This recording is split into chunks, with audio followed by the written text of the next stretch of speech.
Ladies and gentlemen, please welcome to the stage, member of the Board of Trustees of the Ronald Reagan Presidential Foundation and Institute, the Honorable Susan McCaw.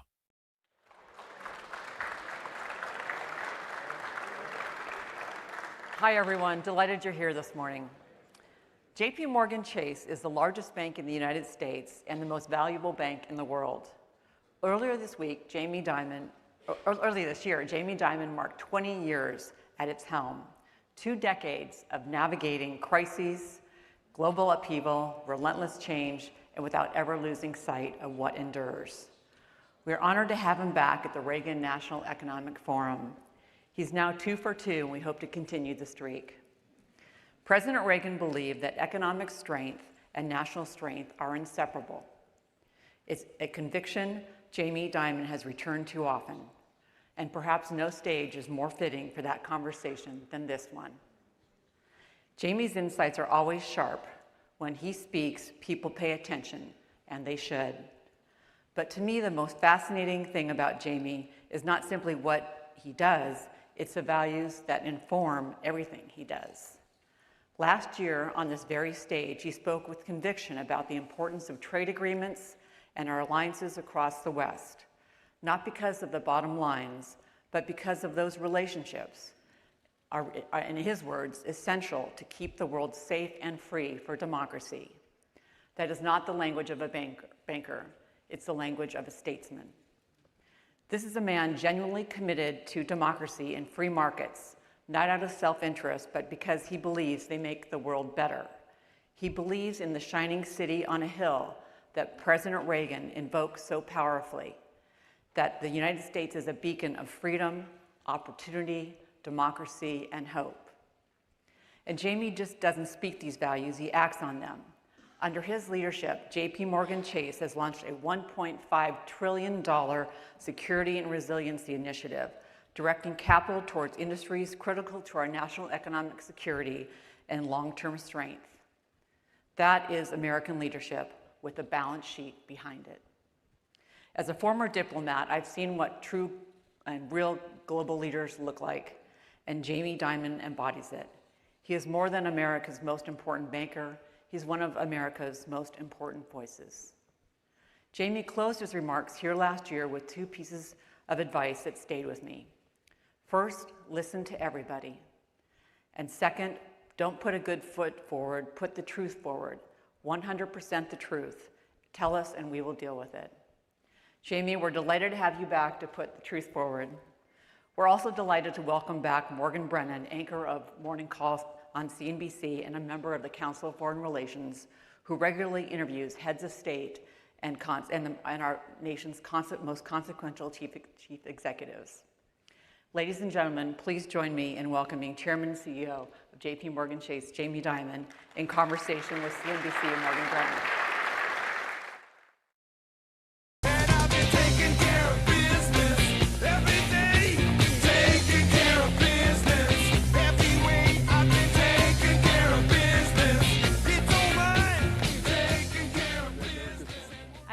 I like his music choice. Yeah, exactly. It's appropriate.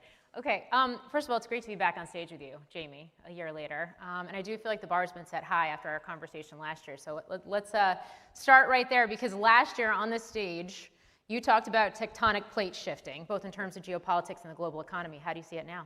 So first of all, welcome everybody. Thrilled to be here. Those tectonic plates, they're still shifting, they're still moving, they're still the most important thing that's taking place in the world. They dwarf the short-term economy, and that's the war in Ukraine, and I wish we were more supportive of Ukraine. That's the terrorism in the Middle East. It's now the Iranian war, which I hope settles properly for us. And then you have things like, the huge global deficits, the remilitarization of the world, the restructuring of trade, and those are tectonic plates that may very well affect the future of the free world. And my eyes on that. That's not a forecast about the short-term economy. I just think it's the most important thing that we all have to roll up our sleeves and worry about, which is why we started the Security Resiliency Initiative, the American Dream Initiative, to do our part in trying to make sure those things turn out the right way. Yeah, and we seem to be potentially poised to be on the cusp of a plan here, a broader ceasefire, maybe potentially even peace plan with Iran. But how has that conflict changed the trajectory? Not really, because I think last year we spoke about Ukraine, and we said, it's the evil axis. It's Ukraine, Iran, North Korea.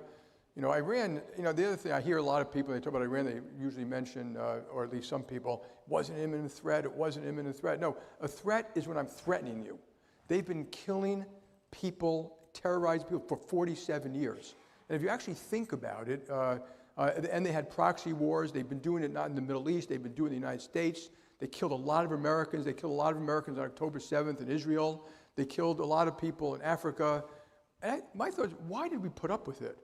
Why do we even put up with these proxy things? Remember, Ronald Reagan, when Gaddafi was doing a bunch of stuff, he didn't like pretend to hurt him. He tried to kill him, and Gaddafi backed off. So next time we should go for the head of the snake, and and this is obviously hindsight. I hate crying over spilled milk. Maybe we should have done it like 25 years ago. Get all the allied nations, get 500,000 troops around Iran, and told them this is over. We're not putting up with this stuff anymore, because that would have been a better outcome. Because I do agree, Iran having a nuclear weapon may be the biggest threat facing mankind. Because if they have it, so will Egypt, Saudi Arabia, UAE, Kuwait, South Korea, Philippines, Japan, Australia, and then I don't know how you stop real proliferation at that point. So in light of this, what does it mean for alliances, not just from a defense standpoint, which we're going to get into more, but also from an economic one? Well, I think, so the foundation for us, we want to maintain, we must maintain the strongest military in the world. That is the best protection against anything you see today or that you don't see today. And foundational, that's the best economy in the world. They kind of go hand in hand. I remind people, if you want to keep the dollar as the reserve currency, if we're not the preeminent military and the preeminent economy in the world in 30 years, we will not be the preeminent reserve currency. They actually go hand in hand. It's not just an economic kind of issue. On the economic side, my view is a little different than you see this administration. I think economic allies are critical. We have a lot of them. We have a huge common interest. We have a common value system. We have a common interest. We should protect each other. So you talk about all this trade stuff with China. The best protection, in my opinion, is that the Western world bring back in the things it needs for security, which we'll talk about in a minute, but that we have economic relationships that are profound and deep, help our economy and help, I think this is a little bit of a pipe dream, that we should go to Europe and say, if you do the right things, we'll give you one big, beautiful free trade deal. The right things are the Draghi report. We kind of know what they are. They're struggling. They're literally slowly walking off a cliff over time, and they need our help. And so I want to keep it together, and I put Australia, Philippines, Japan, South Korea in there. So I think those economic things are critical, and they're being challenged a little bit. Not that all trade is good; it's not. There are a lot of flaws in trade, but I'd like to make that stronger, not weaker. And it would be a great geopolitical home run against potential adversaries, dwarfing all other things. And you don't think some of the trade deals that are being struck or starting to roll out, or even just this week, negotiations being opened up again for USMCA get us there? I think they could. I'd like to see them resolved, finished. That we should get them done. Obviously, things that we need to do here, we should do here, which we'll talk about in a second. Things where there's a lot of unfair trade. Surprise, surprise, we've gone on for 100 years. It's not just tariffs, it's limitations, it's regulations, it's cheap loans, it's cheap land, it's cheap subsidies. It's a million different things. Yes, you should counter unfair trade. And tariffs is one way to counter unfair trade, but I think it would be good to get these things to conclusion. In particular, Canada and Mexico. We have a huge common interest with Mexico and Canada, and we have one big eco-economic system, which actually is in all of our benefits. And so I think that could be hugely beneficial. And remember, Canada has oil, gas, lithium, potash. So there's a good geopolitical reason to do it. Yeah. Before I move on from this, because you mentioned dollar dominance before, I find myself having a lot of conversations about this trend towards de-dollarization. How do you see it? Well, it's not going to happen because because the reserve currency is not. This is an IQ test. You ready? And you can ask anyone in the world if you can. So you're not going to take a reserve currency where the government decides what you can do with it, which is what China. China has capital controls. That's basically what that is, and they need them for a whole bunch of different reasons. So as long as we maintain that strength, and I think it does relate to free trade. So China will become more of reserve currency. Other countries might, but we will still be the predominant one as long as we maintain the predominant economic position in the world. And that is predicated also on the predominant military position.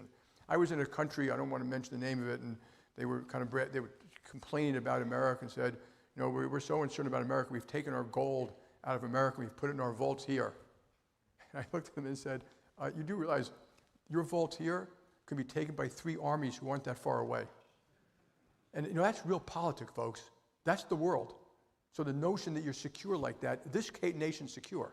And so I think people have to think a little bit differently when we talk about foreign economic relations, and you know, real politics is the only way to do it. Anything short of that, you're making a mistake. Okay, so you just mentioned military last year. Very famously here, went viral. You said, shouldn't be stockpiling Bitcoin, we should be stockpiling bullets. A couple months later, you announced the Security and Resiliency Initiative. Yeah. Moving very quickly. How's it going? It's been fabulous. And you know, if you read what I write and talk, I complain about government a lot, and we should. But I also ask the question, what can we do to help? You know, and we're not unique. We're not the only one. A lot of other people do this kind of thing. But we said, we already finance all these companies that do security resiliency. We defined it very specifically. It's military equipment, it's productive capability, it's APIs, active pharmaceutical ingredients, it's rare earths, it's semiconductors. They could be friend sourced. They don't have to be here as long as they are in a safe environment. It's some of the advanced manufacturing where not having here is a strategic mistake. I go on, and so we said, what can we do? And that's this initiative. And it has 2 big components. One is the 1.5 trillion over 10 years. Well, I think we'll far exceed that. And we're doing it not just the United States, by the way, but with a lot of allied nations. And that's drones, military, missiles, companies, spin-offs, investments. We hired Todd Combs, who is an exceptional investor, to make direct investments where people need money to do things which we think are important for resiliency. Resiliency is different to every nation. You know, for Europe, resiliency includes LNG. They do not have their own LNG supply. They've got to get it from us or North Africa. And so, but for us, you know, LNG here is not this case. So we try to be very specific about it. The outpouring has been great. We've hired a lot of dedicated people. We're doing special research, so you know, which we didn't really have, like the rare earth ecosystem, the shipbuilding ecosystem, the API ecosystem, so you can identify where in this very complex chain of stuff that we need intervention to do the right thing. And we're probably going to recommend what I call smart industrial policy. You know, it's reluctant. You know, a lot of my conservative friends, how can you recommend industrial policy? Yes, I don't think government should get involved in a lot of things. It's the only way to solve rare earths, APIs, some of the semiconductor stuff. It can be done where it's not corporations feeding the trough of government. It's got to be consortiums who are doing this to bring stuff back. Rare earths, here's an amazing number. You know how much rare earths we import to the United States of America? Only 200 million. You know, if you quadrupled the cost, and there's other stuff we buy which has rare earths in it, so that's not really the only relevant number. You know, if you quadruple the cost, it would mean nothing to the American economy, but we'd be 100% resilient. So if you have to pay more, you know, your car cost might go up $100. You know, and so, and I go on and on and on, but to have a company succeed here, we got to give them the chance to have economies of scale, and build a business. We need competitors in those businesses, and we think there are ways to do it where it's the free market is there, and over time it's 100% the free market. And you know, basically you would have a tariff high enough on rare earths that they cannot come from certain countries, or just a barrier that we will not import rare earths from China. Just plain and simple. It's a unilateral decision to do something like that, and we have to do it quick. It is also true, if you look back, you know, people ask, like, what were we doing? We, all of us, we were asleep at the switch, folks. You know, 10 or 15 years ago, the military, the government, businesses should have said, we can't rely on potential adversaries for things critical for our security. And so admit it. But if you don't admit mistakes, it's hard to fix them. So, I don't like to cry over spilled milk. My rule is roll up your sleeves, get it done. We don't have much time. Suck it up, move quickly. And we need a lot of government proper policy to do this right, including what you all hear about permitting and all this stuff you all know about already. Okay, I definitely want to get into that too. But first, just to dig a little deeper on what you just said here, I mean, you are a partner to the government on quite a number of these high-profile deals that we've seen in the name of national security here in recent months. Some of them have been very creative. Some of them have included government equity stakes in the companies as well. I mean, how do you respond to the critics who say the government is picking winners and losers, or this is a slippery slope, or it's state capitalism? Well, I think you got to go. There is truth to that, but not in every one. I mean, we should have policy we know works, and I can give you a million examples where I think they shouldn't have done it that way, or they could have done it another way. I like the fact they're moving quick. I like the fact they're being creative in the Department of War and the Commerce Department, the Treasury Department. That I like, and they'll morph over time. So I'm not terrified over that, but there's a right way to do it. And the right way to do it is to set up a system that's conducive to getting the right stuff done and probably not picking winners and losers. I can give you examples of how that could be done. I just don't want to waste your time with that right now. All right. You mentioned permitting. What do you want to see more of in terms of that? How much of that is federal? How much of that is being tied up still by state and local municipalities? Guys, it's everything. It's bridges and roads and homes and affordable housing. It's bureaucracy. It's woke. It's permitting. It's sewer. It's hookups. It's grids. It is a disgrace. Everyone knows it. Everyone complains about it. Usually when you bring it up, people laugh. That's funny. With that Baltimore bridge that got knocked down 2 years ago, haven't even started yet. Grids, haven't really begun it yet. I say, make America's grids great again. But it's really embarrassing. Oh, I have a great suggestion for the politicians in the room. Ready? I may write an op-ed on this one, or you can write it yourselves. Like, good policy is free. Take 6 months in Congress.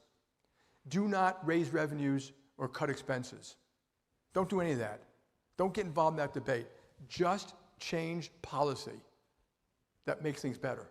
Housing policy, which I know French Hill is here, permitting policy, which you all know about, local affordable housing policy, education policy. I think it'll drive growth 1% higher just by doing that. Just by doing it. And we simply don't do it anymore. We simply do. We're like Europe. We just layer bureaucratic stupid shit on top of other bureaucratic stupid stuff. And it doesn't work. And it's demoralizing. If you actually analyze these policies, they hurt the lower income people the most. And so they're all done in the name of good, but they hurt the lower income people the most. And so I think we have to get our act together, and hopefully we'll do it.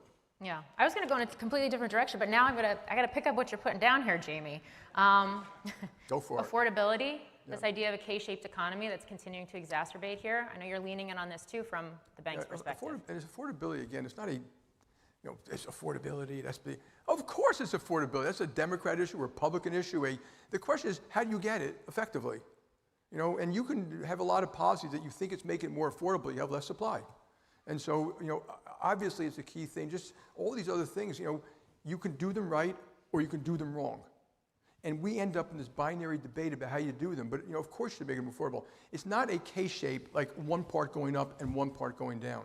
What it really is that the wealthy, the top 70% are doing fine. The middle class has gotten bigger and richer. They have, stocks have gone up, home prices have gone up. They feel good, they're traveling, their confidence is higher than lower income. It's the bottom 30%, where if you look at it over time, their incomes didn't go up for 25 years.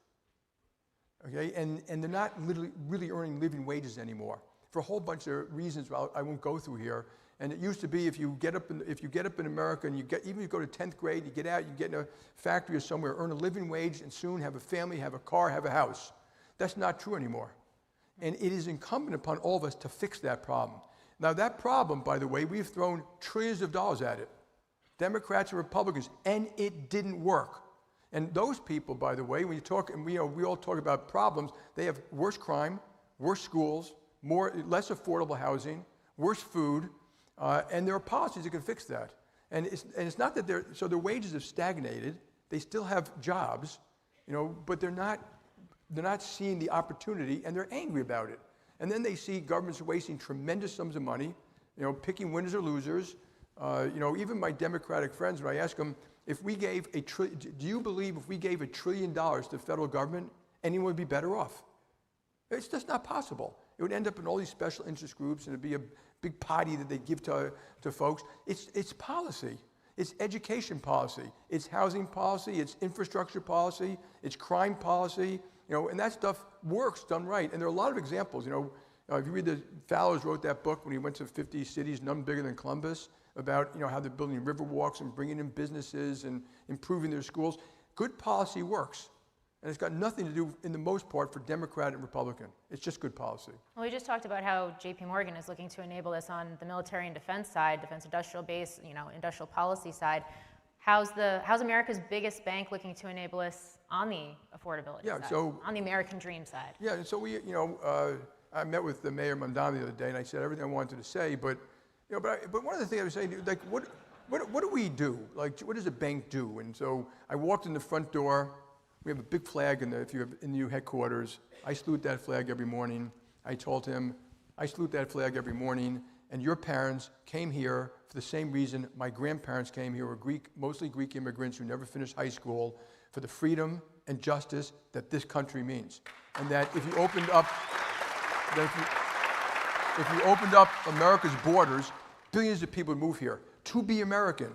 Life, liberty, and the pursuit of happiness. And so I told them, we bank cities, schools, states, hospitals, countries, mortgages, small business, and we do the best we can. We make mistakes. We pay our people well. They all get medical, dental, Pilates, and so we're good citizens. We pay a lot. We take care of people, and policy should be done well. So we announced this other thing called the American Dream Initiative, which is mortgages and affordable housing, helping small businesses, financial education. We have a lot of branches in lower income neighborhoods, teach people how to save money and how to open accounts.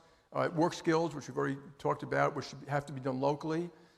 And so we're just doubling down on what we already do, and we just set targets for ourselves. Can we do more? And so take small business, for example. We bank $7 million. We're going to make it 10. I'm convinced we'll get there. We have to gear up for it. We got to hire more people, more branches, get more small business bankers and things like that. And out of that, we get a lot of ideas that germinate that work. Sometimes they don't always work.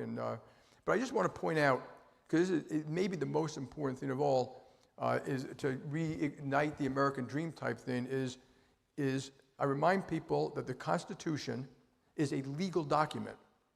But the principles on which it's based are the most important thing. Those principles and values are freedom of speech, free religion, life, liberty, the pursuit of happiness.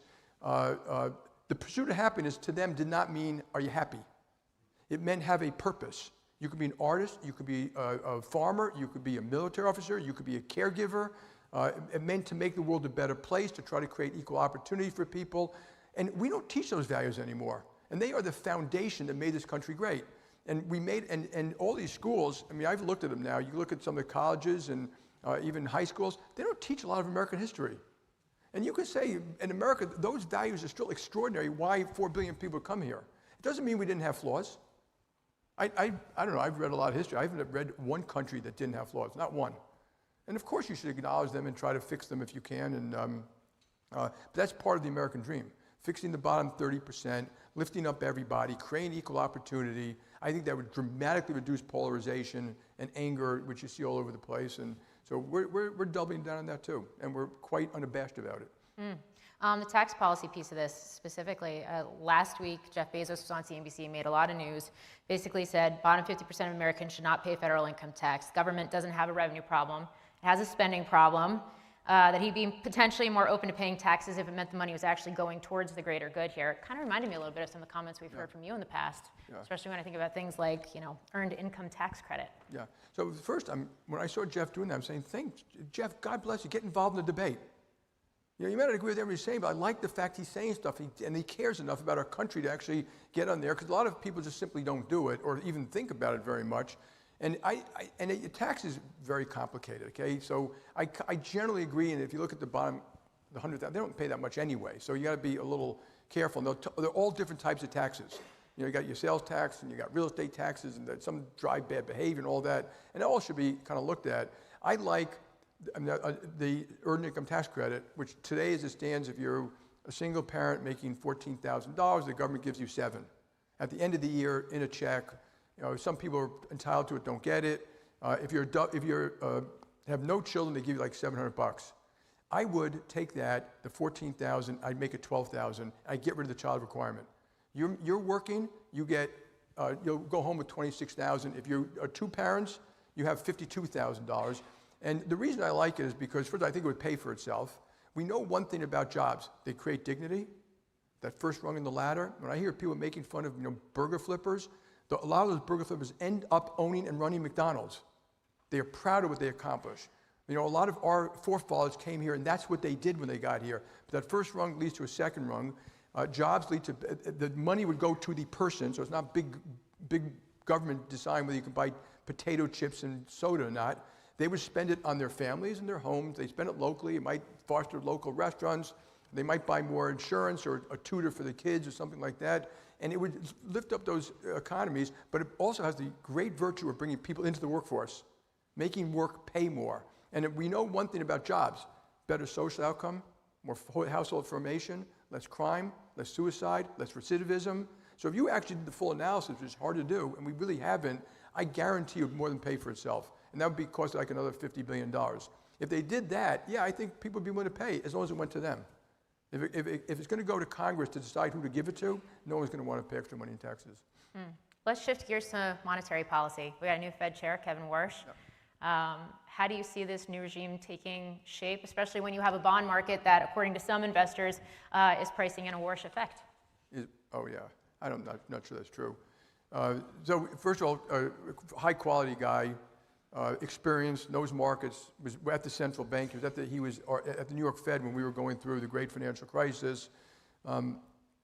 It's a fresh look. I think it's good. I like his views. I mean, the Federal Reserve did in fact get involved in a lot of stuff that they should not have, in my view. And they're independent on monetary policy. They're not independent on regulatory policy. And when they did regulatory policy, they violated the Constitution. There were no cost-benefit studies, no analysis, no other stuff they're supposed to do, and that was wrong. And I like Jay Powell too. I'm not just saying that. When I look at my own institution, I often say the same thing. You know what? In hindsight, we shouldn't have done that. And so I think they should take a fresh look. They were the adults in the town. They still are, but they're better off looking at the financial system as a whole. Let the OCC do more regulating the banks, reduce all this. They were getting into climate and DI and stuff like that. We've been adding year after year after year. You wouldn't know this, rules and regulations on top of rules and regulations. I think you can make the system safer and let banks what they're supposed to do, make more loans, create more liquidity, have more intervention in the markets by the people who should do it. And the Fed put themselves in the position where you have any kerfuffle, they have to do something. I think that's a huge mistake. So I think he's right about relooking at that. And I think he's right about reducing the size of their balance sheet. We had too much QE, and we still don't fully know the effect of $10 trillion of borrowing and $8 trillion of QE. And I'm not sure that those things play out over a year or 12 months, or even a 5-year period. To reduce the size of the balance sheet, he's got to change some of these requirements. My view, when we talk about regulations, is we should talk about better. I think you can let banks lend more, create more liquidity, and make them safer. I'd be much tougher in certain rules, and I'd be much easier in other ones. But the way it works out there is every rule is important, as if it's the only rule that's going to save a bank from failing. And so I think he'll do a good job. Now, I don't think it's in the market what he can do, because remember, he's one person. He's walking in a room probably right now. There are 12 people at the table. They're smart people. They're mostly economists. And they're going to say, Kevin, we'd like to hear your ideas, and let's think about it. Let's review these things. So it's going to take study. They're going to take time. So there's almost no chance he can actually change anything in 6 months. And he needs the time. So in the meantime, the environment change that he's entering into. We have more inflation. So we'll see. And he's smart. He's got to figure out how he wants to navigate the environment and the new Fed governors. How sticky do you think that inflation is? How much does it actually truly put something like rate hikes on the table? So when the Fed says data, you always got to think, of course they're data dependent. And in some ways they're a fast follower. When inflation went up, they raised rates. Sometimes they look at what they think future data might be, and they can act anticipatory. Very hard to do, but they have done that. And it's like if the government's going to spend another $1 trillion, they can act in anticipation of that they think it's going to be another $1 trillion, something like that. So I think there are inflationary forces out there are more than other people think. And I'm not saying it's going to go dramatically up. I don't know. It is ticking up. You can put Iran in there, and food, healthcare is going up. For us, it's going up 10% a year. And we think it's going to happen this year and next year, by the way. But it's, the remilitarization of the world is kind of inflationary. AI spending in the short run is inflationary. Restructuring of trade fundamentally has an inflationary component. Restriction of immigration has an inflationary component. $2 trillion of spending. The economists tell me, well, no, it's $2 trillion last year, it's $2 trillion this year, it's not inflationary. I don't agree with that. I think that there's a cumulative effect of spending all this money, which the die may have been cast, that will cause future inflation in a way we do not understand. So the notion that somehow that we spent all this money and it's fine. I think we are too comfortable that's true. So I look at this long list of stuff, and obviously oil prices and food prices. So I hope it doesn't go up much. But talking about interest rates, the 10-year bond is set by the market. It's at 4.5%. That may be the right equilibrium right today based on what people know. But remember, equilibrium prices and what happens are two different things. And if you had inflation at 2%, the short rate should be 3.5%. So the notion you could take the short rate down a lot when inflation is more like 3.5% or 4%, I think it could easily hit 4%, later this year. So, we'll see. Hopefully it'll be okay and manageable. But if you read history books, that isn't always the case. Meantime, we do have equity markets at record highs. You've seen, especially the ARA parts of the market, I think about, not to single out a company, but the stock has gone parabolic. Micron, record time hitting $1 trillion market cap here. What does that say about the market versus this AI infrastructure build out? Look, I view the market as exuberant, and I've seen this before. Of course, exuberance can go on a long time, and it's not bad. Sometimes, earnings are up 15, 20% this year, and a lot of these companies have huge order books, so it may be justified. But there is also hype in some of the stuff. You see hype in other commodities too, and then credit spreads are very low. So I look at all that as actually a risk. So it makes you feel good, but if something goes wrong, those asset prices can come down. Interest rates are gravity to asset prices, so it's a risk. I'm not terrified about it. We can handle whatever it is. When we look at risk, we look at the range of potential outcomes that can handle it. So JPMorgan can handle rates at 2%, rates at 8%. We're not betting our company on either one, and I give you probabilities of those things, but which is more of an intellectual exercise than anything else, and so we'll see. SpaceX IPO, thoughts? Well, I visited SpaceX. It's extraordinary. I mean, the company, you could talk about values and all that, but which I can't. It's extraordinary.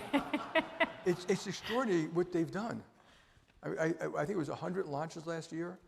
They're reusable parts now, so the cost per launch, the cost per satellite is literally coming down like this.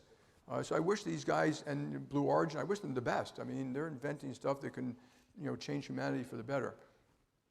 How do you think it speaks to what we're seeing in terms of the IPO pipeline, and also perhaps just what the environment is if it's shifting for companies to go public here? When you think about things like changes to methodology for index inclusion and maybe changes to lockup periods and some of the other stuff that's afoot. In general, I put that all in the minor category. Okay. Just so you know.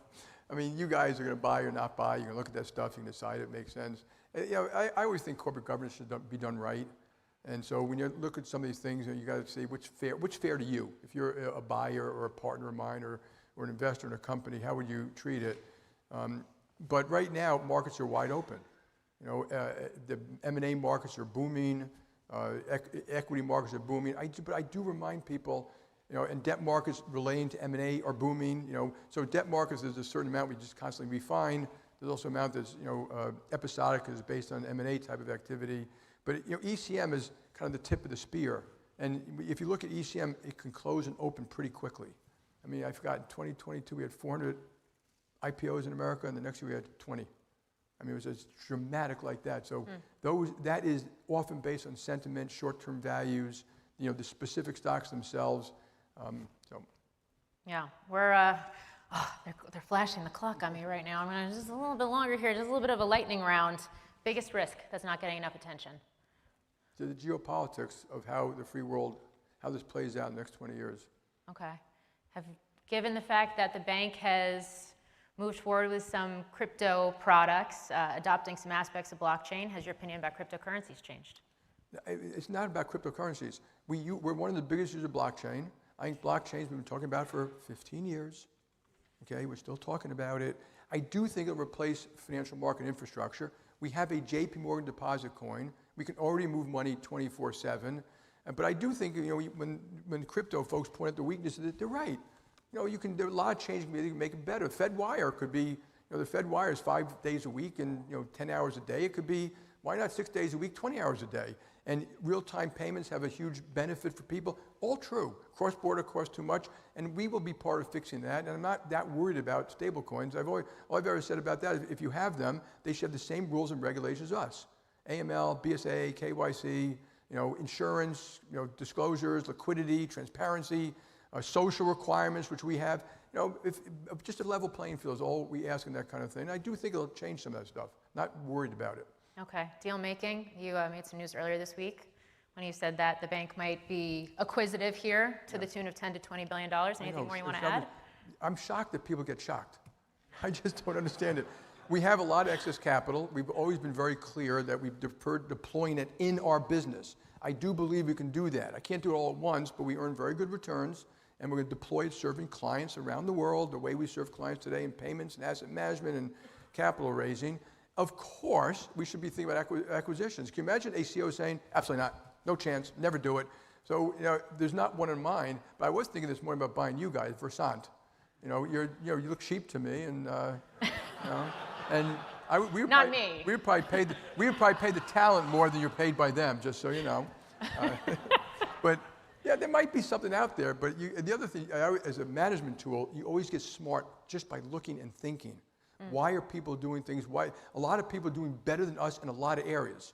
So when we have our management meetings, you can imagine. I don't focus on, my God, we were number 1 in X. I focus on, why are we number 4 in Germany in this?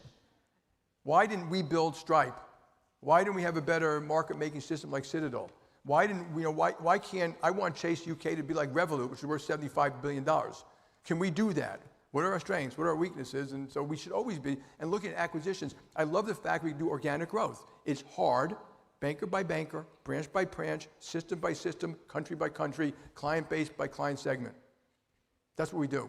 And I think we have huge opportunities, but inorganic, which is hard. I've done tons in my life, but you should always be thinking, is there something that can really enhance your businesses? Cockroaches? You looking for more? You're talking about bureaucracy? Oh, sure. Oh, cockroach and credit. Cockroaches, yeah. No, I'm not. You talked about it in terms of private credit, but just in general. I don't think private credit is $1.7 billion. Bank syndicated leverage line is $1.7 billion. High yield is $1.7 billion. Investment grade is $15 trillion. I mean, those are $1.7 trillion. Investment grade is $15 trillion. Mortgages is like $13 trillion. It's not systemic. I do think when we have a credit cycle, because there have been weakening standards in underwriting and transparency and marking, I do think you'll see credit perform worse than people expect. That's all. I don't think it's systemic. I think there will be people in private credit, and there will probably be people in banks who do far worse than the average. That's happened in every credit cycle. And then people be yelling and screaming. I think so I'm not worried about it. And we bank them. We do a lot of business with them, mostly because it's arbitrage related type of stuff, which I object to.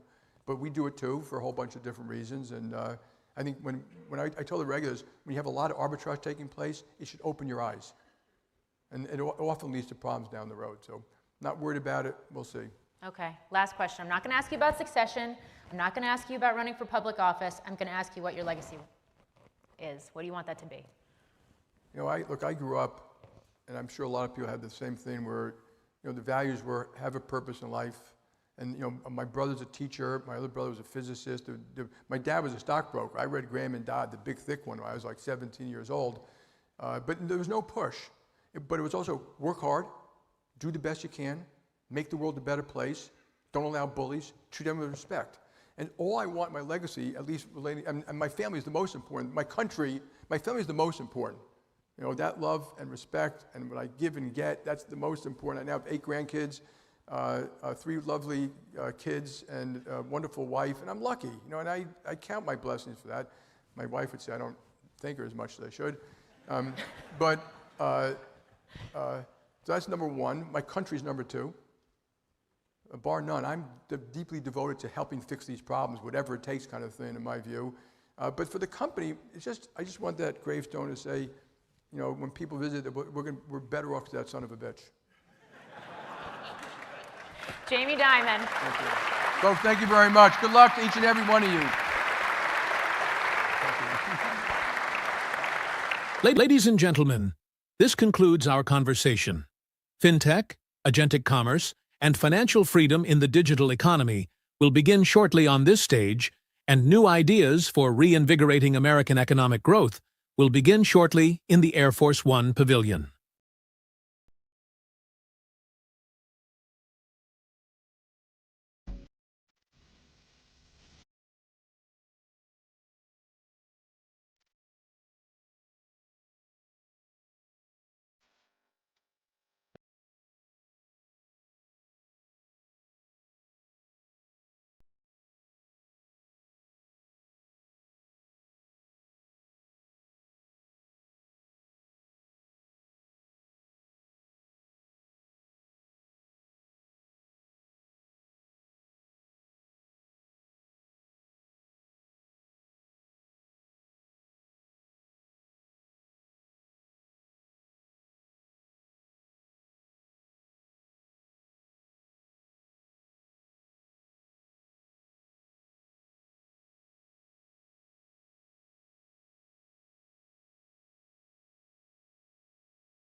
Please welcome to the stage Mr. Jeff John Roberts of Fortune magazine and our distinguished panelists.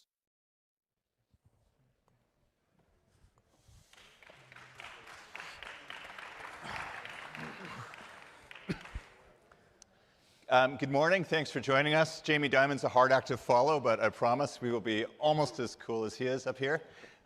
We're here today to talk about fintech, agentic commerce, stuff like this, but what we're really talking about is technology and how it's changing the financial stack. And this in turn feeds into something that Jamie said about the importance of keeping the primacy of the US dollar. And I think they're sort of all kind of tied together. And we have some very impressive entrepreneurs up here to kind of explain why that's the case, take us into these technologies, what's going to happen, what they mean, how they're going to change your personal financial life, but also how they fit into much bigger pictures. I'm going to just let the panelists introduce themselves quickly, say very quickly who you are and what your company does.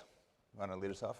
Yeah, hey everyone, Zach Abrams. I'm the founder, CEO of Bridge, and Bridge builds a bunch of stablecoin infrastructure. So we worked with the US government to send aid disbursement all around the world. We work with Starlink to repatriate funds back to the US. We work with Ramp, we work with Kraken. So we work with a lot of folks who want to build and use stablecoins to expand their financial services. Awesome. Thank you so much for being here. I'm Eric Lyman. I'm the co-founder and CEO of Ramp. You can think of us as creating smarter financial infrastructure for companies to run their businesses. We're used by over 50,000 organizations today. Nearly 1% of all corporate spend in the United States is moving through Ramp. What we do is we offer a single place for companies to, whether it's issue cards, make payments, automate expenses, and even automate accounting.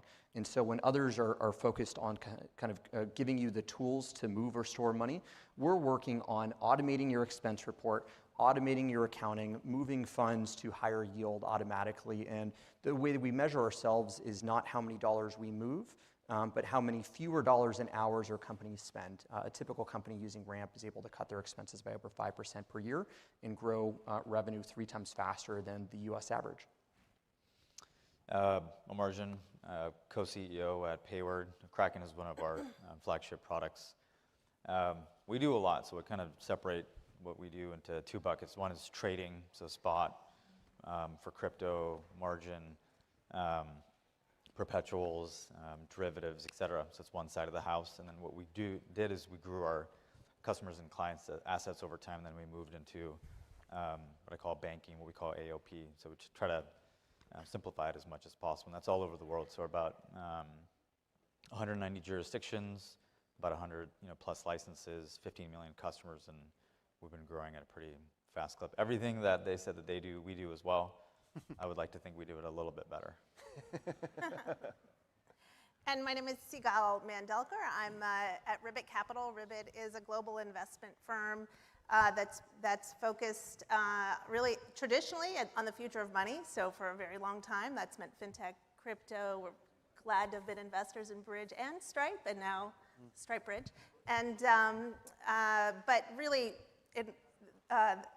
our thesis has evolved as we've seen the convergence of money, knowledge, and power come together in what's being built out as a global grid that has many different components. So increasingly, we found ourselves in AI, in power, energy, and the like. I think I'm on the panel in part not because I'm a founder, which I'm not, but I also was previously Undersecretary of Treasury for Terrorism and Financial Intelligence and had a number of other jobs in the U.S. government. And maybe we'll bring a little bit of that perspective. I should say it's such an honor to be here at the Reagan Library. I grew up in Reagan's America in a immigrant family who was just extraordinarily really believed in American growth, capitalism, and the American dream. So my parents would be extraordinarily pleased to see me speaking in this amazing forum. Yeah, it's a lovely venue, and thanks to our hosts. We've had a really good time. I got to sit in the Situation Room for dinner last night, which was actually the real Situation Room, so just these little touches are so cool. Just so we're kind of on the same page here, can I ask the room, who here has used or owns crypto? That's not bad, actually. 5 years ago, it would have been 0. So, but I mean, crypto has got a reputation problem, understandably. However, I've always seen it as a technology, and superior technologies always prevail. But I just want to go on stablecoins for a bit, because this does touch a lot to the macro themes we're talking about. How do we preserve the dollar dominance? We don't have capital controls, which is a great start. But I think stablecoins, too, there is, I think, in response to I think aggressive action to police SWIFT and things like that, you're seeing these new corridors emerge, maybe between Iran and Asia to move US dollars around. And is that a bad or a good thing? It's good there's more US dollars, but also is there a risk we're going to lose control of it? And then I think a lot of people are worried that, crypto is famous for crashes. Stablecoins are supposed to be backed one by dollars, but what if they're not? And I'm going to put this one to you, Zach, because you kind of literally built a business around this stuff. Is this stuff great? Should we be worried? How do you think about stablecoins? Yeah, I mean, so we've been sort of building in and around the stablecoin space for 4 years. We serve 100 plus. We build for developers, but then those developers serve end consumers in 100 plus different countries. And today, there's basically only global demand for US dollar stablecoins.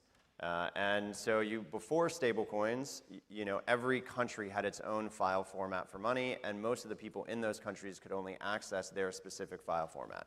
So, in Mexico, it was very, you got pesos, in the US you got dollars, and in, Japan, every country you had your own currency. But now with the stablecoin, you can tokenize any currency, and anybody can access it, with extreme ease. And so someone could just as easily access a tokenized euro as they could a dollar, as they could a tokenized peso. And so you're seeing what consumers are demanding, which is, pretty much exclusively US dollars. I mean, there's 300 billion plus of tokenized dollars, and there's basically rounding to 0 everything else.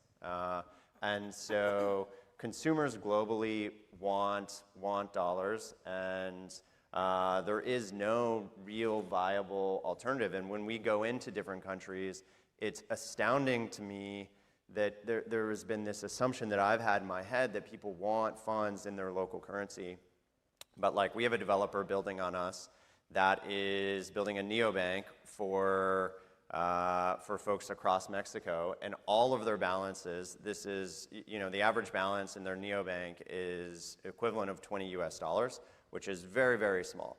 And all of those consumers are, getting their paychecks deposited in this account and storing it in US dollars. And they have no issue whatsoever. It actually is considered to be a benefit to them that now they can store in this currency. Well, Sigal, putting your former hat on as sort of policing terrorism, and I think we should point out terrorists, what else they like? They like American $100 bills a lot, American $20 bills. So, it's not like this is a new thing. But, to what degree should we be worried about crypto as, and terrorist financing?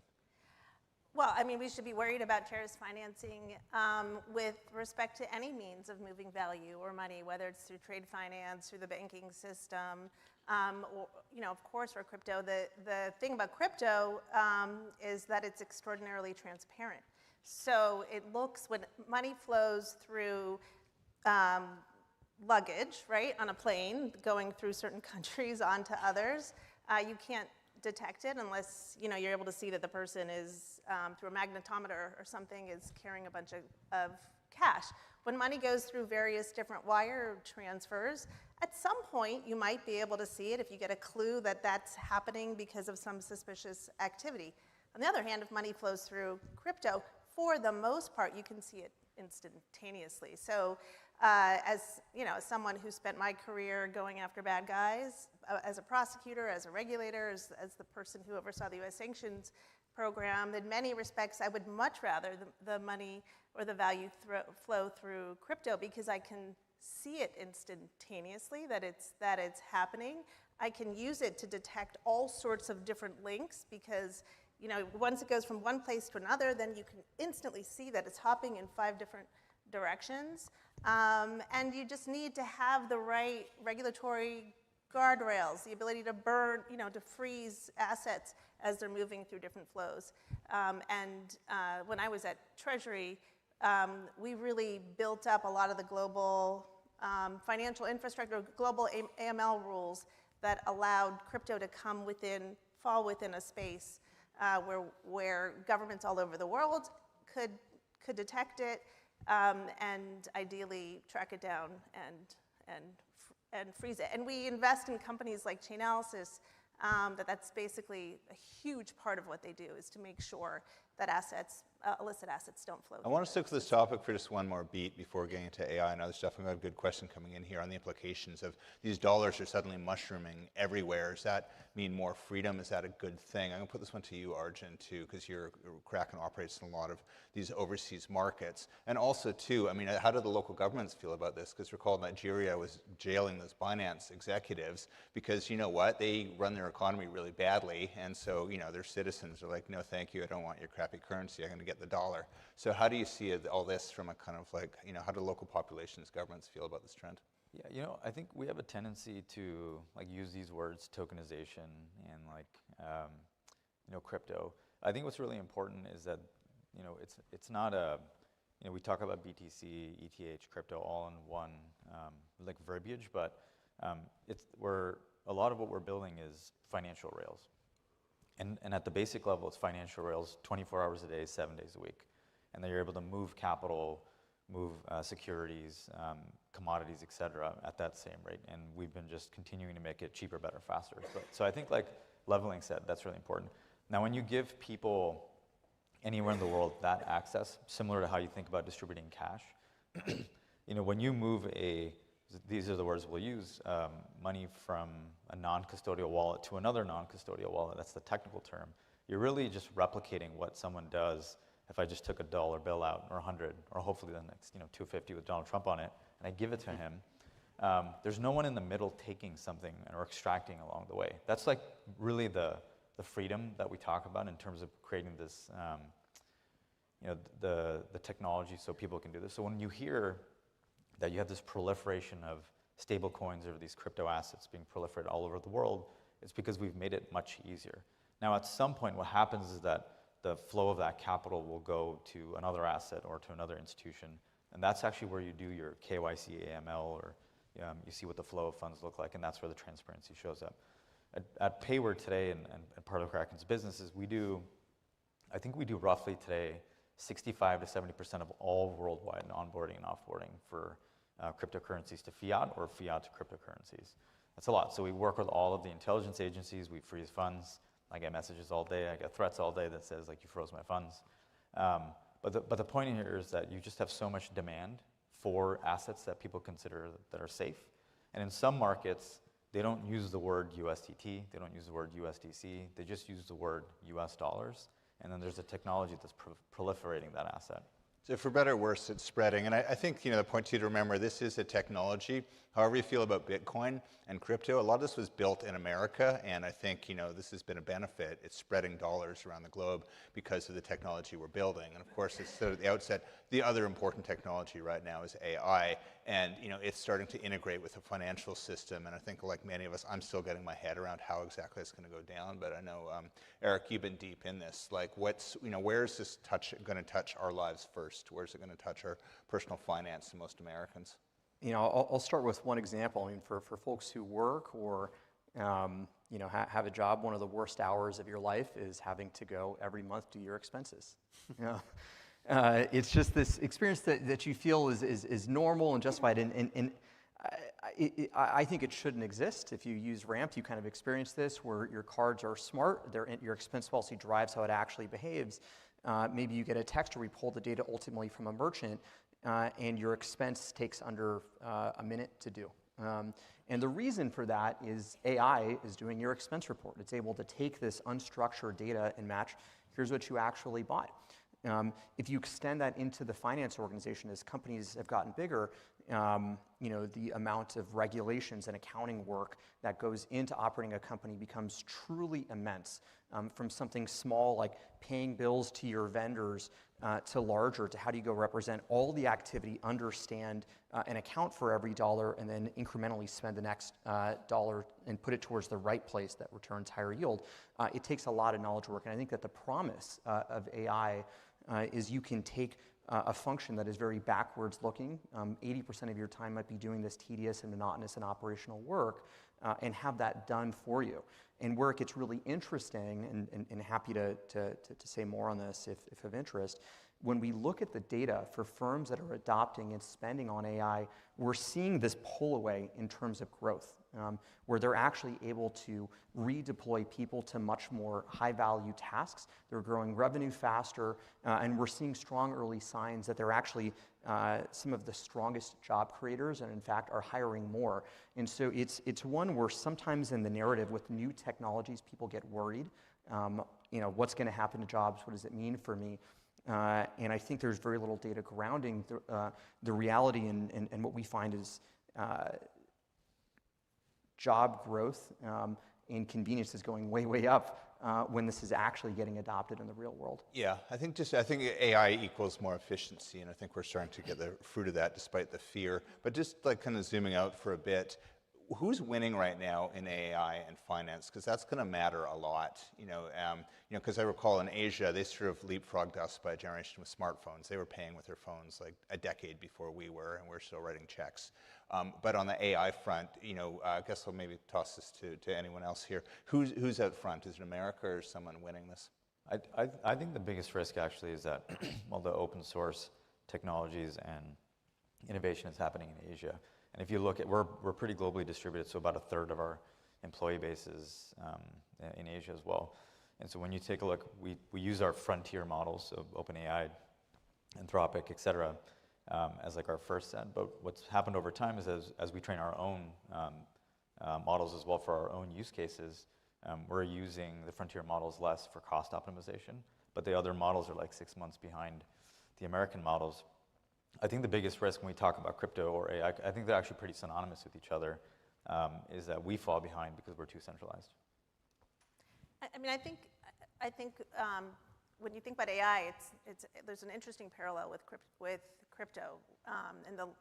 Prior to this administration, we saw a lot of effort in the Biden administration to kind of crush the sector, crush the industry. This administration came in, they've built rules, Congress passed Genius, there's lots of exciting things that are happening. The outburst of activity that we've seen in AI has really happened in the last couple of years, and I similarly think that this administration saw that and said, hey, we don't want what happened to crypto to happen to AI, because we think it's extraordinarily important that the U.S. companies are at the center of what will undoubtedly be a rapidly fast-moving space. I think in the past, there were a lot of studies that showed that China was actually in certain sectors really racing ahead of us because there was too much fear, and now we've unleashed something very, very different by going in the opposite direction, for example, of the EU, and saying, look, we know with Mythos, et cetera, there are certain guardrails that we need to put in place. We need to be super careful about cybersecurity threats and the like, but we want to set the conditions for America to be the place that wins ultimately, and so we're going to mostly take a hands-off. I do want to speak to this and ground it in a couple of pieces of data, because we can see so much of the economy. I mean, if you think about, AI is just a tool, right? It is a tool and platform for firms, for people to go and use. And so the question becomes for firms that are using AI, is there some kind of benefit? And I think that for decades, American firms in a lot of ways have been under attack, right? With offshoring, with nearshoring, with moving jobs anywhere else. And I think that part of the promise of American AI labs being at the frontier and also having earlier access to these tools by American companies is that for firms using it, they can grow a lot faster. When we kind of dissect the data, we looked across our 50,000 companies that are using AI. We find the top quartile where the highest percentage of their cost is going towards AI, and we look at the bottom quartile. The top quartile over the past 3 years has more than doubled their revenues. And each successive year, they've grown faster and faster and faster. And for the firms that are not using it at all, they are growing about 3 to 4% per year, which is in line with the American economy. And so I think there is this promise that for American firms that are adopting this new tool, it can make us on the world stage globally competitive in a way that has been hard in a geopolitical context for many, many decades. So I think there's enormous promise around it. And I think to this other question you'd ask around like who is winning, I think in every semblance of economic data, it is absolutely the American firms. I mean, even just to put it in perspective, 3 years ago, Anthropic, which announced a new fundraise yesterday, made their first dollar in revenue. Now, I think between Anthropic, OpenAI, Gemini, we'll call them kind of the frontier AI labs, their revenues are over $100 billion a year. If they massively decelerate to only grow three times over the next year, even though they've grown 10 times over the past year, they will be generating more than $300 billion in revenue, which would be 1% of the American GDP.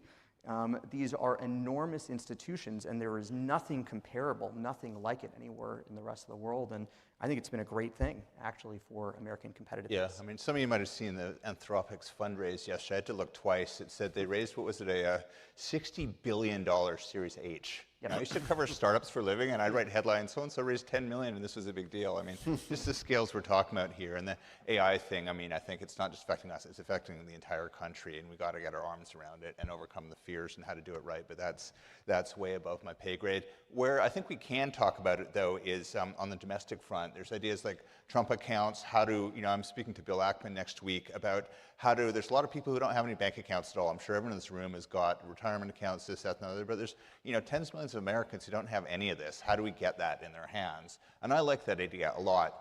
However, what I don't like is, we can remember from the pandemic, these new technologies made it a lot easier to pay people. You get the money out the door quickly, but we also saw fraud on a scale we've never seen before.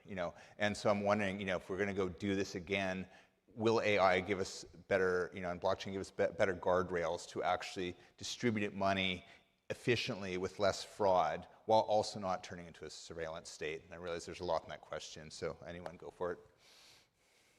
I feel like you're going to be speaking about Trump accounts soon. I feel like you're the resident expert. Definitely not the resident expert. You asked a lot of questions. Yeah.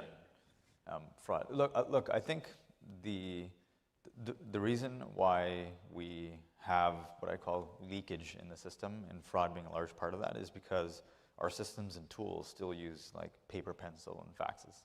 And then when you just throw as much capital at the problem as possible, regardless if that's taxes or the PPP during COVID, then you just get this massive fraud where you don't actually know where the capital is going.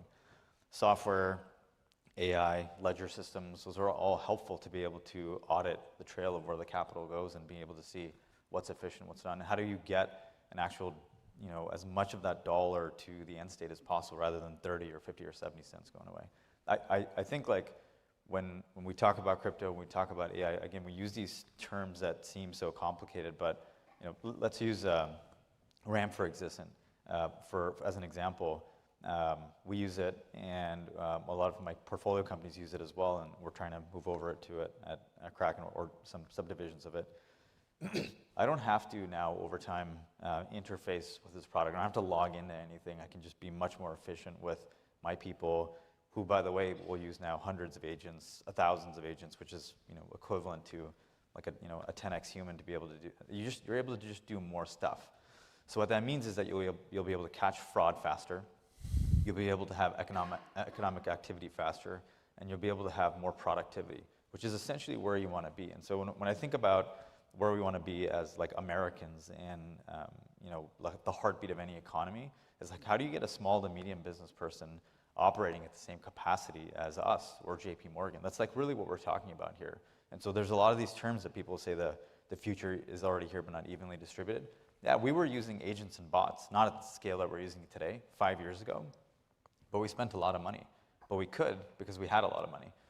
Now as time has gone on, like every single person all the way to an entry point, our lawyer, our compliance, or legal admin folks can now code and build systems out. I get a small to medium business person doing that. I'm sure we'll talk about agentic commerce. When they have those tools and capabilities, but they can use it in a way that is understandable, you just like massively increase the capabilities of what revenue could look like, GDP could look like. And so he used that. The only contrarian piece I'd say to that is, yes, the US is ahead by 6 to 12 months on these frontier models, but China is copying us as fast as possible using the same systems at a fraction of the cost. And if we want to dominate the fastest, growing markets, Latin America, Africa, and Asia, and we want to be there first, we have to make sure that it's accessible there as well. Yeah, I do want a good answer, but I do want to stick on the fraud point a bit, and not to be the cynic, but that's kind of my job sometimes. I heard you're a reporter. Yeah. So I don't get invited to a lot of parties. With ledgers and the traceability, I agree. I'm optimistic about that. However, the flip side of that is during the PPP, we saw Russians stealing it. We saw everyone stealing it. What if now I have AI? How do we know they're not going to simply steal it that much faster? So I think the answer to your question is it depends. I mean, the fraudsters are moving extraordinarily quickly. We're investing in great companies that are set up exactly to detect that kind of fraud.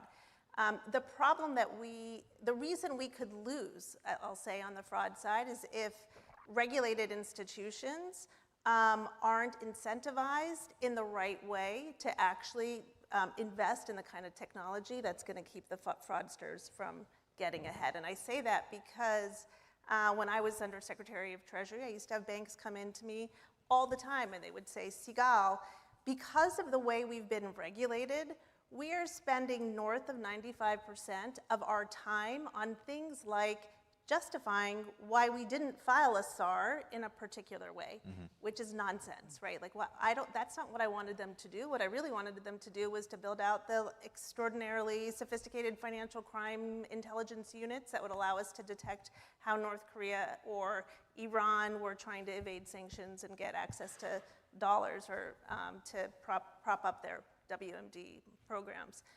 So my point is that if we want to get ahead of the fraudsters, we have to, from a regulatory perspective, we have to get much, much, much smarter on how they either get much, much, much smarter on identifying like the means and mechanisms that fraudsters use, or just kind of take a step back and say, hey guys, like we've gotten this wrong for a long time. We've incentivized the wrong behaviors. What we really want you to do is to make sure that you have the best technology possible and you invest your time and money in things that actually matter. We pushed things in that direction. The technology has exploded in lots of different ways, since I left in the last 6 years. And if we don't approach that problem in the right way, then yeah, the fraudsters are gonna undoubtedly You're right, if we lose the technology race, we will lose. And I take your point too, but we might want to regulate it, but you don't want to, as Jamie Dimon was saying, drown people in bureaucratic shit, in his words. And that's a risk too, if we want to stay I think what's more important is you have to let us innovate so that we can fight. Otherwise, you have these foreign adversarial companies now being a part of some of these countries where they also have the capability to innovate and build this technology and then fight against us. And what happens is it diminishes our ability to compete. And all three of us face this when we're trying to think about extending and embracing and innovating outside of the United States.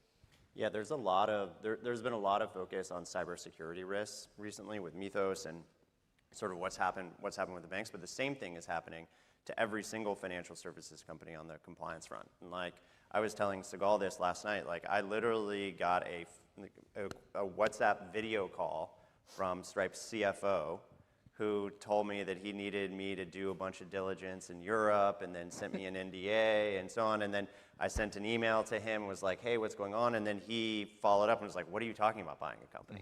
And literally someone had figured out how to put, his face, talk to me, his mannerisms, and try to get me to ultimately send money to acquire this company in Europe. And they've done it to multiple folks across Stripe. But I mean, it was like the level of sophistication. It looked exactly like Stefan, talked like Stefan. It was Stefan. And this thing is happening across every consumer app that has, that onboards folks. They're faking IDs, they're faking consumers. And if we're not able to use those same AI tools to combat that, then it's asymmetric warfare. Yeah, and the point for a Stripe or any of you really is that if you're pushed to put your time, energy, and money in like the low-hanging fruit stuff, you're never going to build the kind of sophisticated tools to make sure that doesn't happen to any one of you, because it undoubtedly could happen to all of us. Yep. Yeah, that's so scary. And I mean, I'm not particularly worried about you, Zach, but I am worried about all the schools and hospitals and county governments in this country who've just been hit with ransomware and their horrible IT stacks and stuff. So the first thing is build the tech and then figure out a way to distribute it downstream to the people who are most likely to be victimized. But gosh, this is getting pretty dark. Let's talk about something like a little more optimistic. Let's go to agentic commerce for a bit, which is pretty cool. And I'm going to kick this one to you, Zach. When you hear this buzzword, what does it mean? Because it kind of means two things, right? It means me going shopping with my agent, but it also means on the development side buying data. So you want to just kind of break down the landscape for us? Yeah, I think there's a bunch of different ways in which folks have used it. There's sort of like the first version, which OpenAI launched, which was sort of I want a bicycle, go buy me a bicycle. I think the version that we at Bridge and at Stripe are most interested in is sort of a new economic model that will be created on the internet, where these agents that are sort of performing tasks on behalf of teams or individuals or what have you are paying via APIs for the information or the services that they are consuming as they complete that task. So you can imagine you ask an agent to write a report, like the equivalent of Gemini Deep Research, and that report goes out and collects information all across the web, and some of that information it will ultimately need to pay for, and those payments might be fractions of a cent. And what is happening with AI is that it's sort of creating a layer, it's disintermediating a lot of the internet from the consumers of the internet. The old economic model was that someone would go to a website and buy a good and build a relationship directly with that merchant, or go to a news source and read that article and see an ad or pay for a subscription. And now if you can just type into a search box, tell me all the news that happened yesterday, and then you no longer have to go and consume that, well, it sort of breaks the sort of economic relationship that we have built with a lot of the service providers on the internet. And so I think a new model needs to be created, and this is one where there's a lot of experimentation. We've tried stuff like creating different protocols, both X402 and a machine payments protocol. We're experimenting with stablecoin payments. We're experimenting with card payments, all of which are in service of creating other means of monetizing the internet in this new way in which people will engage. Are you guys watching this too and experimenting with it? That's really exciting to me. It's simply the thing is the subscriptions. In my industry, media, we've all been, oh God, I want to read that sports story, but I don't want to get my credit card. I don't want to give this company $10 just because unsubscribing is too hard. I think this streaming and micropayments are going to solve it. And this is somewhere I feel optimistic. But are you guys watching this in your world at all? Definitely, right? Like I would say that you can take these words of like agentic finance, agentic commerce, agents buying things, and it just sounds kind of like Greek and totally foreign. But I would actually think it's very, in some sense, much more relatable if you ask, like, what are companies trying to do? What are people trying to do? And how can we use technology or digital things to do this on your behalf, right? To give you an example, like, I don't know if you've ever had like a really good banker who's like, I saw you were keeping all this money in your checking account. I moved it to your savings. I moved it to the high yield account. You're welcome. And you're like, wow, thanks for doing that. I'm earning higher yield without having to think about it. And I think that's the promise of a lot of what's coming in agentic finance and commerce, where for small business owners to large corporations anywhere, when I think about what Arjun is saying of, at JPMorgan Chase, there are people employed to do this, to watch every cent and to make sure it's maximizing yield. That will be coming to everyday people. When you were going and say, hey, I want to go buy a bicycle online, well, it's checked all the bicycles. It's read all the reviews for you. It's make sure to use the coupon code. And by the way, once it's done, if you're inside of a company, you can go and match, here was the division that we were allocating the expense to. Here's how we're going to go see this is used. And by the way, for the next dollar that's spent, here's where we suggest you allocate it. This use has a 2x return on your capital over the next year. This area might have a 4x return. We recommend this. And I think that the larger promise, whether it's agents going and making the transaction to agents or being something more like a CFO, the net result is more profitable businesses. The net result is skills and capabilities that were unaffordable to regular people are now actually affordable. And these, you have types of help that you didn't have access to before. So I think it's a really exciting phase we're in. Yeah, let me add on to that because I think it's really important. So I did use this term, and it comes from sci-fi. The future is already here, but it's not evenly distributed. So let's use the use case, Citadel. We're all very familiar with Citadel, very profitable. Well, what do they really do? They're just excellent risk managers. They look at a certain asset class and they say, do I want to be here or do I not? Should I trade or arbitrage, or should I get a yield somewhere? And that is across equities, commodities. They built the infrastructure to do that. What we're talking about now, and we'll get it done actually in the next 6 weeks, so please use our application, is that everything that Citadel has done, we're going to be able to allow every single person on earth to be able to do the same thing and at a fraction of the cost and have that same control. So when we say you can be the CFO of your own home as an individual, it really actually means that you don't have to trust an army of wealth managers and hoping that you have to choose one of them. It's that these rules are already there, it's governed, it's secure, and people are building systems against that. And what I get the most excited about for that is that, and going back to the Trump accounts, is imagine giving that to the future generation. Imagine giving that to folks that are in the retirement age, because this stuff gets harder as the world gets more complicated. But if you can simplify it where you're giving someone access to what a corporation does with gobs amount of capital, that's where ingenuity and forward mobility comes in at a very fast pace. Go ahead. I was going to say, I think the fascinating question really is where does all of this happen? Do we really think it's going to happen come out of financial institutions that are still whose foundation is cobalt?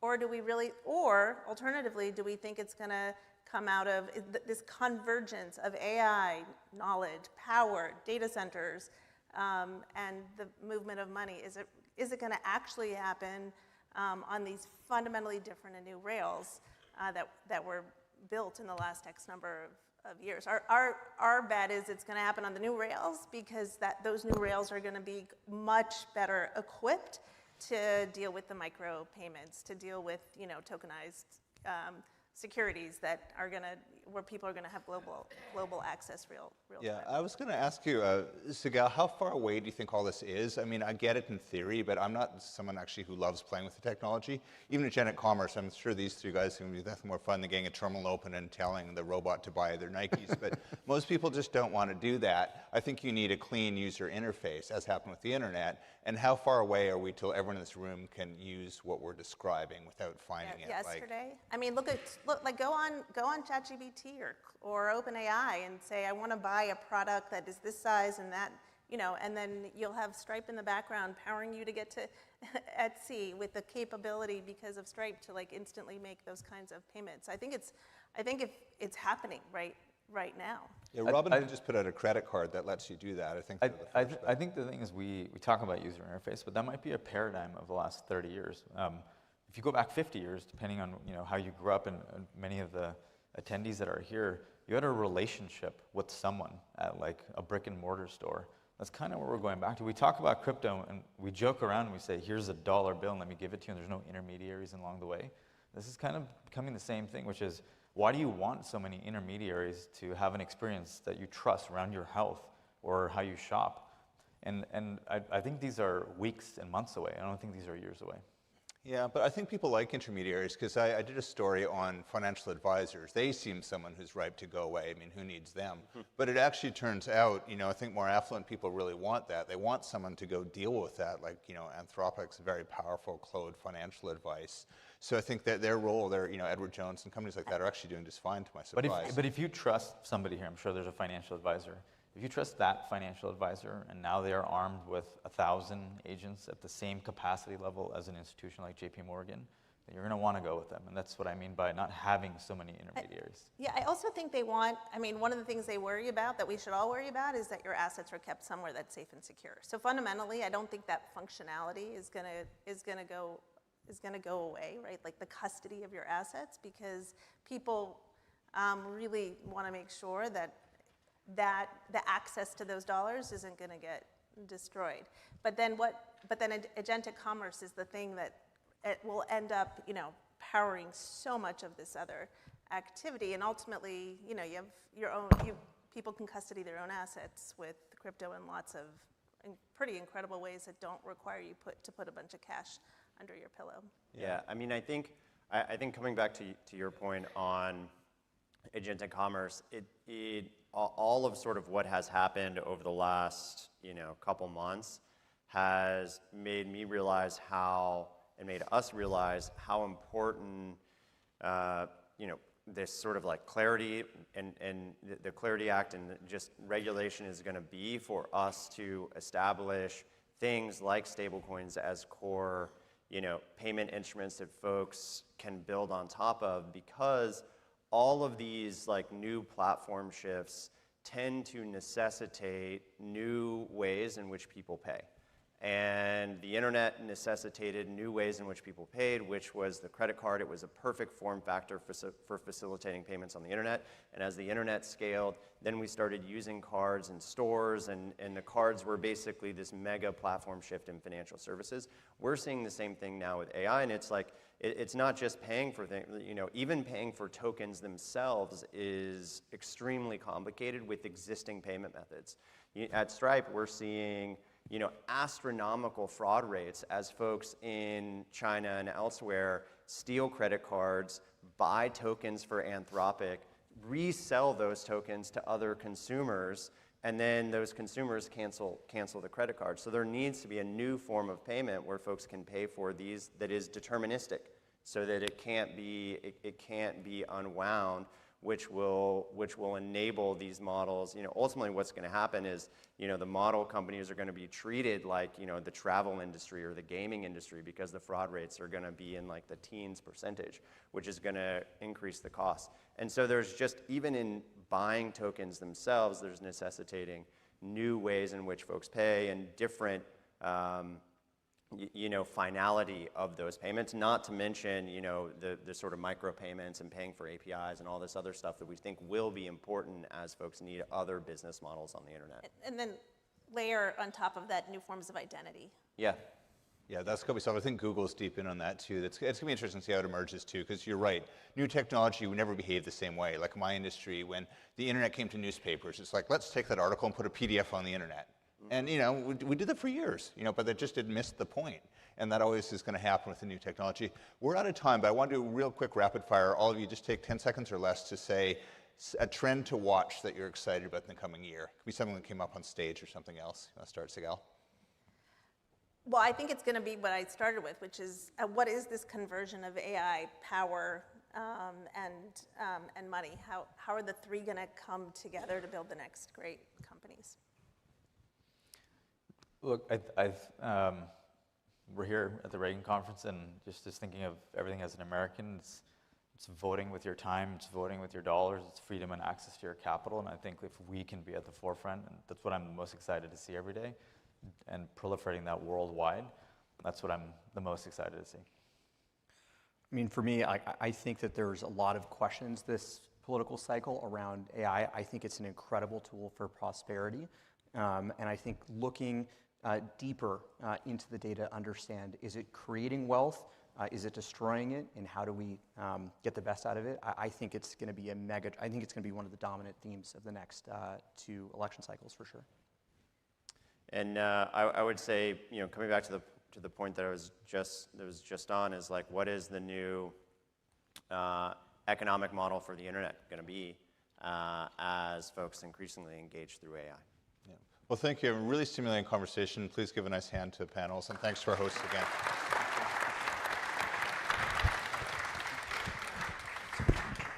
Ladies and gentlemen, this concludes our panel.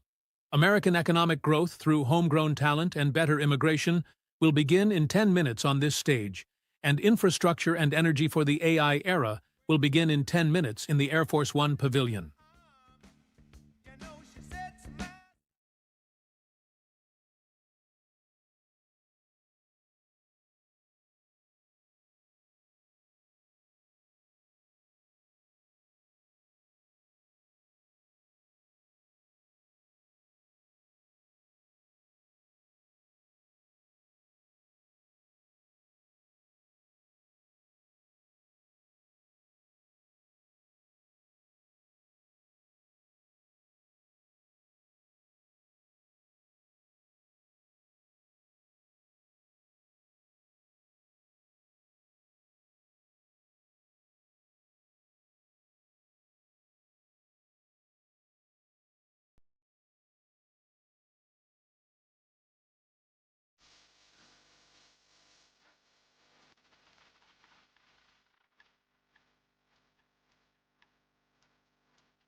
Gentlemen, welcome to our panel, American Economic Growth Through Homegrown Talent and Better Immigration. Please welcome to the stage Ms. Kate Andrews of The Washington Post and our distinguished panelists.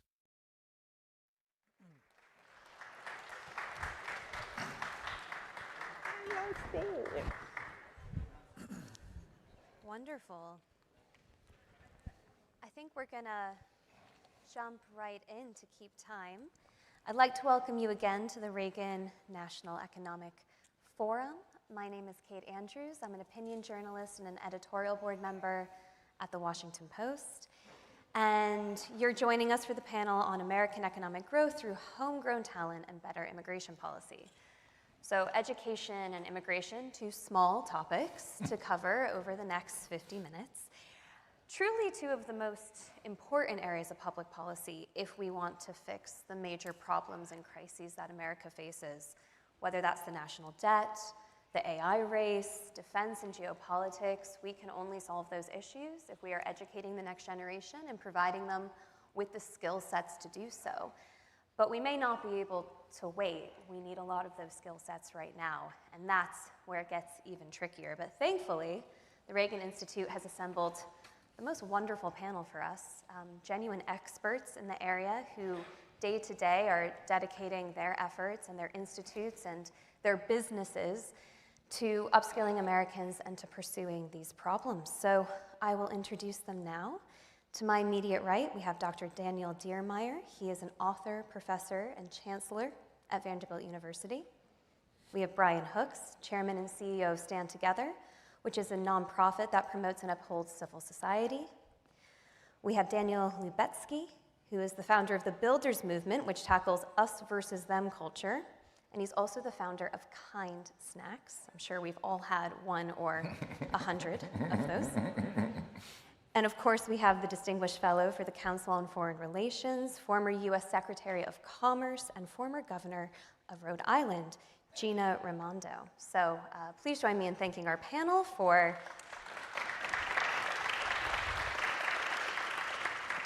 coming here to the Reagan Library. I've told each of them that they've got 2 to 3 minutes to have their opening remarks really quick because I want to get to questions.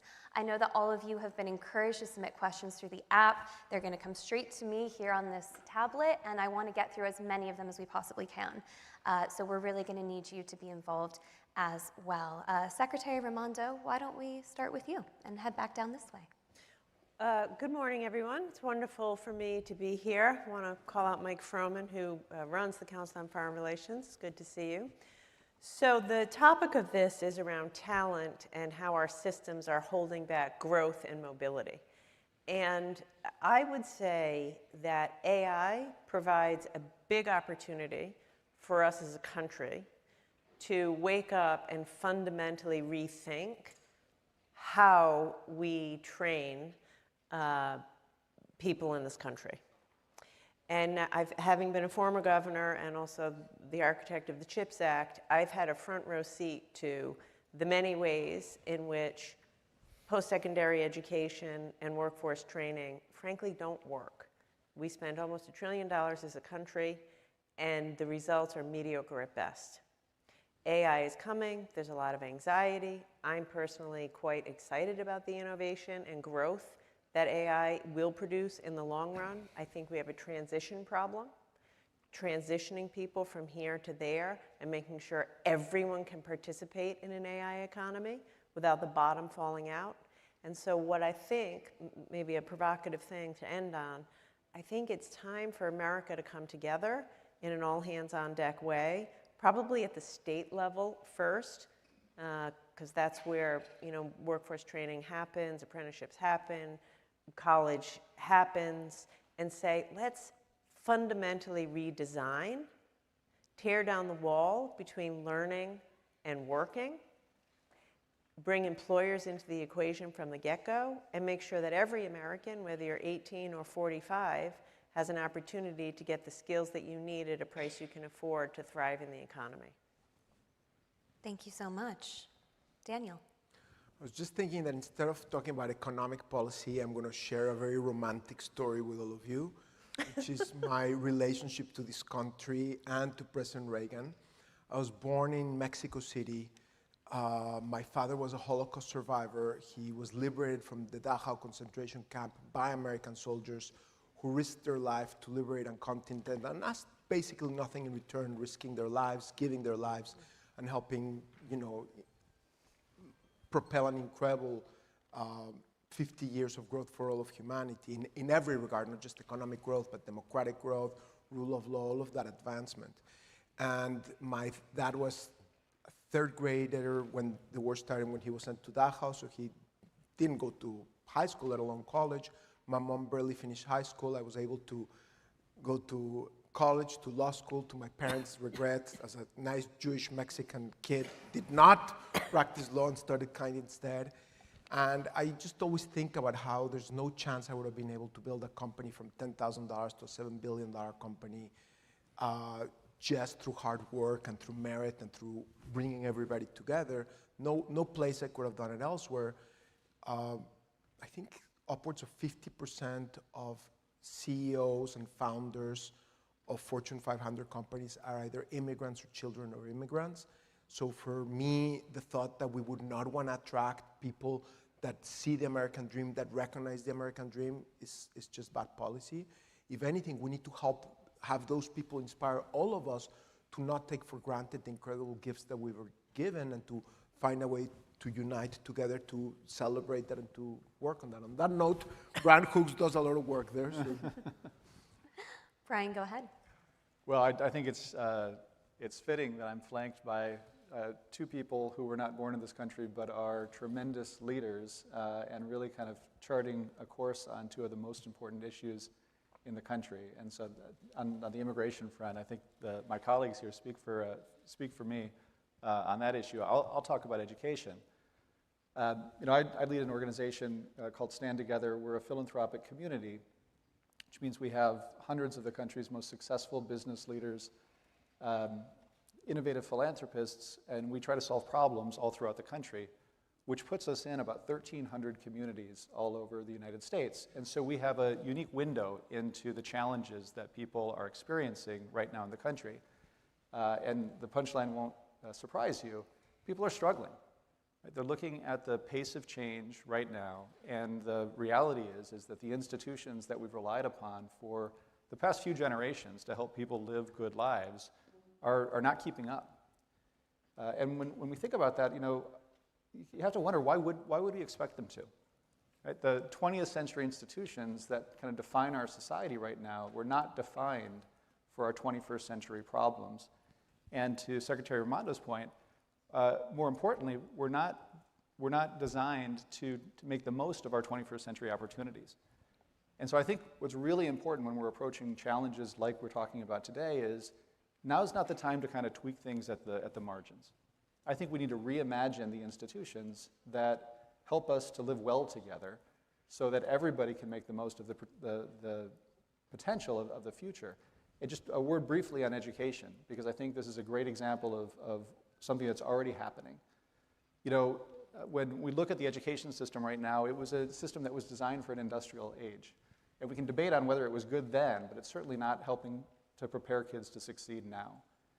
The good news, though, is that people recognize that, and there's a tremendous amount of energy to transform our education system to make sure that every kid gets the education that's right for them. We can talk more about the details of that and some of the opportunities. I hope we'll get a chance to, but I'll leave you with this. We're a partnership organization, so we work with incredible business leaders. And one of them is a guy named Joe Lamont, who started a program called Alpha Schools, which is producing 2 to 5 times the learning outcomes for kids as even the best private schools. And Joe has a saying. He says, "There's never been a better time to be a 5-year-old." And I think we need that sort of North Star. We need that kind of thinking. And then, of course, our job, all of our job, is to make sure that as a society we can live up to that aspiration for every 5-year-old. Thank you so much, Chancellor. Well, first of all, thank you for having me at this wonderful, historic place, and a great honor to be on this panel with all of you. So Brian is being flanked by 2 Daniels here, and the romantic story is inspiring to me. So I'm gonna start with that with just a couple of remarks. So, like the other Daniel on the other side, I also came to this country. I was from another country. I was born in Berlin, Germany. I'm the first of my family to graduate from high school. And I arrived in LAX quite a while ago with $1,000 and 2 suitcases to go to school at University of Southern California. And for somebody who had no background in academia and come to this country, it was the opportunity, the ability to create something amazing is incredible. And when I look back to that, I have a tremendous gratitude to that, to these opportunities that were given to me, and it motivates me, I think, to play a role in like shaping the future, particularly of higher education and universities, which has really been essential to my life and of course of the life of many. So my lane are research universities. Vanderbilt is a great research university. We still have the world's greatest research universities. Don't quite believe the hype about Chinese universities. They're catching up, but we're still the world leader on that. I think whenever you think about the future of a sector, the initial perspective is really critical. And what we say at Vanderbilt, we're proud but not satisfied. So what we mean by that is that the great American research universities are having an enormously positive impact on the country. Pretty much every innovation that we are familiar with that are changing our lives daily had their origin in the university or made an important, the university played a hugely important role, all supported by federal research funding. And the returns to research funding, the economic returns are, if not astronomical, very high. For every dollar that the federal government invests in research, we produce $5 in social impact back. And this has been a partnership really since the Second World War, right after that, where private philanthropy funding from the university plus research funding that comes from the federal government really has created magic. So this is still going super well. There are universities at the core of many local innovation systems. They are often the community anchors when it comes to innovation, really across the country. But then, what can we do more? And I think we need to have a point of view on technology, AI. I'm sure we're going to go deeper into that. I think we also need to ask ourselves, what's the role that we can play in terms of workforce development beyond the students that are full-time on our campus? So one of the things that I find scandalous about universities is that we are having an enormous impact on 18 to 22-year-olds, where it's like the time of their lives, and they're having a transformative education that launches them on their career. And then 50 years, we have nothing to offer, and then we have a cruise on the Nile for them, where they can hang out with their other alumni. So what's happening here? And why are we not playing a bigger role in helping development, not only for the segment of students that are on campus, but for the communities as we think about lifetime learning, continuing education, a partnership with businesses. So we're very interested in that. We're doing a lot of that in Nashville. We're also starting campuses in New York City, in West Palm Beach, in Chattanooga, Tennessee, and in San Francisco. So we think about it really from a national landscape point of view. That role that we can play in how do we really get the most out of technological change, and how do we have a positive impact on workforce development is certainly front and center for us. Thank you so much. Another little reminder to please submit your questions. We've already had a couple come through, which is great. I want to get as many as possible. But I'm going to abuse my position as chair and ask the first one, not least because the Reagan Institute provided such fantastic exclusive polling going into this conference. So hopefully you can pull this up on the screen. This is some of the polling they did on support for further government regulation of AI.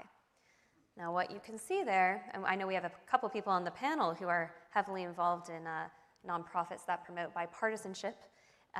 Well, there's large agreement there amongst Democrats, independents, and Republicans that we need more government regulation of AI. And this reflects what we are being told, poll after poll. Americans are genuinely worried about AI and the impact it's going to have on their jobs.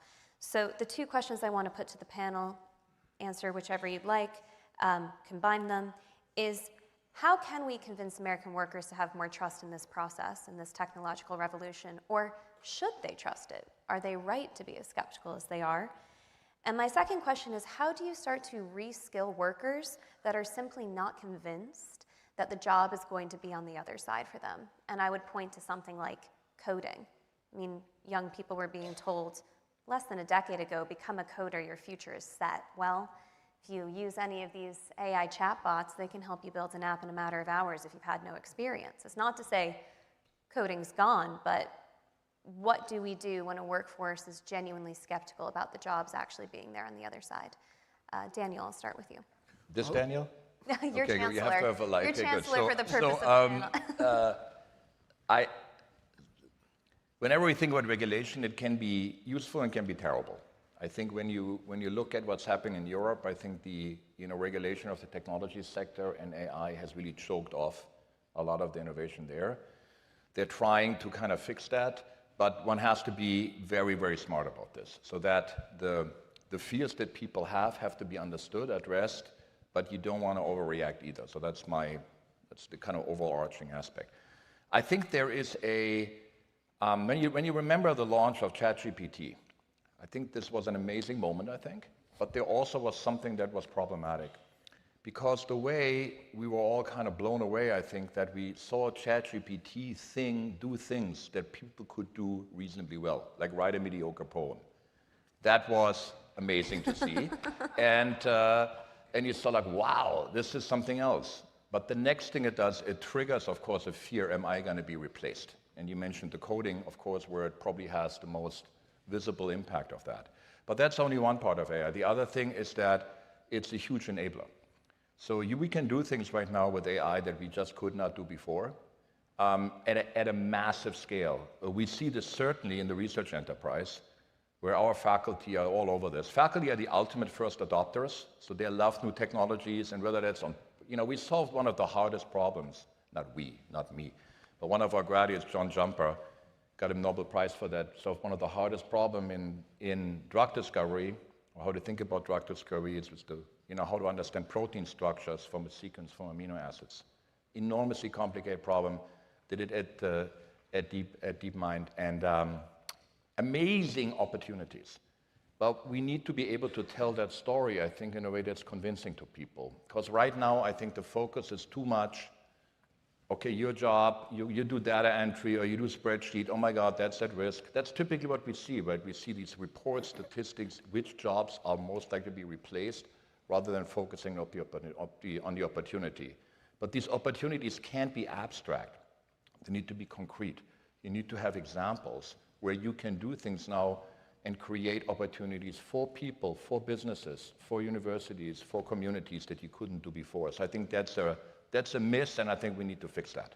Thank you. Let's go down the line. Yeah, Brian. I think this is such an important moment, and I think that we have to take polls like the one that you showed with a big grain of salt. It sort of reminds me of the early 2010s, when there was this fervor of public opposition to government spending.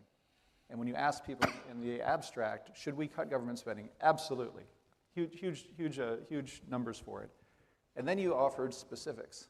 Well, should we cut the government spending that you like, or this government? And of course not, right? Let's not do that. And so when we poll in the abstract, I think that we shouldn't be surprised when we see these sorts of answers. But if we react to those answers, and we forego the opportunities, the upside benefits of this technology, I think we're going to really regret it as a society. That's not to say that the challenges and the risks aren't real, and that they're not something that we should take seriously. But Kate, to your question, how do we persuade people to move forward with the technology? I don't think we can persuade people. I think we have to show people that this technology really can help them improve their lives. To give you an example, we're involved in a new project that was announced late last year called Next Ladder Ventures. It's a $1 billion fund. Stand together, Bill Gates, Steve Ballmer, and Scott Cook and John Overdeck have pooled some funds. We'll deploy this to invest in new companies that are building AI tools that are intended to help those who are economically vulnerable, defined by 200% of the federal poverty level, which is about 90 million Americans, build tools that help them to navigate difficult life decisions. Things like, should I enroll in that 4-year degree program, or should I go to a workforce training program? What do I do about these medical bills that might bankrupt me? How can I best navigate that? Challenges that many of us have resources or people that we would turn to, but that often really derail somebody who is otherwise on a tough life but a good trajectory. just an example of where AI can fill a real gap in our society right now and become an accelerator to people who are otherwise struggling. We put more solutions like that in market, and we show business and we show governments that this is the potential to help people improve their lives with AI. I think we start to see not just these sort of, feelings in the general, but we start to narrow the conversation about what are the things we want to make sure that we don't stymie, that we enable to go forward, and then let's get really specific about the actions that need to be taken to control the downside risk. But if we legislate right now, or if we regulate right now in the midst of this hysteria sort of at the general level, I worry deeply that we're going to forego so much of this upside that can otherwise really help to transform society for the better. So Brian is one of my dearest friends, so I'm just going to pummel him to pieces right now. Just We talked about having some controversy, right? No, Brian and I, he's an authentic libertarian. He does not like any regulation whatsoever. I'm very skeptical. That's not true. That's not true. You'll have a right to rebuttal, but don't I worry. think sometimes you need to harness someone with some guardrails. And AI has incredible potential. I'm very excited about it. But absolutely, there's dangers to humanity from it. And the overwhelming support of people that are concerned is valid. And the problem is nothing is going to get done. Why? Because there's concentrated interest of all the AI companies, and they're going to own the politicians, and they're going to prevent things that are in the interest of the broader society. And this theme of AI regulation happens with social media regulation, where all of us see that some things need to be curtailed and harnessed and regulated, but the social media companies have the politicians in their pockets. And all of the wedge issues that politicians use to divide us, actually 60 to 80% of Americans agree on 60% to 80% of all issues, but the stuff is not getting done because special interests, political parties, and politicians are using division to prevent us as the citizens from leading our politicians, and they're now owning all of these institutes and all of this power to prevent the citizens from leading the way. I can give you hundreds of examples. The only way we're going to win is if citizens recognize the imperative to join forces, to hold politicians accountable, and to make sure that the politicians are following the will of the people. Not that I'm passionate about this or anything. This is why this is called the builders movement, is to replace all this us versus them with a problem-solving mindset, with the interests of citizens prevail over special interests, divisive politicians, and political parties that are more concerned with power than with actually solving problems for the citizens. And you're talking about inspiring people with AI, about doing this stuff. We need to help citizens, young people and all, to recognize that they can be protagonists, that they can be agents of change, to not be programmed to think that they're just going to be victims or oppressors or just observing all of these other happen. They need to understand their power and the responsibility that comes with that power to be part of propelling the politicians to hold them accountable, to build a movement. You know, every industry has a special industry. Every single sector, it's fascinating. The Toilet Papers Association, the this and that, everybody has an industry. Guess who doesn't have a group that represents all citizens? Citizens. There is no, in the existence of our country, there's never been created a platform where all citizens say, where can we all agree? When can 80% of citizens agree? And then hold the politicians to propel them to do what the citizens want. And that's what we need to do. There's no chance on AI, social media, immigration, all these issues, unless we all join forces and start mapping out how do we hold politicians accountable. Brian, do you feel like you need a 30-second rebuttal? Thank you. Thank you. I would second what Daniel Get that says. applause. I would second what Daniel says. Okay. Absolutely. I agree completely. Secretary He's actually a Raimondo. partner in this with me. We've been steaming. Spicy, I like this. No, just two things. I think we have to separate AI security as a national security issue and AI and jobs. And I was, by the way, I'm thrilled to be here because when I was Commerce Secretary, I got myself invited to the Reagan National Security Conference. And the first couple times I did it, I think people said, wait, what's the commerce lady doing here? This is the zone of Joint Chiefs and generals and Secretary of Defense. And I said, well, hang on a minute.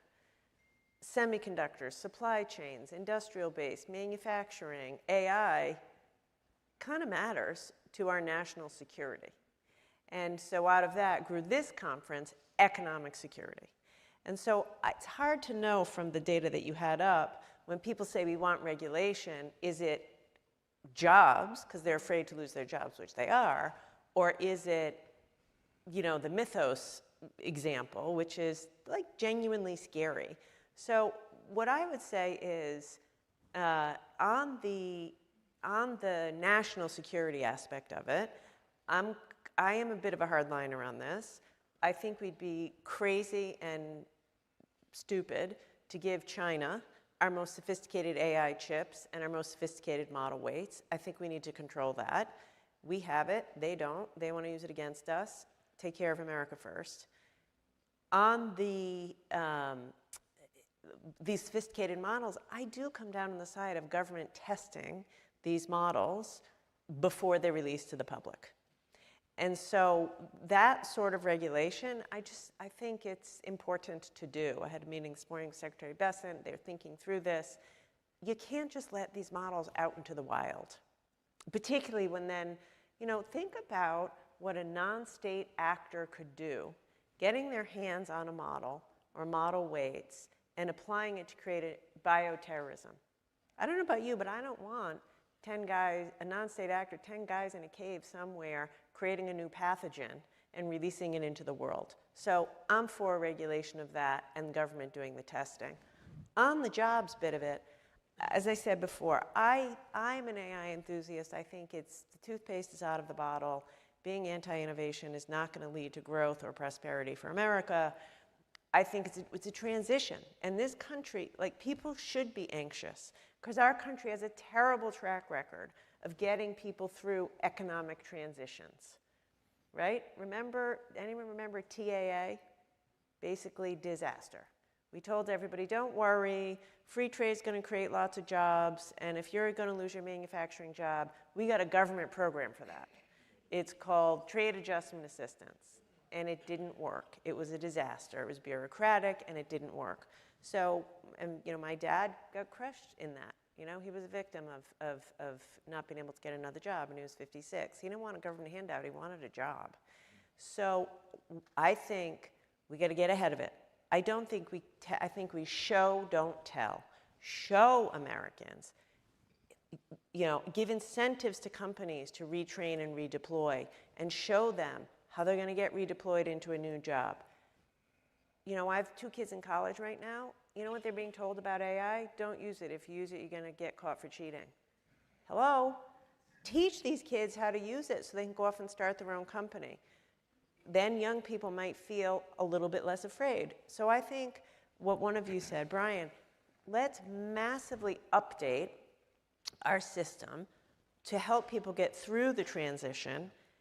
And I don't think telling them is going to work. I think we have to just get to the business of doing it, which includes employers changing the way they hire and fire and redeploy. And by the way, they need incentives to do that. And then also, like, I'm a real proponent of massive change in the way we train people. Thank you so much. We have some fantastic questions here, so I'm going to throw out 3 to the panel, and I'm going to ask each of you just to pick one that you want to answer. And please, let's keep the answers snappy, because I'd love to do a second round if we've got time. First question, AI will automate a large share of the knowledge work tasks which traditionally made up college degrees and the ticket to the middle class. If that's true, does the entire premise of this panel, invest in education, attract certain skill sets, need to be rethought, and does it become more urgent? Second question, with innovations such as classic private schools, homeschooling, charter schools, education vouchers, micro schools, what excites you most about K-12 education today? And the last question, should we think about some form of AI dividend or AI equity stake for all Americans, paid for by the AI companies that supports talent curation and education initiatives?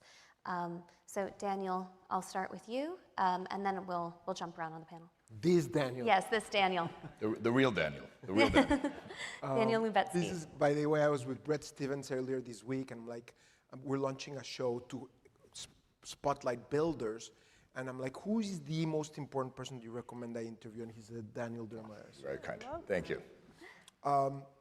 For me, I'm going to combine the first and second questions and come up with an answer that has nothing to do. No, I'm just joking. For me, it's connected to what Brian said earlier about how we're teaching our kids.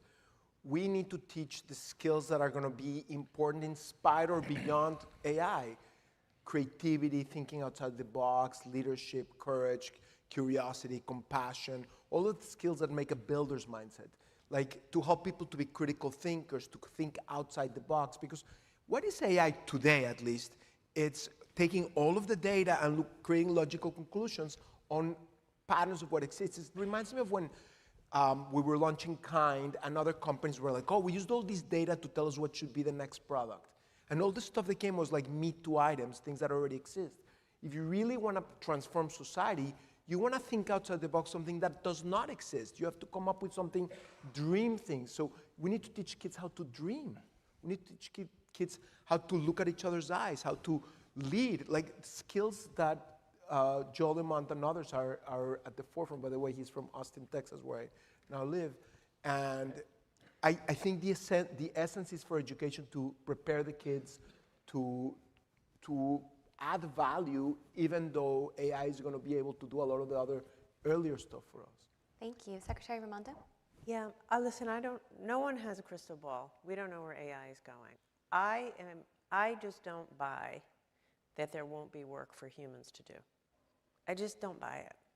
I think it'll be different. But every technology there's ever been, after a period of transition, creates new jobs and different jobs. I just believe this technology is going to lead to the creation of new industries, new businesses, new services, new products, and we'll need people to work in those, in those new industries. So, and also, if you make something cheaper, people tend to want more of it. So I think, once again, I do think there's a transition. I'm deeply worried. I'm not too worried about like the 10-year forecast. I just think there'll be new industries and jobs. I just met a young woman who has a company building space infrastructure. You know, if you were here 10 years ago, you would have thought that was science fiction. She has a real company, hiring real people. So I'm not too worried about the longer term. I am very worried about the next, call it, 2 to 5 years, because every incentive, CEOs aren't bad guys. They have no incentive right now. They fire 20% of their people today, their stock price goes up tomorrow. It is rational to hit the layoff button. So to get through a transition, I think we're going to need some incentives to incentivize companies to hire human beings. Maybe it's lower payroll taxes, maybe it's incentives to redeploy and retrain, and while we get to the place of creating more jobs. Also, honestly, like this concept of universal basic income, I personally think it's like the end of America. So we just have to not allow it to happen. Don't allow it to happen. Like, what defines Americans? We like work. We are strivers. What defines an American? You go into a bar, hey, nice to meet you. What do you do? It's the first question. We're defined by work and striving. Universal basic income kills that, kills what's American. So we got to figure it out.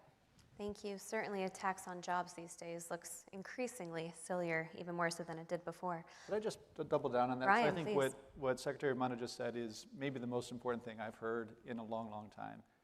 And I think it's important that that not get lost. You know, when you're in the middle of a challenge, a problem, and we are in the middle of a challenge right now, it's easy to just start solving things without thinking, where do we want to go? Where do we want to be as a country? And I think we want to be Americans, right? We want to be a country that recognizes that every person has dignity and every person has the potential to contribute. And that looked different 100 years ago, it looked different 20 years ago, and it's going to look different in 2 and 10 and 30 years. Mm-hmm. But if we lose track of that and we solve problems that are proximate to us right now, like a very real disruption and a very challenging transition with easy fixes like universal basic income, we might solve that problem in the moment, and destroy what we're trying to create over the long term. And so I think that kind of perspective and thoughtfulness, which is hard to do when you're in the middle of a crisis, is absolutely essential right now, both for the education issue, but also for the larger transition issue with AI. I appreciate you saying that. Just to spice it up with my friend from Kind. But as a Democrat who says things like I just said, it makes me basically unelectable, which is why... No, it gives you courage. That's what it does. Which is why, your point, like our politics is screwed up. We need to change the structure, the underlying structure, low primary participation, ultra gerrymandering, that makes it very hard for people that are problem solvers to elect and get elected. And so we need to all join forces to structurally demand some changes. It's also about framing, right? I mean, there's something a little strange happening at the moment amongst these very high-level tech conversations in which the CEOs of these companies are the ones saying, you won't need human workers anymore. That's a very scary argument.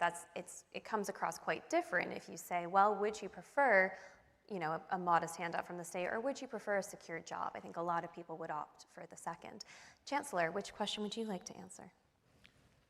Tough to follow, tough acts to follow here. So I'll say one aspect on the AI side, because I think that's front and center for many of us. Yep.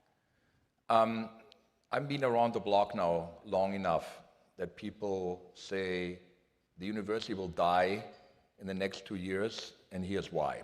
And we've had this with MOOCs, remember those? We had it with virtual reality that everybody completely has forgotten about. But we had it with the book. We had it with TV, with the computer, with the internet. We had it, like every time there's a big transformative technology, and they are transformative. Having books, that was a big deal for humanity. But universities tend to adapt. They tend to metabolize innovation.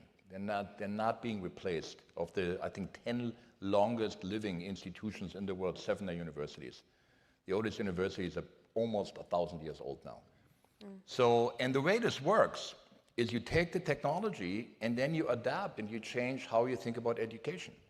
And I do not believe, I could be wrong this time, absolutely, that we're going to replace radiologists completely with AI machines. But we will replace radiologists that don't know how to use technology with those that do.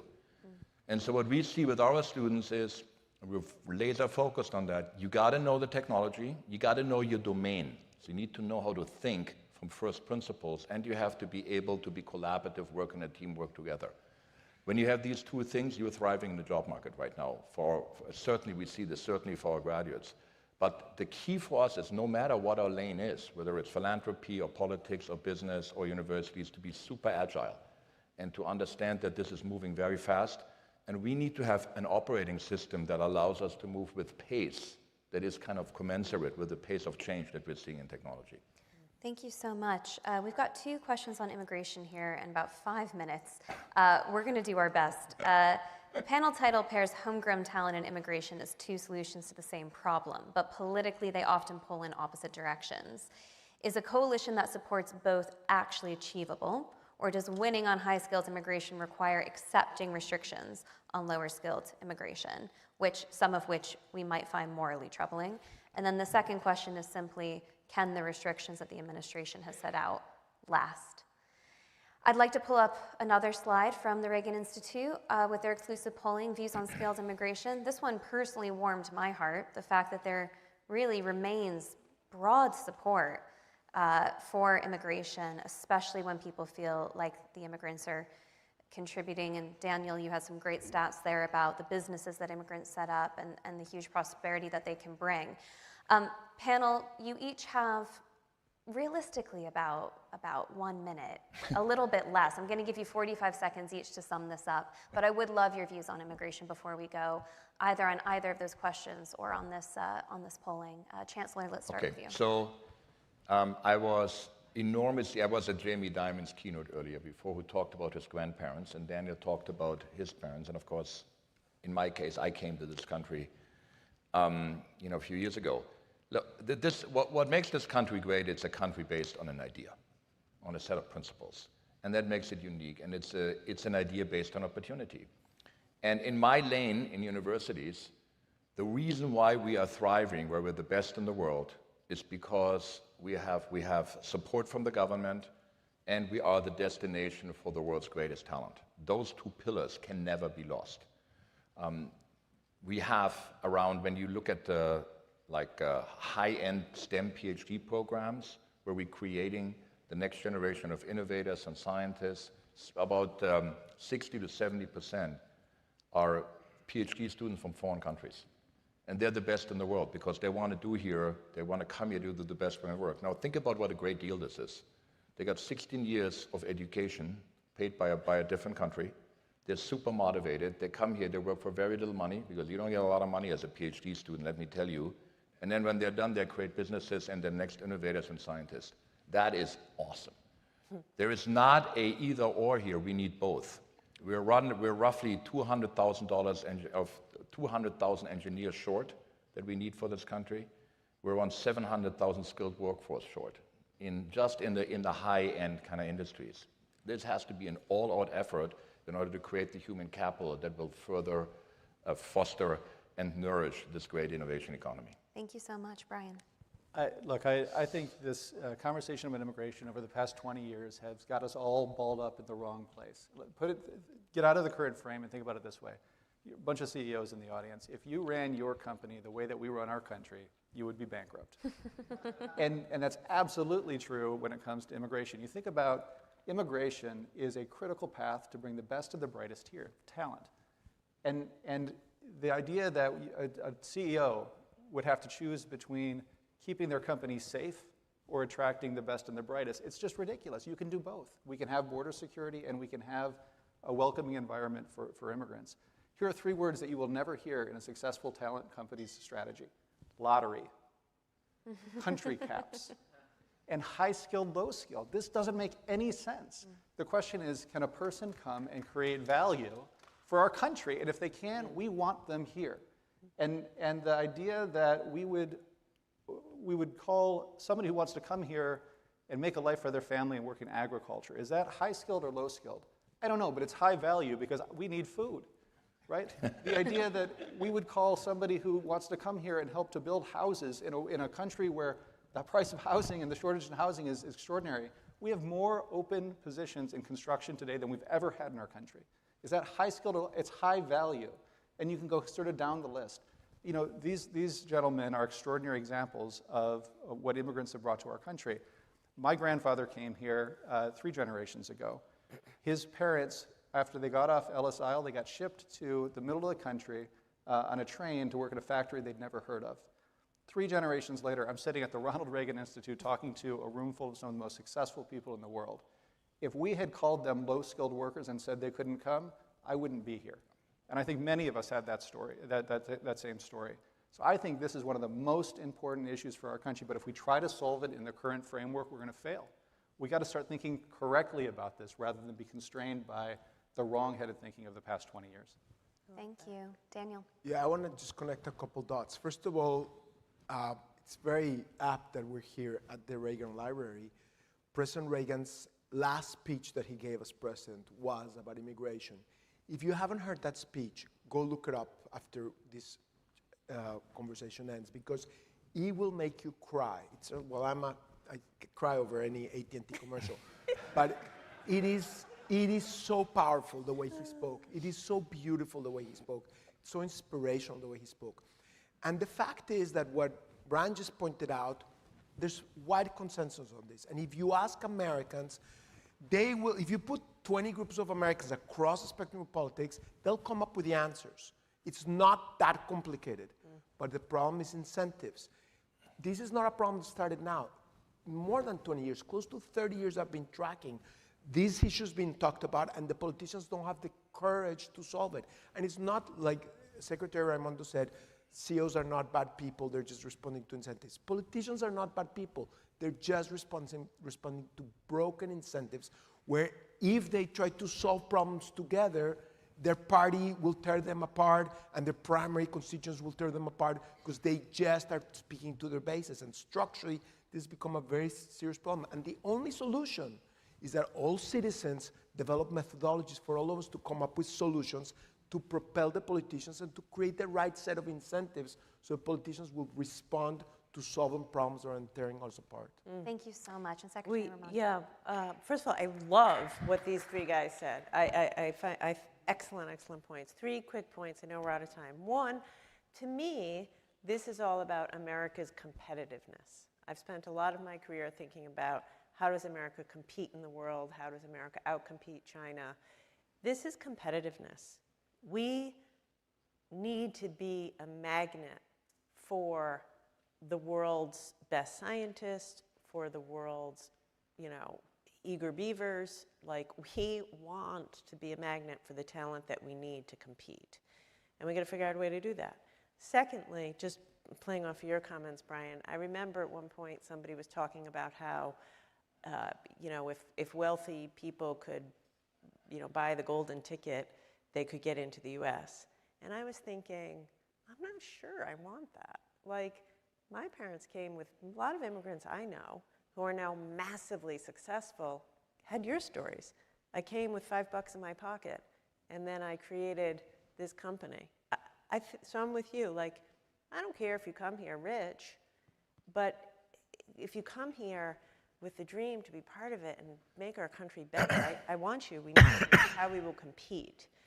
And then, the only thing I would say is I agree completely with this, Daniel. And stop right there. No. Which is, gosh, I bet if we got in a room and said, let's draft an immigration reform law, we could do it reasonably quickly. It's the politics. In fact, every problem I did pension reform as a Democrat, I did the CHIPS Act, it's actually not the policy that's the hard bit of it. It's the politics.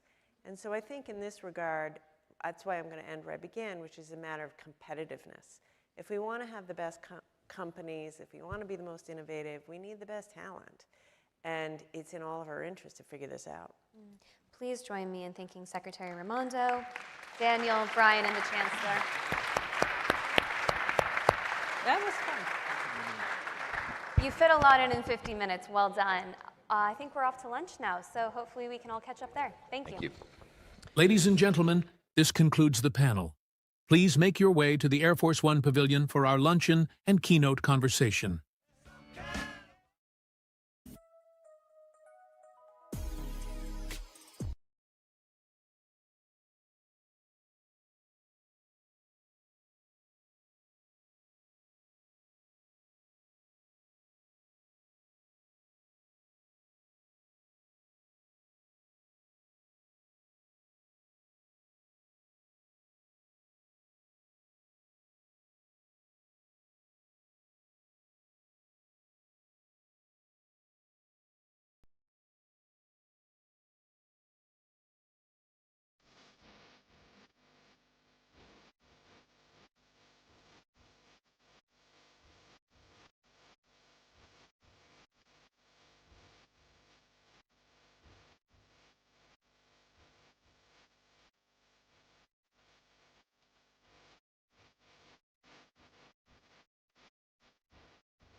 Ladies and gentlemen, welcome to Getting to World-Beating Manufacturing. Please welcome to the stage Ms. Brooke Sutherland of Bloomberg News and our distinguished panelists. We built this city on rock and roll.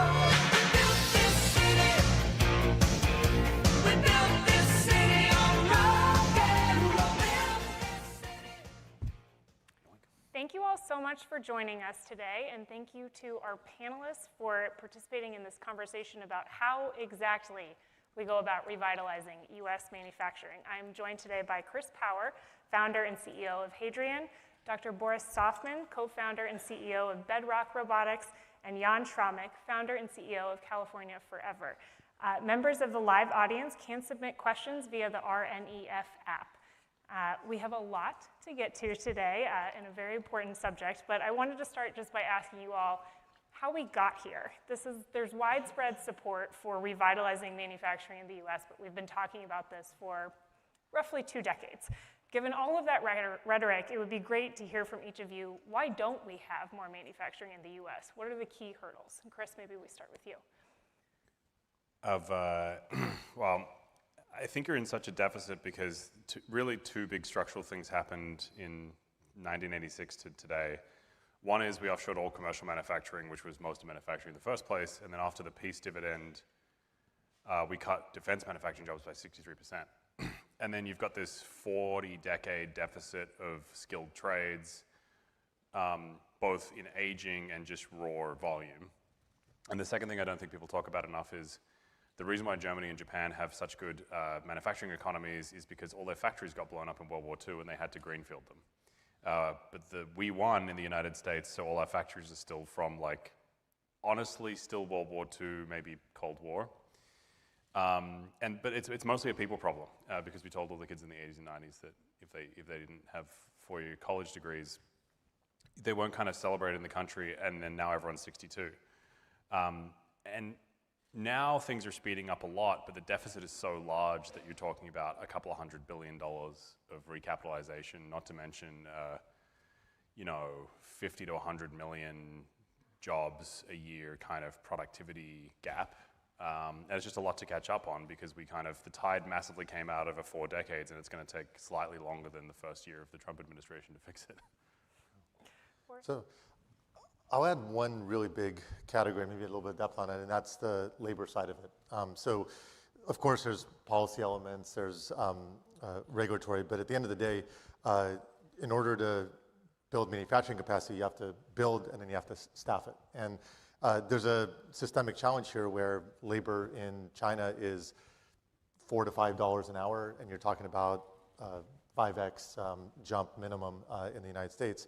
That's challenging, and the population is not growing, and it's not a money problem. You just won't physically have enough people. When you look at construction, you have already a 500,000 worker shortage. 500,000 workers are retiring every year, and in the next 5 to 7 years, there'll be a 40% retirement rate. And so you have this gigantic gap to fill. And so if you can't do it through just a giant labor pool and low-cost labor, then you really have to take advantage of what is now enabled by these really amazing waves of autonomy capabilities, which can tackle both the building and the staffing part of it, and that will be hopefully a key part of the answer. Anything you want to add there? Yeah, I would add, I think there's a cultural component to this as well. And Chris talked about the fact that Germany, for example, still has a very active manufacturing sector, although now they are doing a really good job of screwing it up by making energy unaffordable. And I think that part of the issue is if you want people to work in manufacturing, if you want investors to back manufacturing, if you want the government to invest in it, it needs to be cool. It needs to be respected in the culture. And to some people, manufacturing is a kind of abstract concept. My grandparents worked in a steel mill and in a quarry. My dad is a mechanic. My brother is a truck driver. My other brother works in construction. And then my uncles work in factories and as carpenters.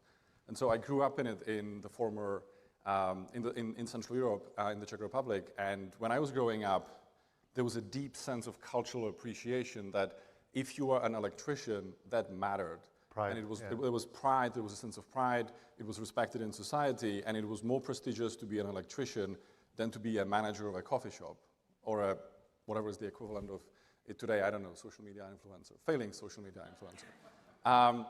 And I think that a lot of things come together if you get it right, in that you have a sense of pride in the schools that you teach people in, the trade schools. The trade school that my cousins went to looked the same way and was the same beautiful building that the kind of academic institution that I went to look like. And so I think if we want people to work in manufacturing, we have to respect it. We have to use all of the modern things that people like Boris and Chris are doing to make the job safer, cleaner, more interesting, better paid. And then we have to create an environment where people want to work in manufacturing because their life is interesting rather than get in a car, drive to some nameless industrial park in the middle of nowhere where the only 2 options for lunch is 2 fast food joints and then drive home and sit in their house. People don't want to work like that. And so we need to do a better job of creating real ecosystem where it's fun and interesting to work in manufacturing. Chris, can you pick up there? My next question was going to be, how do we do things differently now? How do we stop this cycle of constant rhetoric of wanting to revitalize U.S. manufacturing and not really doing it? Well, in some ways, it's you kind of just got to do it. There's a couple of very interesting problems here. The first thing that the administration has changed, which seems silly to mention but is important, is that 90% of manufacturing in the United States is either space or defense. It just is because everything else got offshored, largely. And the issue there is 70% of the manufacturers in the defense supply chain are small businesses. So more than 70% of an F-35, for example, is actually small businesses doing things. The problem with that is the government gives someone $1 billion in year one. Maybe Lockheed Martin's got a huge balance sheet. They can build ahead. Small businesses can't do it. So there's no long-term demand signal for small businesses, and yet they're holding up the defense industrial base.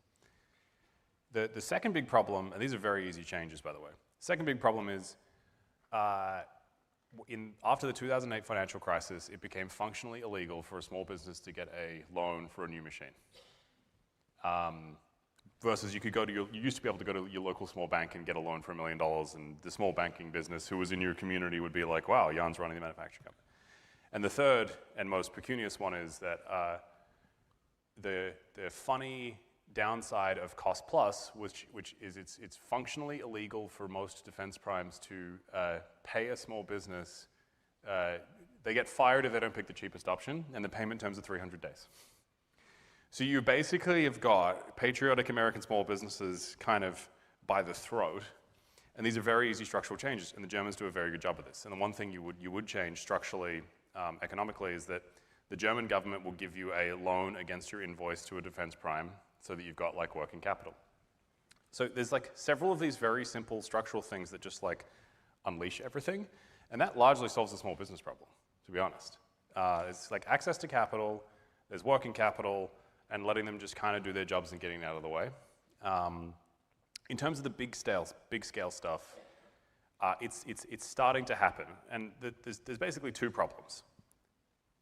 The skilled people are retiring, and you get a 10-to-1 shortage. So you need AI and robotics to give them productivity, but it has to be about making the workforce more efficient, not replacing them. And then, secondly, frankly, you got to pay and value them culturally in stock-based compensation so they're actually part of the company instead of this idiotic, McKinsey-esque concept called, I don't know when we started calling people who work in factories labor. This is like extremely idiotic. And those are the 2 big ones. And then the third big one is you've got $500 billion of CapEx that needs to be refinanced. And up until about a year ago, I thought we were screwed, except you've got Morgan Stanley, JPMorgan, Apollo, Blackstone, everybody coming in basically be like, wow, the IRRs on manufacturing are actually insanely good and way better than data centers. And you've got administration and culture that's behind it. I actually think it's moving. I don't think we've solved the small business issue yet, and that's at a standstill because we have not fixed the economic drivers to let them just run and be American entrepreneurs. The rest of it, I think we're getting there. The only problem is we're not spending enough money fast enough. We should have already spent $200 billion, and I think what's actually exited is several $billion maybe. There's a lot of pressure on the administration to speed that up, but I think we're getting there. It's just like the size of this issue is, magnitudes harder than people think. That's the lengthy, short answer. It's also not singular where you have very different types of manufacturing and skills that are necessary. And you're mentioning how like some of this actually is a skill set problem where over decades and decades of fine-tuning the processes in China, like there are just really magical things that are very difficult to replicate from a start, especially when that hasn't been invested in so long. And so you can shortcut it with a new wave of technology, but like at the end of the day, these are not simple things. And then there's also some systemic challenges to making certain types of manufacturing profitable, no matter what you do. And so you pick your battles and you really focus on onshoring kind of key categories and making it actually make sense from an economic standpoint. Because from a manufacturing and supply chain standpoint and cash flow and predictability, nobody actually prefers to manufacture in Asia. If you're sea shipping, it's 5 weeks on the water. It's a lot more complexity, time gaps, cultural gaps. There's like all these challenges. And so if you could, you would bring it on shore. And so then you start to really think about how do you make this really make sense for big categories that become the catalysts of developing that muscle and then spreading it to others. Jan, do you feel like the ingredients are in place to finally see more manufacturing come back to the U.S.?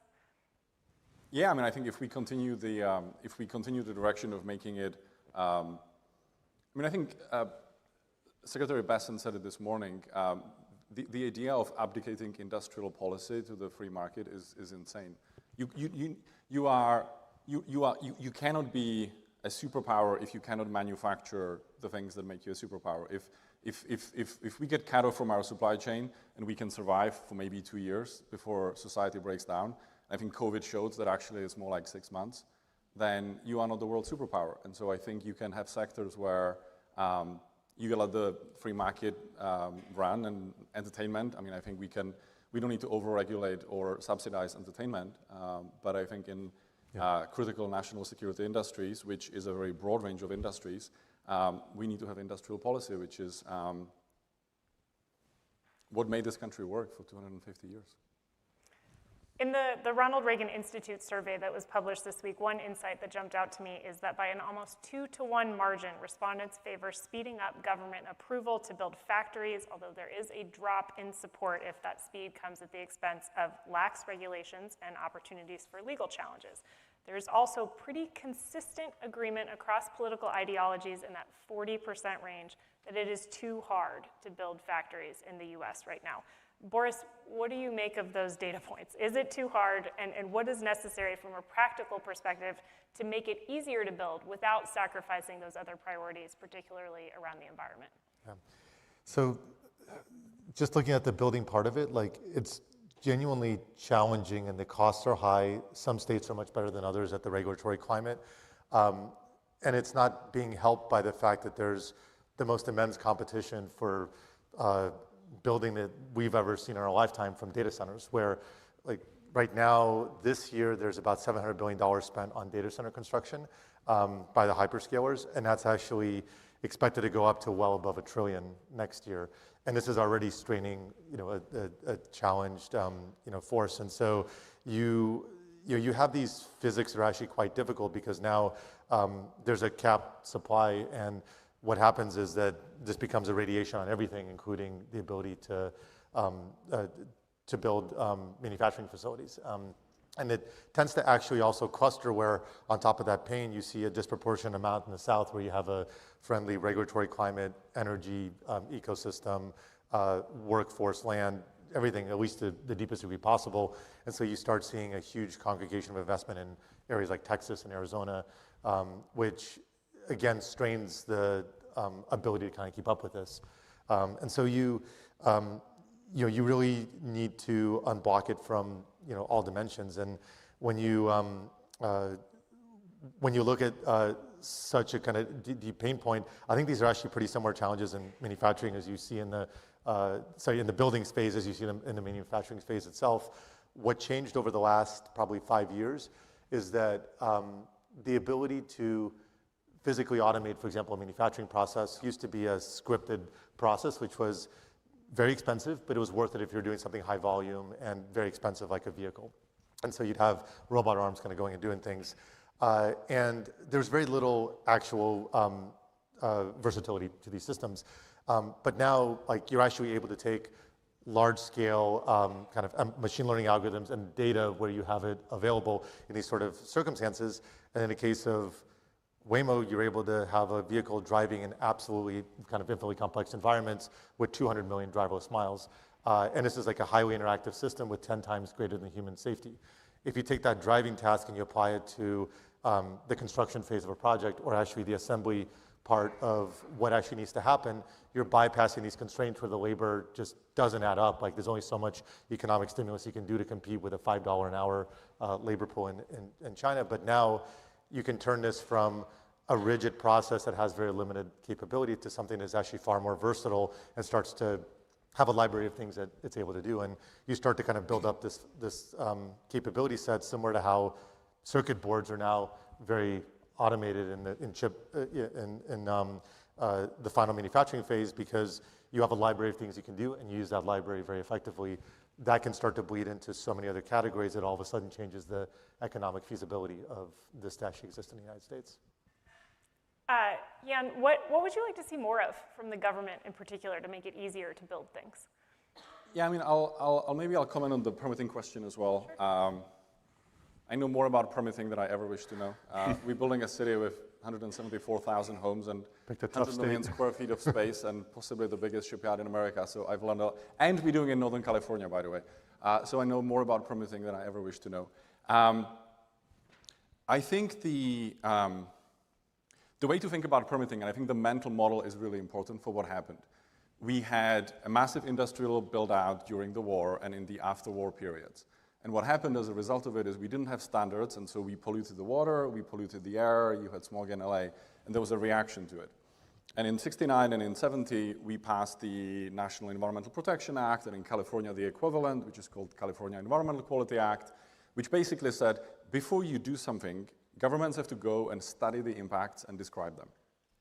They can still decide to do it, but they describe them. What we did then in the 70s is we passed the Clean Air Act, the Clean Water Act, and a series of other acts that basically regulate in an objective way the pollution. So they say you cannot do something if it emits more than X amount of pollution into the water or into the air. The cardinal problem is that we now have two incompatible regimes. We have a regime of regulating the consequences of your actions, which are these objective standards, and we have a procedural regime that says you have to go and study all of this. And so you go, you study all of it for 5 years, and then you have to go and apply for a second set of permits to comply with all of these laws. And we could have either one of them. Either one of them would be fine. We could have the procedural regime, or we could have the standard regime. But if you have both, you more than double the amount of time it takes and requires, because there's a toxic interaction sometimes that happens between these two things where you kind of keep going back and forth between them. And so I think now that we have objective standards and you can never do the kind of things, it's illegal to do the kind of things that we used to do in the 60s and in the 70s, we can lighten up a lot on the procedural things. And when you hear these horror stories about a 6-year environmental review, whether it's at the federal level or whether it's at the state level, it's the procedural stuff. And so I think we need to lighten that up. And that work has started. It started at the federal level. It started in California. Governor Newsom, Assemblymember Wicks, Senator Wiener, they actually passed a very strong set of laws over the last 10 years to lighten it up in California. And the administration is doing the same thing at the federal level. So I'm very hopeful about that. And the way that I think about permitting is imagine that you wiped out all of the infrastructure of the United States tomorrow. We had the money, we had the human talent, we had all of the same people, we had the same ideas, we had the same IP. How long do you think it would take to rebuild the United States? Infinity. We would absolutely never be able to rebuild anything that we are in. This building, the highways, the water systems, the airports, none of it could be built under the current regime. None of it. And if you live in a civilization where the world you live in is illegal to rebuild if it disappears, then you know that we have the wrong set of regulations, and we need to simplify it. Chris, to what extent do you think reshoring is actually happening right now? Because if you look at the data for manufacturing construction spending, it spiked significantly under the Biden administration and the various stimulus programs there. More recently, it's pulled back, albeit at a very high level. To what extent are you seeing that trend, and are tariffs helping or hurting that? So I think taking a step back, effectively, commercial manufacturing in the United States, which has been offshored, is, if you had perfect levels of automation and free energy and free raw material in the United States, China would still be 3 times as cheap because they just subsidize the hell out of everything. So that's kind of position number one. And therefore, there's what I would call strategic reshoring, where because of tariffs or incentives, large companies are doing some reshoring. Certainly in things like semiconductors, in these big partnerships. Biotech, yeah. Biotech. At the mass scale, it hasn't really started, but I think it's about to begin. Because what the government is doing with things like the drone dominance program is, okay, we're going to go spend $56.3 billion on a bunch of drone companies. Great. All of those components are currently made in DJI's supply chain in China because there's subsidies. And this is American consumer basically paid for China's military drone program by buying toys at Christmas. What they're doing now is every quarter, one of those components is going to get banned. Printed circuit boards, goggles, gallium cameras, batteries, right? And then you'll see this mass reshoring. And the strategy there is now you have this, I don't know, $40 to $50 billion drone industrial base that is now priced at a level that is achievable for the American people because it's not subsidized and it's forced to be onshore in this regime. And oh, by the way, all that stuff can go into the robotics as well. So I think in these big policy moves that are actually shifting, because China has always treated, to Secretary Bessett's point, manufacturing as national security, and in the last 40 years, the United States has treated manufacturing as economics, and disconnecting the two was a very silly idea. And now the government is reconnecting that strategy. So I think then you'll see mass reshoring, especially with things like the drone dominance program passing at the supply chain level. But the reality is that unless you enormously hard correct with structural tariffs or policies like what's flowing down in drone dominance, China just subsidizes it to a point because they want to steal the designs that it's just structurally impossible. Whether it's us, we're automating a lot of types of manufacturing, whether it's new manufacturing styles of companies like Markina Labs, Divergent, where they're kind of dual use. No one's going to make any money on commercial stuff unless there's a structural reset because of the levels of subsidies. So then if you make those resets, you'll start seeing reshoring. I think drone dominance will be the first big move there. And then it also has to happen with semiconductors. Certainly it has to happen with shipbuilding. Certainly has to happen with these other things.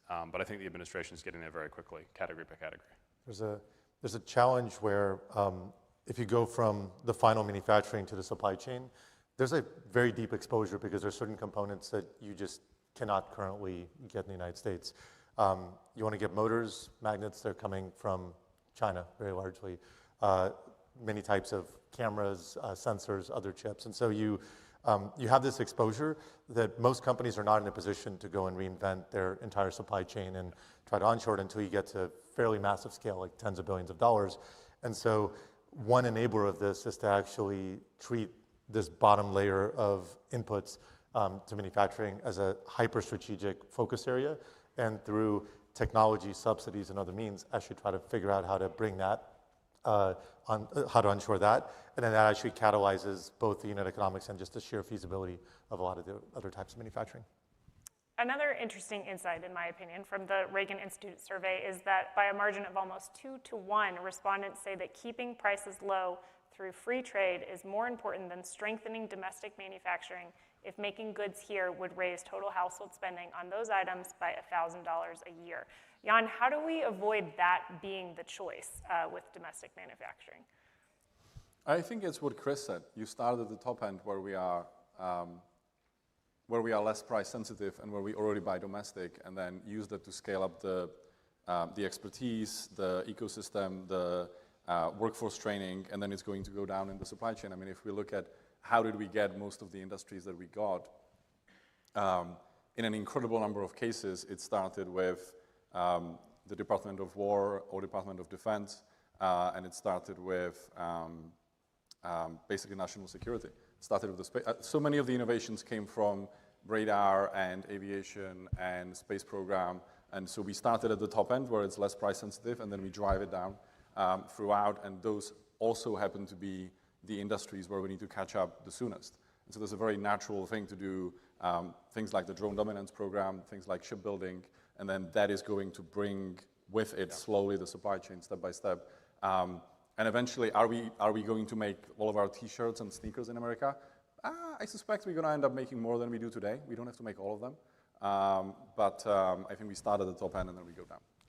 Chris? Chris, I mean, what's sort of the metric that you think of what makes sense to make in an automated US factory versus the math not working? Is it having that national security meaning? Is it having high margins? I mean, is there sort of a formula that you think about? It has nothing to do with the manufacturing method or the production content or the type of market.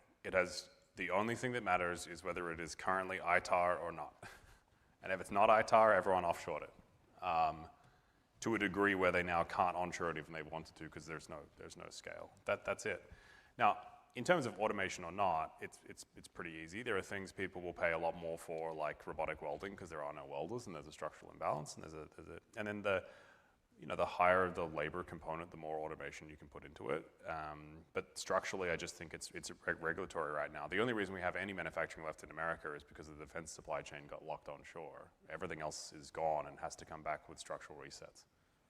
Boris, you touched on this briefly, but this push to build more factories in the US is colliding with the AI data center build out. 42% of contractors with more than $100 million in annual revenue are under contract to work on data center projects, according to Associated Builders and Contractors. Is America capable of building everything that it wants at the same time? Today, no. Very clearly, it isn't. And the interesting thing is a lot of the collateral damage isn't even just felt by other sectors like manufacturing. It's going all the way to housing prices and local schools and everything. This is just a foundation of the entire economy. So today, it definitely cannot keep up. You can't fix that by squeezing data centers. That's obviously also a very strategic in so many other ways, and actually can be responsible for so much of the economic growth that then fuels everything else. And so you have to fix this with efficiencies. The challenge is that industries like construction is one of the few industries that the efficiency of construction as an industry has actually gone down over the last 50 years. It's one of the few industries that hasn't actually seen an increase. And that's only going to get worse with the physics of retirements. And so we need to be able to move faster through all the means. Some of the regulatory elements are actually a source of the uncertainty in construction that ends up creating a lot of inefficiency because of contingencies and buffers, which forces you to not be able to stack projects as efficiently as you could. And so there's a lot of these sort of elements that, if you look at what's happening, there's a high degree of waste. A lot of machines are unutilized. A lot of jobs have a huge unpredictability. And I believe something like 80% of projects, major projects, go over budget. And so when you have this sort of dynamic, you're inflicting a huge amount of pain on yourself, even with the resources you have today, and then you have to find ways to expand that. I mean, I think on that point, there is a possibility to solve two problems with the same solution. Mm-hmm. If the data center build-out continues, then part of the concern is that it's going to replace white-collar jobs, right? In office roles where you can automate things and so on. We should have a massive retraining program at the federal level and at the state level. The last time when we dealt with an issue of a lot of people coming back into the workforce was after the war, when a bunch of veterans came back. And what did we say? We said, you can go to college for free. And I don't know that college is the answer, but if we have a problem where we don't have enough people to build ships and planes and manufacturing, and we have jobs like the kind that Chris is creating that pay over $100,000 where you work in a clean factory, and then we have people who potentially are concerned about losing their job as a result of AI, that seems like an obvious space where the government should come in and say, if you're losing a job as a result of some kind of automation of an office process, we are going to pay for you to go and train to work in manufacturing, to work in shipbuilding, to work in one of these domains. You don't have to get any debt. And then you can tax the data centers or the companies that are profiting from it to pay for the training. I mean, that seems like a quintessentially American program that I think would help the defense industrial base, help the shipbuilding base, help the construction industry, help train more people to go work in building more homes. I mean, there was a big discussion about housing this morning.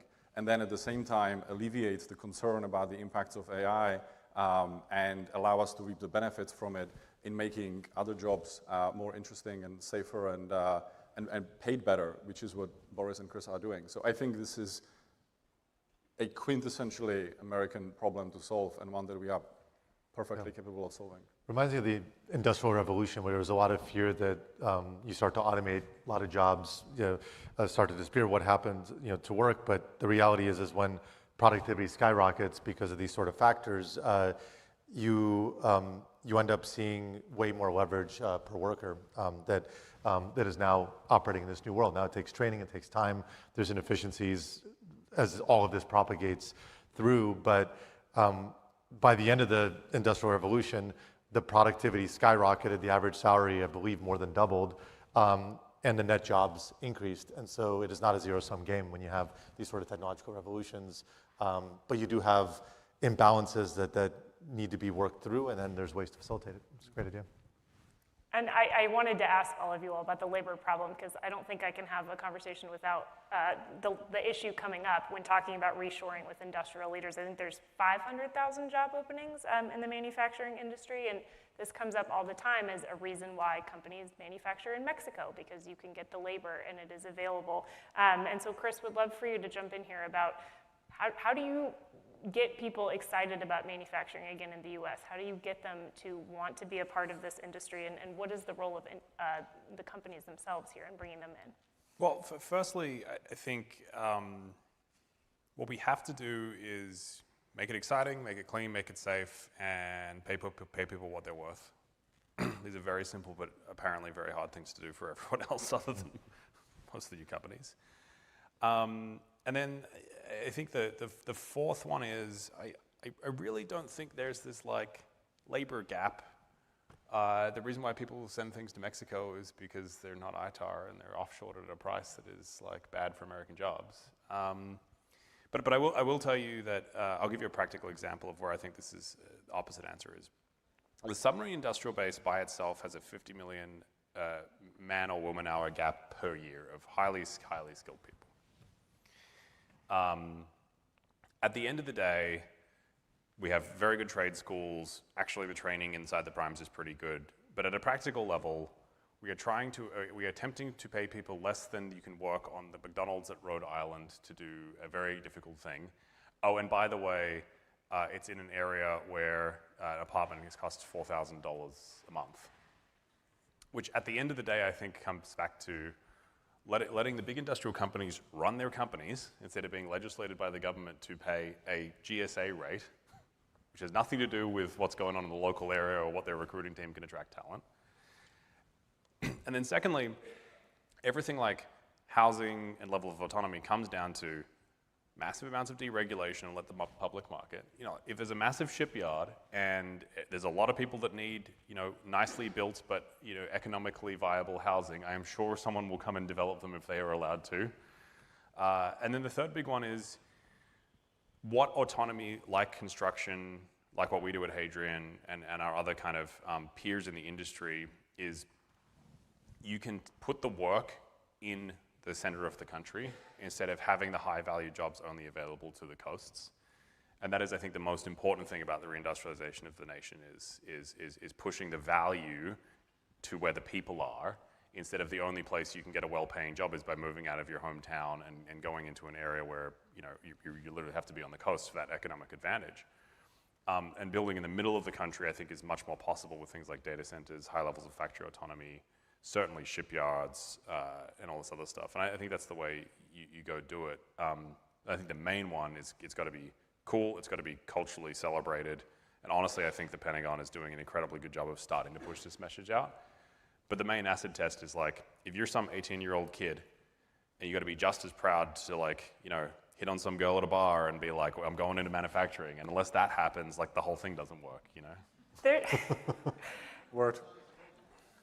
There's been talk recently about bringing trade schools under the mantle of the Ivy League as a way to sort of bolster the prestige of these roles. You mentioned earlier trade schools when you grew up being, like an academic institution. Would that help? Would that make it more appealing for people? 100%. I mean, you've got to remember that in every kid's head since the 80s through the 2000s is basically and parents, if you don't get a 4-year college degree, you're not kind of worth anything to the country and you won't be celebrated by your family. That has to just be massively reversed because frankly, I mean, think about it this way. Why do people continue to keep getting themselves in debt for terrible certifications, not from an Ivy League school? They're in $300,000 worth of debt, and they kind of can't find a job, and the jobs are 40 grand a year.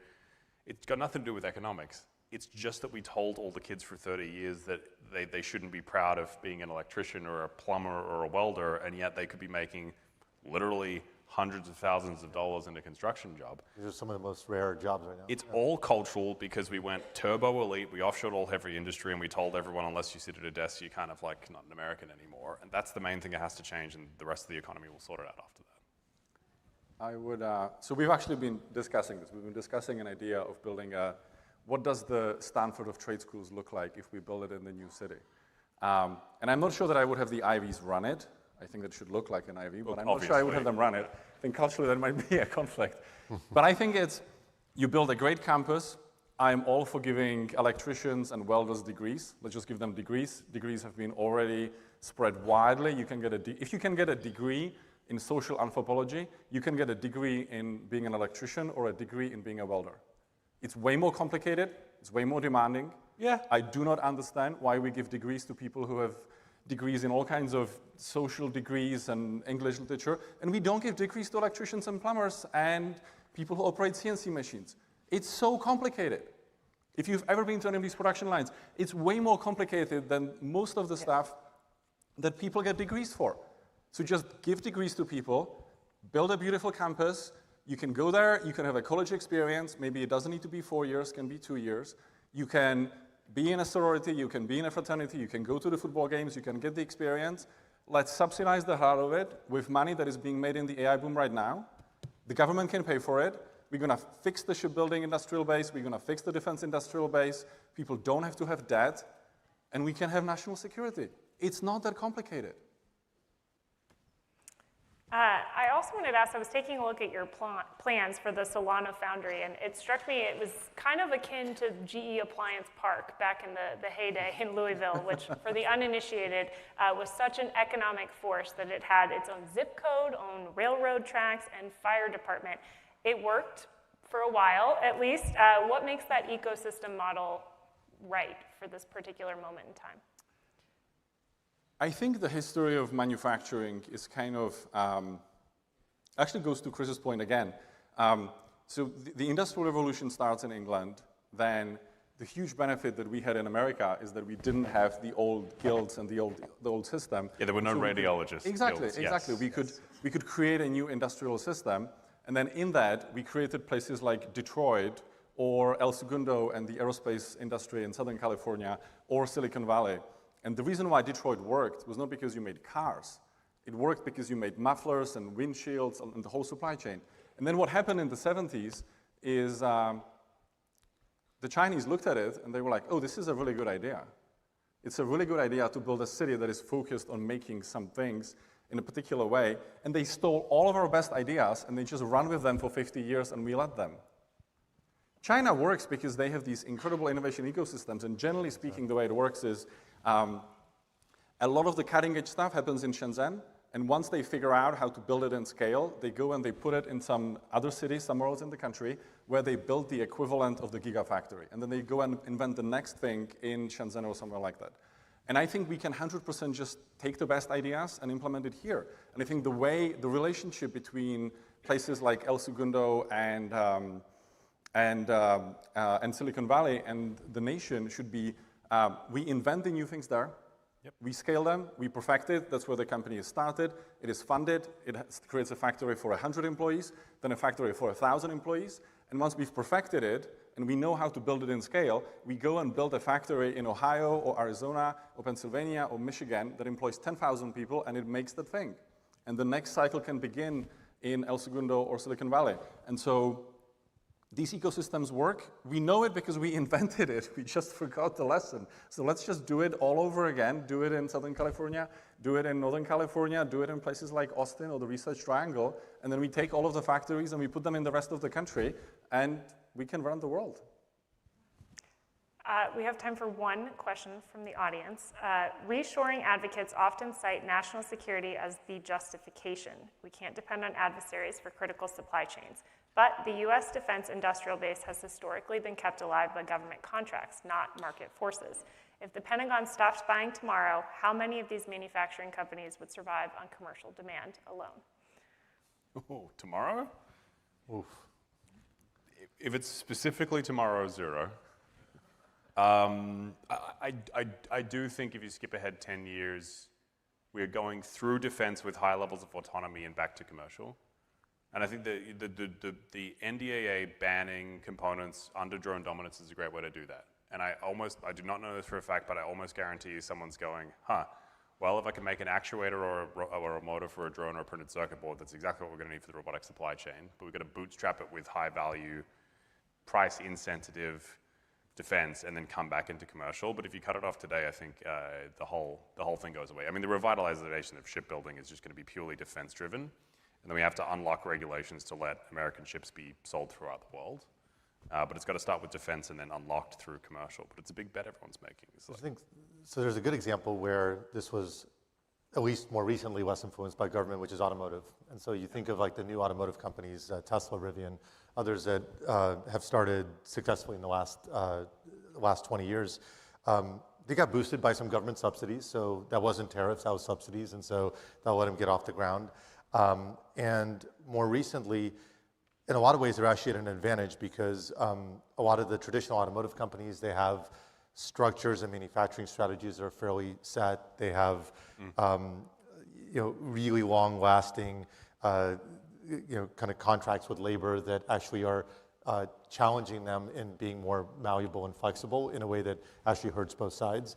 And if sometimes it's actually easier to build a company from scratch than it is to try to evolve an existing company. You see that all the time in this new age of AI, where the new versions of a lot of these industries are actually way more efficient and moving way faster. And it's quite difficult to take a company where you have a giant established team and workforce and everything and try to manipulate it versus try to build it the right way from scratch. And so that's a lesson that I think applies to a lot of other spaces where it may be easier to just rethink from first principles a lot of these challenges. My contrarian opinion is that asking whether the defense contractors would go out of business if we stop buying from them is kind of like asking whether police departments and fire departments would go bankrupt if we stop paying taxes. Some things are not just about money. I'm going to squeeze in one more question, but we've talked a lot about autonomy and robotics, and I'm curious if you think the best path forward to bringing about a true US manufacturing renaissance is one that's not actually focused on human job creation. Yeah. It feels like there's no other way. There's, like, if you were to try to mirror the sort of properties that you see in Asia, you just cannot compete on the low-cost labor front.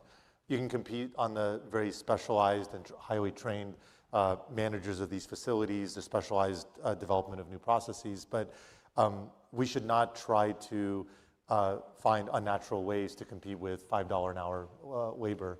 And so doesn't mean you like solve 100% of it, but you actually figure out how to create superpowers in some of these areas that are actually most limiting. And then you push the highly skilled and specialized workforce into where they have a leverage because they're overseeing a much wider swath of production.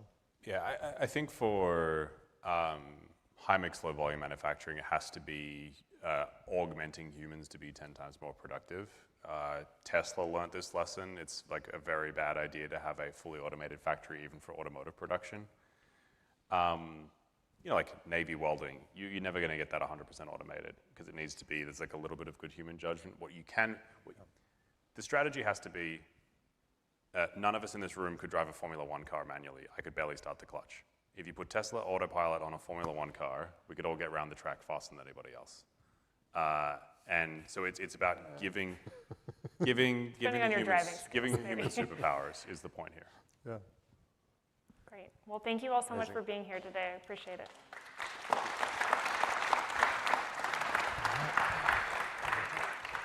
Ladies and gentlemen, this concludes the panel. Our next conversation will begin on this stage in 5 minutes.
Ladies and gentlemen, please welcome to the stage, member of the Board of Trustees of the Ronald Reagan Presidential Foundation and Institute, Mr. Ben C. Sutton, Jr.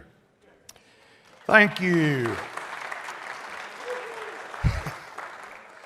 President Reagan once called American farmers the real miracle workers of the modern world, keepers of an incredible system based on faith, freedom, hard work, productivity, and profit, a system that feeds us and sustains millions of the world's hungry.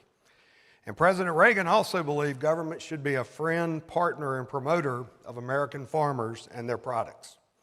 That job is one of the many responsibilities of the United States Secretary of Agriculture, helping our farmers and ranchers grow not just our food, but our economy. So we're thrilled to welcome to the forum Secretary of Agriculture, Brooke Rollins. I know Secretary Rollins has many friends here today after her many years of policy and advocacy work. Before leading the USDA, she served as the founder, president, and CEO of the America First Policy Institute. In the first Trump administration, she served as the director of Domestic Policy Council and director of the Office of American Innovation, frequently shaping critical economic policy. The Texans here today will remember her work as Governor Rick Perry's policy director and her transformational leadership at the Texas Public Policy Foundation. But they're most likely to tell you of their pride in that she's the first Texan and the first Aggie to be the Ag Secretary. Gig 'em. She traces her love of public service to her time at her alma mater, and she once said in an interview with the Texas A&M Foundation, "It often takes years of labor in the public policy trenches to see change come to fruition, but it's worth it to see people's lives change for the better." Secretary Rollins, thank you for your service and your years in those trenches. Ladies and gentlemen, please join me in welcoming for a conversation with Fox Business anchor and Global Markets editor Maria Bartiromo, the 33rd United States Secretary of Agriculture, Brooke Rollins. I love a small town world, I love a country girl, I love a Friday night, man I love this life, sound of an old dirt road rolling through my mind, man I love this life. How great, you are feeling good. Oh my goodness gracious, we're at the Reagan event at Reagan's Ranch. I mean, is there any better place to be? You're right. Right, everybody? Yes, this is you're amazing. Right. Big hand of applause. Well, Secretary, thank you for sitting down with us and giving us an update on all that is going on. Let me start with the issues of the day around this war in Iran. And I want to get your take on how things are different this term as opposed to last term for President Trump. But right now, we're all waiting to see whether or not a deal materializes. Yeah. We know plenty of commodities have been affected, in particular fertilizer, as a result of the closure of the Strait of Hormuz. What can you tell us? Are you expecting this to open soon and fertilizer prices to reverse course?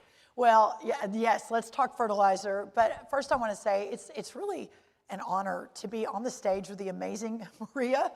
We are on TV, right?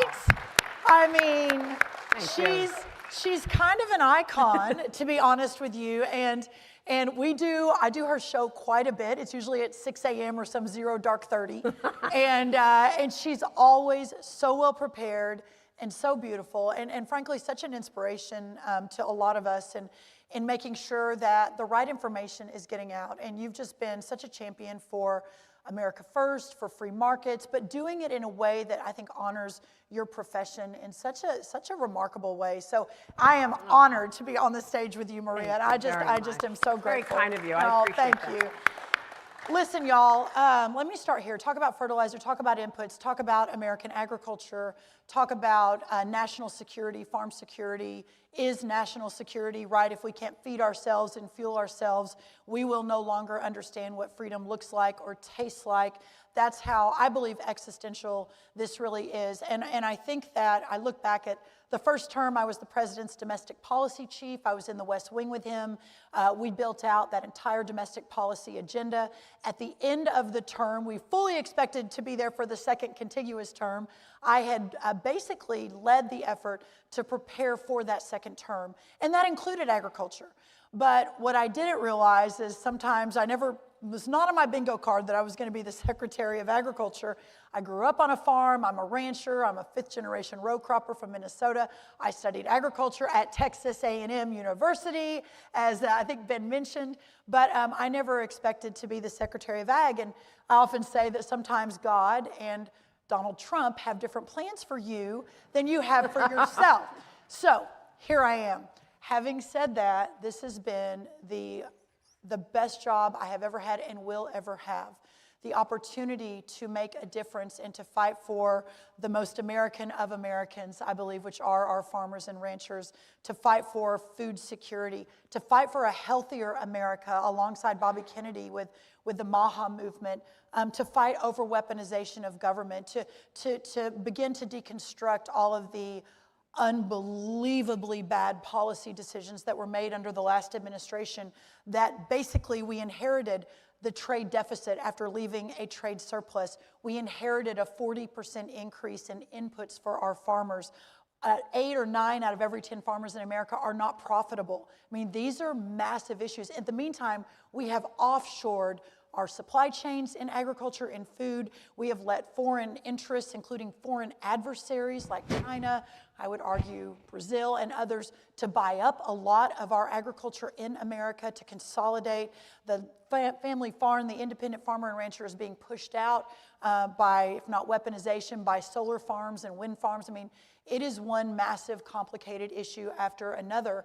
And my approach, and this is where we'll get to fertilizer, my approach is a very outside the box, very, I think, similar to my boss, which is probably why we've gotten along so well for a decade, is to think about, we have such a short period of time, what do we do to break the status quo? Because if the status quo is to continue, we will no longer have a country within a matter of a generation or two.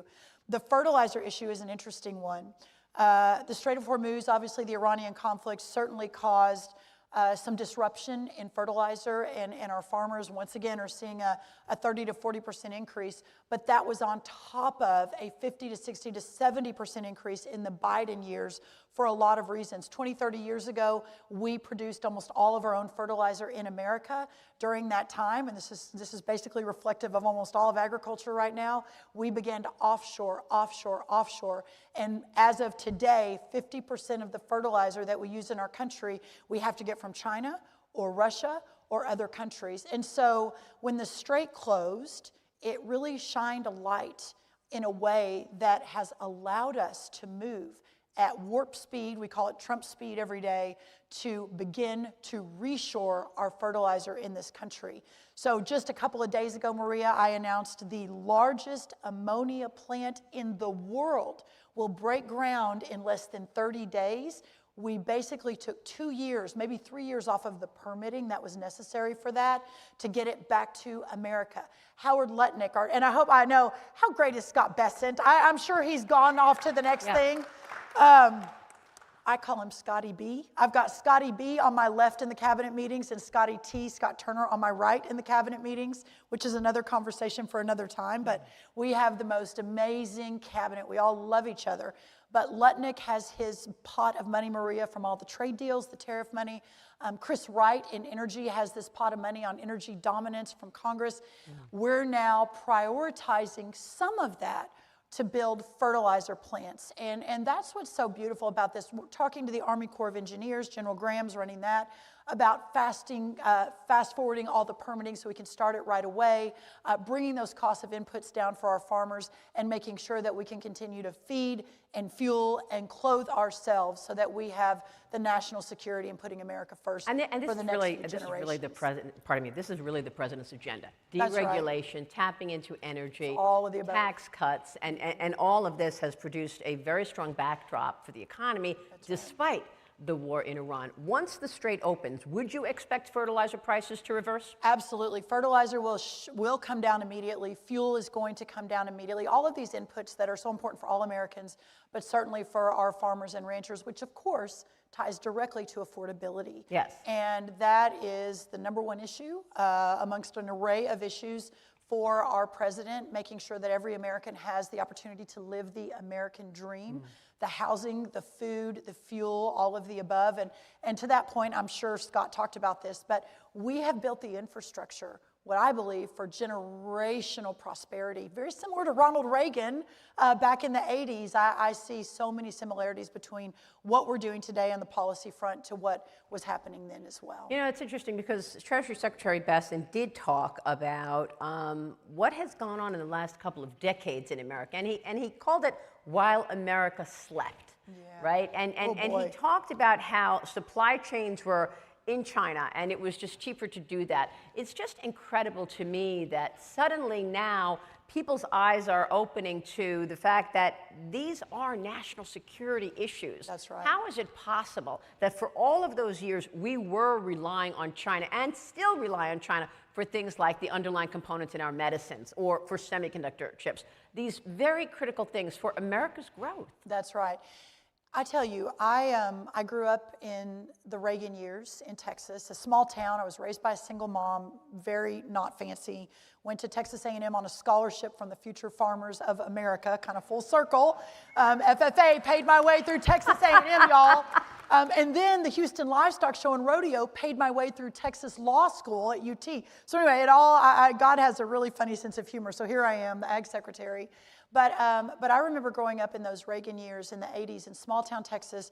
And the reason I paid, even though I was fairly young, the reason I was paying attention is my uncle by marriage, much fancier uncle, was James Burnham, who founded National Review with Bill Buckley. So even though my mom was struggling as a single mom, we didn't have anything, National Review would always arrive to our house. And that's really, I got very interested in policy and making a difference and fighting for patriotism and the American dream. Wow. I say all that because it was sort of this foundational idea that free markets are imperative, and that if China can do it cheaper, and so that's where I came from too, which probably most of us, I'm guessing, did. And Donald Trump came down that escalator in 2015, talking about how that's not okay, how we're giving our sovereignty to a foreign adversary, how we have offshored our food, our medicine, our manufacturing, our widgets, all of the above, that we had basically been importing energy for all of those years and we needed to be exporting. And it was like, wow, this is a whole different way of thought. Yeah. And Maria, I think before the intellectual class, which probably included me at that point, which is funny, caught up to that, the American people understood it immediately. He came down that escalator and all of a sudden 40% of our population who probably never voted, paid attention, were like, yes, what he is saying is what I am feeling. Yeah. And now we're 10 years into this and we see it. And in agriculture, it is terrifying. Well, I mean, terrifying what we've offshored. We really need to talk about China because there was a moment in time, I think, when the U.S. hoped that China would come to the middle. Let's explain and show how democracy and capitalism works. Maybe we will get them to understand. So they are invited into the WTO. So we start engagement. What happened? Did China become even more undermining of the United States? Did the world change dramatically? When did China become as severe an adversary as it appears to be today? I think from a world history perspective, China's playing a 100-year game. And I'm getting a little out of my lane here because I normally talk soybean, sorghum, and screwworm. But I do think about this quite a bit. My personal perspective on this is that China's playing a 100-year game to move toward superiority, to basically become the next America. And when you look at the thousands of years of history in our world, you've had great civilizations rise, Greece, Rome, Egypt, move over to Europe, Great Britain, Spain, Portugal, France, and then you see great civilizations fall. And normally those civilizations fall under the weight of their own largesse, right? They rise, and then they become corrupt, and then the government becomes big, and then they overtax, and then it all ends. And that, from my perspective, in a very simplified way, is exactly what was happening with America until we woke up under President Trump 10 years ago. And we have the best country in the world with the best system. Our founding fathers at 250 years, the Constitution they wrote, the Declaration they wrote, nothing will ever compare to it, ever. But the challenge is we're running for elections every 2 years. Yeah. Every 2 years. We don't have a 50-year or a 100-year plan to execute or deploy. And that's why I think this administration, Trump 2.0, this cabinet, we are so focused on fixing the long-term structural challenges that we have basically, the sleeping America, have basically snuck up on us, and I think that's a lot of what we're doing. How worried are you about China owning farmland? I want you to assess today's farmer for us, and I know that there are certain states who've said, no, you cannot buy land in this state. Correct. Because of what we've seen in terms of the undermining, consistent theft of intellectual property, cyber attacks, lots of undermining in other ways. Should we be afraid of our food supply from the land that is owned by our #1 adversary? In 1983, China owned about 2,000 acres of American farmland. Today, they own almost 300,000 acres of American farmland. They also own Syngenta, which is a seed fertilizer input company. They also own Smithfield, which controls a fifth to a fourth of our pork in America. It is one thing after another. And the farmland piece, not surprisingly, when we map it, and Maria, you've been so great letting me come on your show to talk about this to your audience, when you map it, a lot of that farmland is actually around military bases.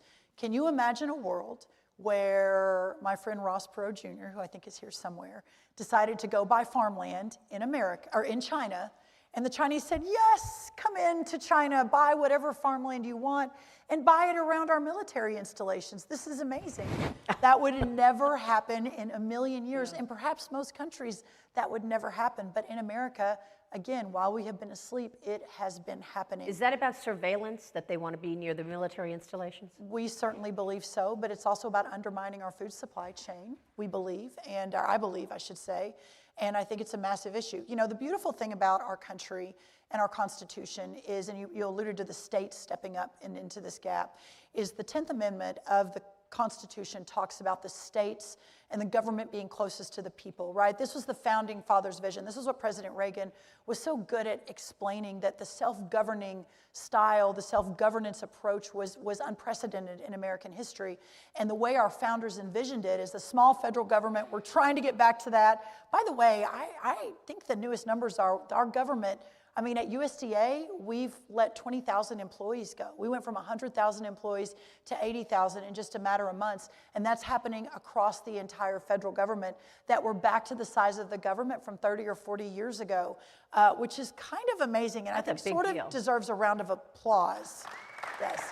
Nothing like instigating your own applause here, but that is sort of a game-changing transformation. We just have to codify it and keep it so. But the point of that is, what the founders envision with the states is they're really the laboratories of democracy. That's where the innovation should happen instead of Washington. So as Congress is deliberating, for example, on Chinese farmland, the states are taking action. Arkansas under Sarah Sanders, the Dakotas have stepped in, Nebraska, I think Governor Bill Lee is here, Tennessee has stepped up, and many of them have not only said no China purchased farmland in my state, but we're actually going to begin to start clawing it back, and we're seeing that across the country. How do you believe China is undermining our food supply? I think this consolidation, this offshoring of our food supply chain, not just China, but Brazil, for example. 2 Brazilian companies own 2 of our biggest beef processing plants, and 2 American companies, Cargill, Tyson, but alongside these 2 Brazilian companies, control 85% of our beef processing in America. As I mentioned, the pork, as I mentioned, the feed, the fertilizer. Again, this has all happened. Agriculture has never even been on the CFIUS committee, which is the committee that reviews foreign investment, until this year when I called my friend Scott B. and I said, Scotty, we gotta get ag on this committee that can actually have a say and understand what's happening. We've lost tens of thousands, hundreds of thousands of family farms. We've seen massive consolidation. At the same time, we've seen America get sicker and sicker and sicker because the food that's coming to the plates, especially in our socioeconomically disadvantaged communities, is not working. And so you have massive economic implications as well as national security implications by how we have moved away from the original idea of producing and growing homegrown, locally grown food, selling to your schools and your hospitals, et cetera.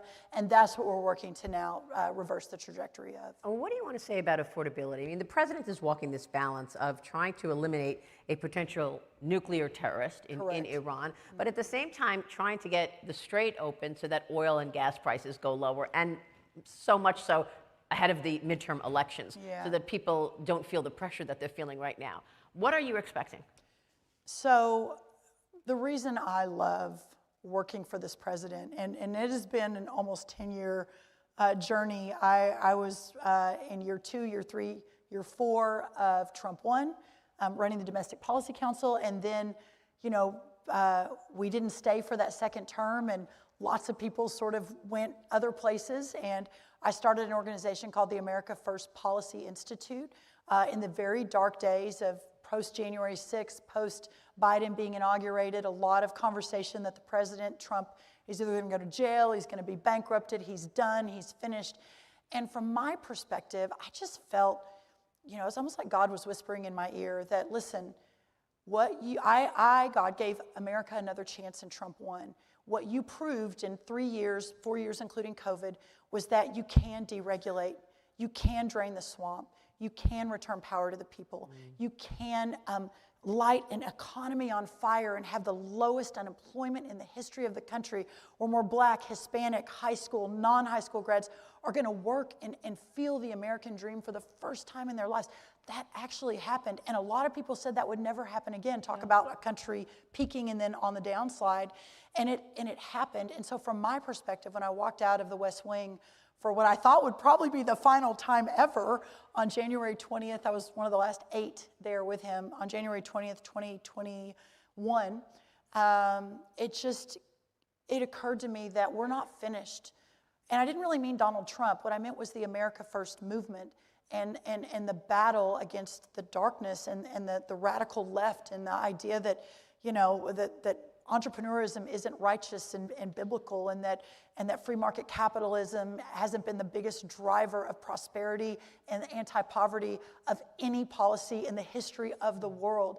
That if we didn't build something to keep that going and to prepare for whomever was next, Maria, whether that was a DeSantis or a Haley or whoever, that if our side, the other side's really good at government, our side is good at building businesses, supporting churches, building families.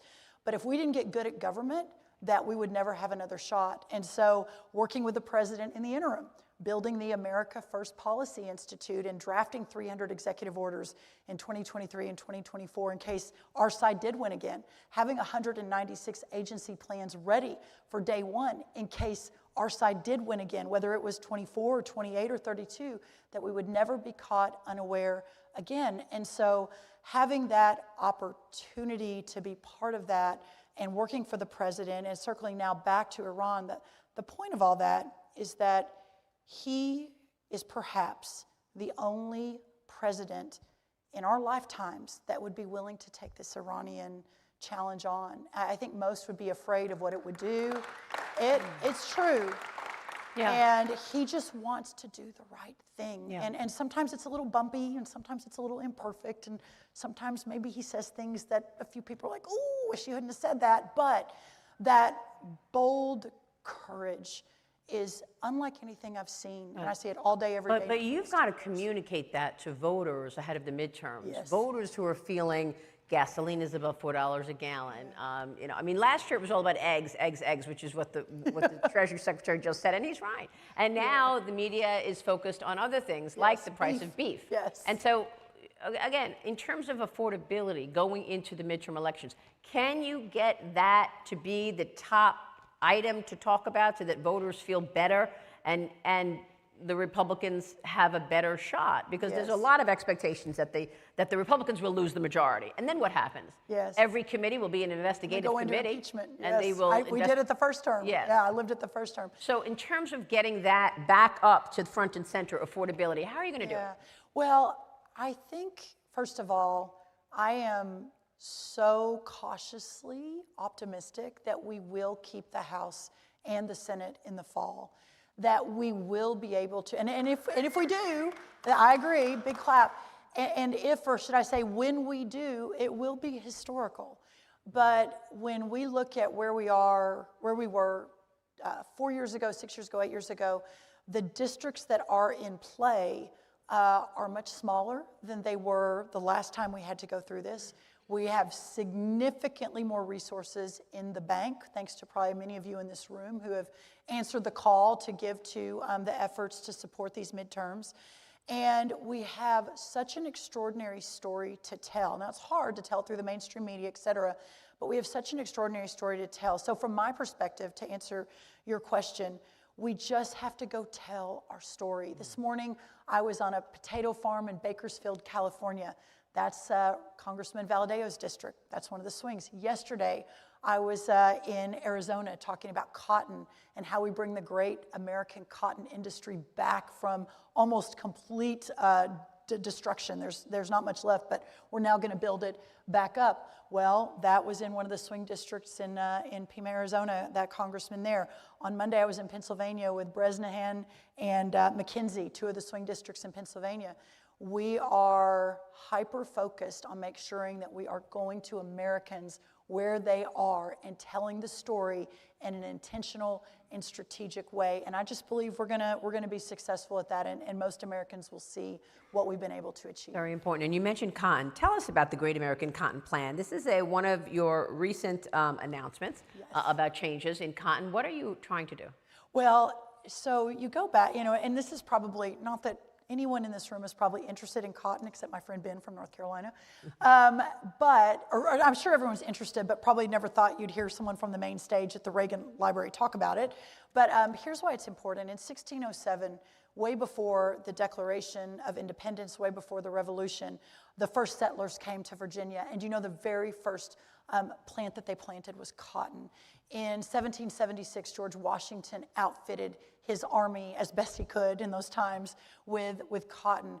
The cotton story is real, and unfortunately, because of China, because of cheap synthetic fiber over many years, we've offshored so much of our clothing and everything that cotton has been a part of. Bad government policies, especially from the left, has basically shut all that down under a Green New Deal climate kind of craziness stuff. And so here we are, where we have about 15% of the cotton that we did even 20 or 30 years ago. But here's why this matters. First of all, preserving the rural way of life and supporting our cotton farmers. Secondly, the next step in the MAHA movement, Make America Healthy Again, is actually the clothes we wear, the sheets that we sleep on, and what we put next to our skin. And what we're finding is those synthetic fibers are becoming more and more, people are becoming more and more aware. Research is beginning to show that has been extremely detrimental to our health. So as we're working to shore up agriculture in America, Brazil overtook American cotton in 2023. We've got to bring it back, and it's time to show our cotton growers some love. So we're really excited about that opportunity. Well, you're also trying to help the cotton more profitable. That's right. Yeah. Across cotton, across really almost every industry in America in agriculture. Only about 1 of every 10 farms is profitable today without the government propping up. That has to change. Talk about national security. That has to change. Now, we're bringing the cost of inputs down. We're opening up markets around the world. I bet Scott talked about this, but the Biden administration had not one new trade deal, not one in 4 years. And in 1 year, we now have 24 new trade deals. So opening up these markets for our great American farmers, making sure that domestically, we used to produce 100% of our own citrus in America. Today we produce 10%. So making sure that we're doing everything we can. And one more staggering statistic, every day the USDA, U.S. Department of Agriculture, my organization, spends $400 million every day on nutrition programs. SNAP, which is food stamps, WIC, Women and Children, school lunches. $400 million a day. Wow. You've probably heard, and again, that's under the USDA, who knew? You've probably heard that school lunches, most schools don't even have an oven anymore to cook real food. Everything comes in plastic, everything gets warmed up. It's no shock that our kids, 3 out of 4 are obese or pre-diabetic or chronic health. 3 out of 4 of our kids, y'all. This is a military readiness issue as well. So all of these things are gonna allow us to pivot back to that market mover that the USDA is, purchasing more locally produced foods, incentivizing the next generation to become farmers and ranchers. It's a very righteous, beautiful, biblical profession, and we're working to do all of that. I really like the idea that the president has put national security at the center of his agenda. Is that the directive for all of his cabinet, national security? You know, it's an interesting question. It obviously is a massive focus for him. The international sort of regime, and how even with tariffs, his ability and focus on reorganizing the entire world around putting America first. Getting the supply chain in America. Exactly, and the fact that we had become basically bowing to the altar of all of these other countries, including foreign adversaries for so long, changing that. And so whether it was intentional or just as a result of that, we're all in the national security business, whether it's agriculture or housing or education, higher education, we could talk about that. All of us, it's about putting America first and bringing all of it back to our country. What would you say is your #1 priority for the rest of this term? So it would be reshoring so much of what we have let other countries take. It is about ensuring that every day our farmers and ranchers and our agriculture supply chains are based in America, that they have what they need to continue to produce the best, highest quality, most efficient way to produce it in the world, that we're able to preserve this pioneering way of life, and that we are doing it in a way that makes sure the American dream is possible for everyone. So from my perspective, and that, if you'd asked me that question, by the way, February 13th, I was sworn in, voted on by the Senate, sworn in by Justice Thomas, which was incredible. If you had told me on February 13th to today that would have been my #1 issue, I would not have guessed that. But it is what I have learned in this first probably 6 months, and being literally stunned at what has happened to our supply chains, and especially in agriculture, and then what that means for our national security. How are farmers using technology right now? Because what I've been saying recently is, not only are we in this moment in time where artificial intelligence is changing the way we live, changing the way we work in such a profound way, really an industrial revolution as well. But we also have an administration right now that's willing to take the shot, willing to say, okay, let's try this, let's do that, something different. And that is also helping the innovative process accelerate. Are farmers changing the way they operate as a result of technology and AI? What can you tell us? So this is the great news in all of this, and I should have mentioned, I'm glad you brought it up, that technology, a lot of the Silicon Valley, some of them may even be here today, a lot of that leadership is now pivoting to agriculture, because the idea that you can fly a drone over a 5,000-acre field of corn, and that drone can, in 5 minutes, tell you where the certain pest is, which corn stalk needs more water, which one may need a crop protectant. It changes everything. This morning I mentioned I was at a potato farm in Bakersfield. It was amazing to see these incredible potatoes being grown, shipped all over America, all over the world. But one of my dear friends came as well. His name's David Friedberg. You may know him. He's on the All In podcast, an AI investor, a technology investor. He's really focused on agriculture. And one of the breakthroughs that his company has is for potatoes, which is why he was there this morning. And they now have a seed. Potatoes are usually planted, you chop up actual potatoes and you put them in the soil, and then they grow the next round. What he has done is created a seed that allows you to skip that whole process.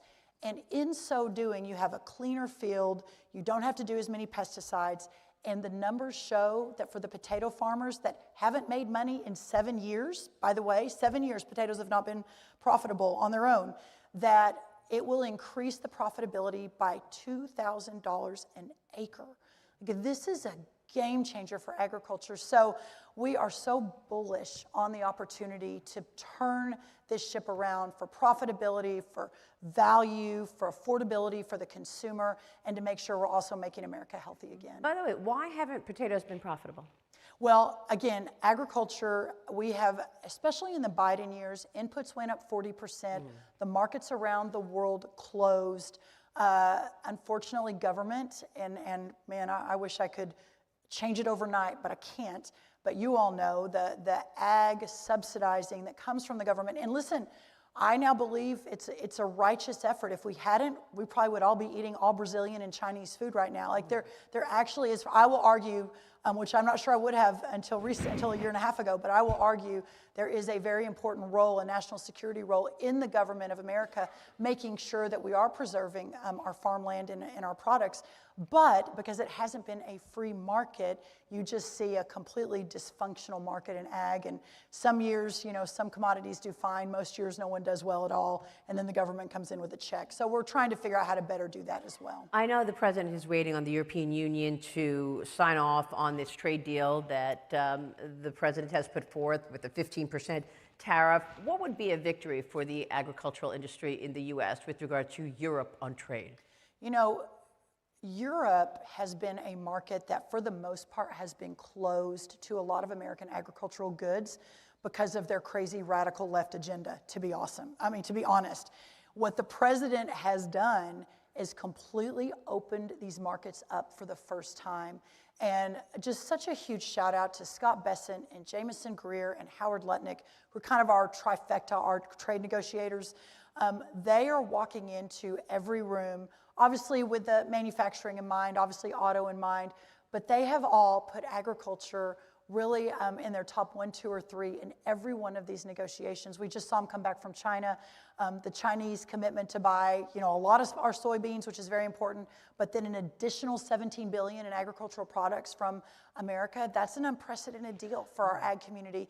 So we're seeing it everywhere. For the EU, they just use all their crazy leftist stuff to keep everything out. Oh, wait a minute. I went over there and trying to, sling some of our chicken and try to sell more of our stuff over there.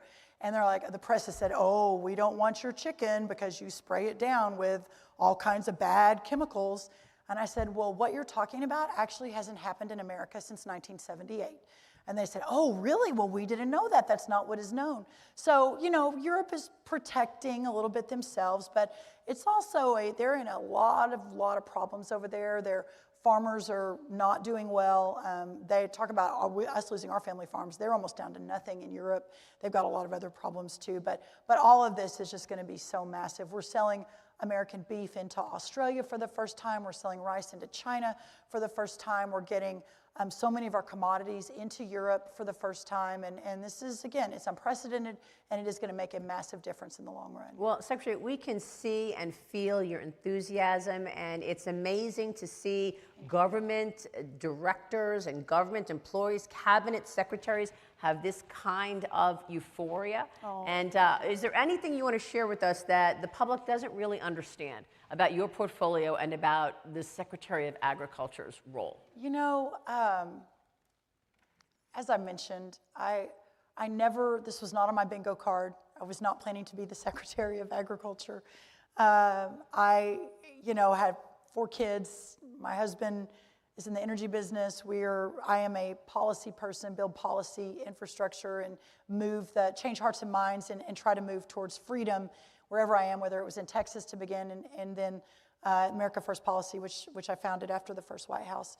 But the president had a different idea and really wanted me to take this job, and so I did. And looking back, having the opportunity to step into this role at this moment in time, where we're working to literally get America back making and building and growing and producing, is a historical moment, and it isn't lost on any of us. We had our 12th cabinet meeting on Wednesday, and people say, do y'all really like each other that much? And we actually do, and it is a family. We love making fun of Marco Rubio and all his new jobs. It's actually really funny. We have a text string called the Golden Age, just with the cabinet, that it's happy birthdays and happy weddings, and we love you, and this is so great. But you look across the cabinet, and we are so arm in arm. It is. I do believe God's hand is on all of us. It's on the president. It's on this work, and so to be the agriculture representative, and to be able to take that into this cabinet for this president at this moment in time is the honor of a lifetime, and I'm just so grateful for it. Thank you. Secretary, thank you. We so appreciate your time. Thank you, Morgan. Final question, Secretary. Who do you believe will be the president's successor in terms of the candidate for 2020? Oh, look at her, look, that good journalist that she is. Here's the exciting thing. Our bench is so deep, and we have so many. Someone said, and I haven't run these numbers myself, but someone said that the average age of our cabinet is 54. And that's about 18 to 20 years younger than, including Trump 1, than what the average age normally is. And you can feel the energy in the room. And when we go out into the states and talk to some of these governors who are just such superstars, and the understanding, President Trump, again, realizing probably not everyone in here that he was your guy, but what I will say was he taught our side how to battle for freedom. And how to walk in every room and not be bullied by the left, by the media, by big government, by big business, that we have to stand up in the truest sense of our founders' vision, the way Thomas Jefferson and George Washington, and you think back to the founding, again, 250 years, Ronald Reagan, here we are, it's not lost on me, but you think back, and at that moment in time, only a third of Americans even wanted to declare revolution, right? A third were very happy with the way things were, the status quo, and a third were very happy staying under Britain's, as a part of the Great Britain, and wanted to do more, wanted to be more part of the British rule. And so that 1/3, that handful of men, with probably some real strong women behind them, including Abigail Adams, got in a room and said, no, this is what we're called to do to meet this moment. And unlike any time in my 25 or so years in fighting for freedom and whatever role that looked like, I have never been more impressed and inspired and encouraged by the people that I'm serving with every single day. So I think it could be any number of people. Obviously love our vice president more than anything, and he's amazing. So I would be very happy with him, or really anyone. Secretary, we appreciate your leadership. Thank you. Thank y'all. Thank you. That was very fun. Thank you, guys. Ladies and gentlemen, this concludes our conversation.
Okay, thank you all for joining us. We have an expert excellent panel assembled here today, and thank you for being here. I don't know if Michael Strain is in the crowd, but thank you, Michael, for letting me borrow your tie since I forgot one in DC. We're going to be talking about the question of America's global economic competitiveness today on this panel. There's lots of good news, right? The US is 4% of the world's population and a quarter of its GDP. 59 of the 100 biggest companies in the world are Americans, and we have more than 50% of the top AI models. That said, obviously, huge threats to America's long-term economic standing and economic competitiveness. Currently, 70% of the world trades more with China than with the US. China is leapfrogging us, or at risk of leapfrogging us, on a huge range of categories, from EVs to photovoltaics, machine learning, circuit design, biotech, a lot of stuff I don't understand. And that will be sort of the framing device for our panel today, which is how well positioned is the US to lead the global economy for the rest of the 21st century. Joining me today, Chairman Smith. Thank you so much for being here. I'm sure it will be easy to find unanimity on these questions as it is on the committee. But if you could just talk to us about sort of trade and tax policy in the last 2 years. There's obviously been a lot, and I thought this could be a good opportunity to take stock of how what we've seen, in those two domains in particular, which you've been so involved with, how those have changed or influenced America's current global economic competitiveness. And thank you all for joining us, really. So last July 4th, we passed the One Big Beautiful Bill, or the Working Families Tax Cuts. And that was the product of the work from traveling to 32 different states, listening to small business owners, working moms, farmers, of just the issues they're facing in today's economy, and how that there can be more growth in their paychecks, more growth in the economy, more growth in business. And so we set up a piece of legislation that had 103 different tax titles that is really the first time since 1986 and Reagan's tax cuts that we've had this many permanent provisions that won't expire. And usually you just have temporary extensions, but we made like 100% expensing permanent. We had a very important provision. It's called the small business deduction, and 95% of all businesses in the United States are small businesses. And if we would have not passed the One Big Beautiful Bill and made permanent 199A, these small businesses would have faced a top tax rate of 43.4% rather than 23 to 28%, which is almost 20 points higher than that of China. And so what we ended up passing was one of the largest tax cuts in U.S. history, and it helped allow us to be globally competitive. But I'll tell you, a piece of legislation that was not enacted that really helped us become globally competitive is what's referred to as Section 899.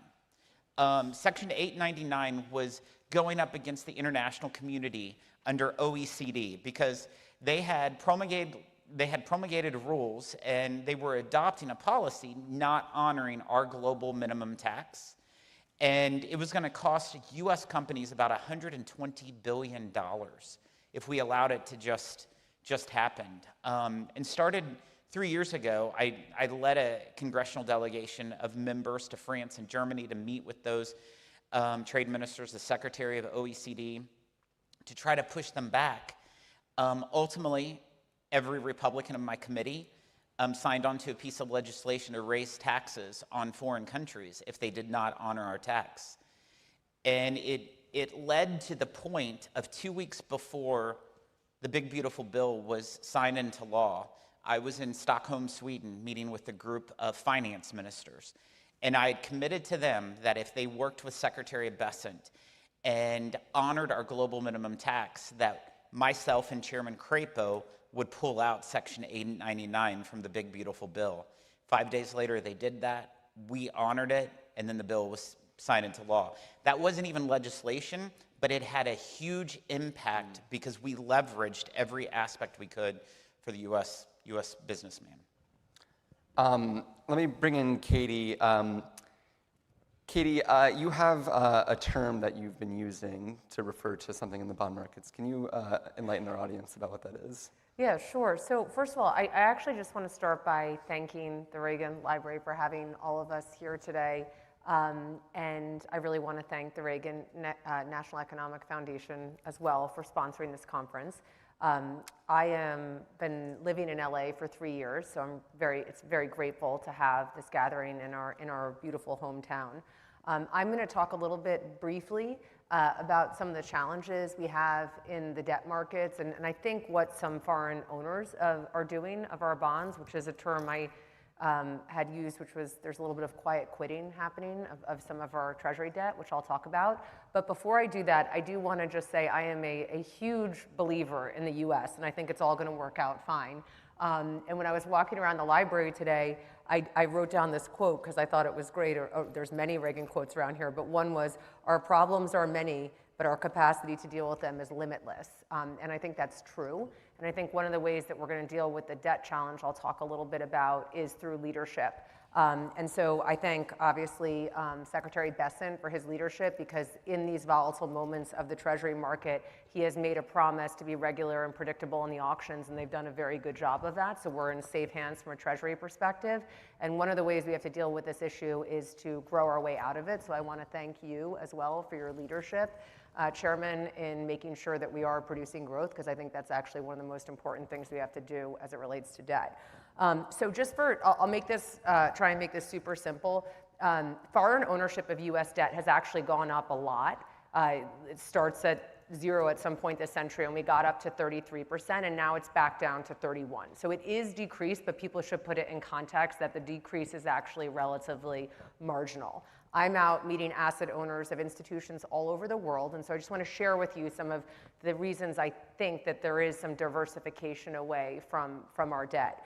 I'm going to say it as a push factor and a pull factor. The push factor is that people need to recognize that most we'll call global, non-Americans, international investors are actually very overexposed to the US. And I think that's important for people to understand as a starting point.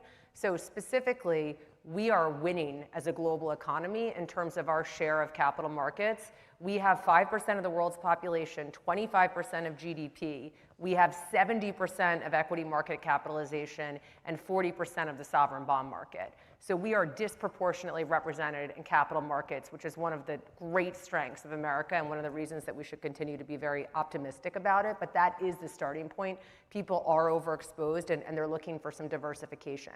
Second brief point, and you may have a different view, but a lot of foreign investors are worried about our debt profile. That does not pronounce itself at the short end of the curve, but the long end of the curve, which is behaving more volatile. It's not because of the war in Iran, it's because term premium, which is what people demand to be compensated for duration and owning out longer bonds, is actually gone up, and there's more volatility there. And that does make people nervous at the margin and looking for diversification. So that's a push away.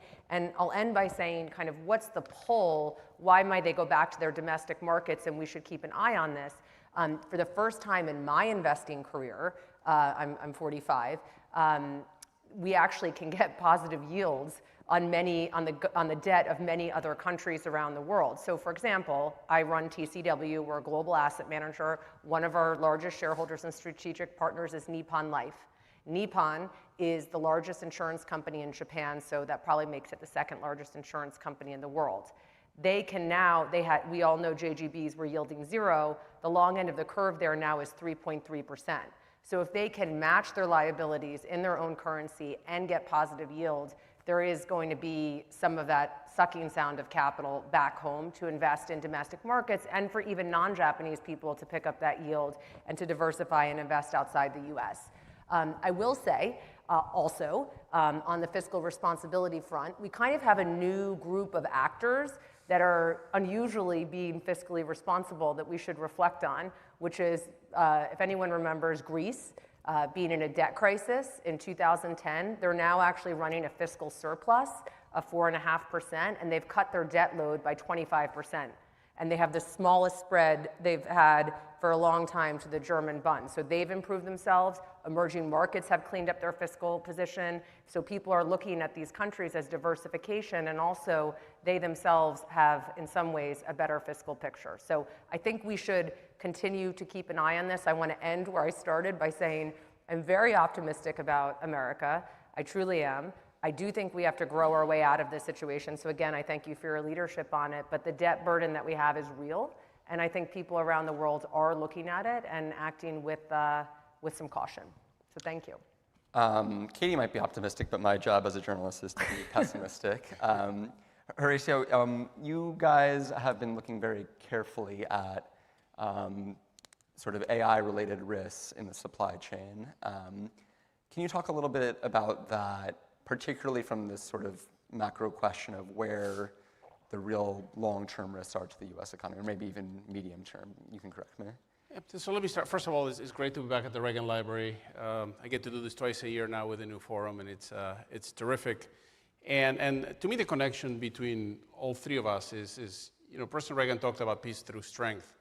You could actually add the word economic there, and it would make just as much sense, because you can talk about peace through economic strength. Economic security is national security in all of its aspects. And the economic dynamism that the chairman talks about, which is what ultimately is going to solve the debt issue, is what we're all after. And a key element of that, for sure, is technology. The U.S. has led in technology really for well over 100 years. And this is a lead that we need to maintain and we need to expand if we are going to continue to be the driving country with the largest military, with the fiat currency, with the ability to really lead the world.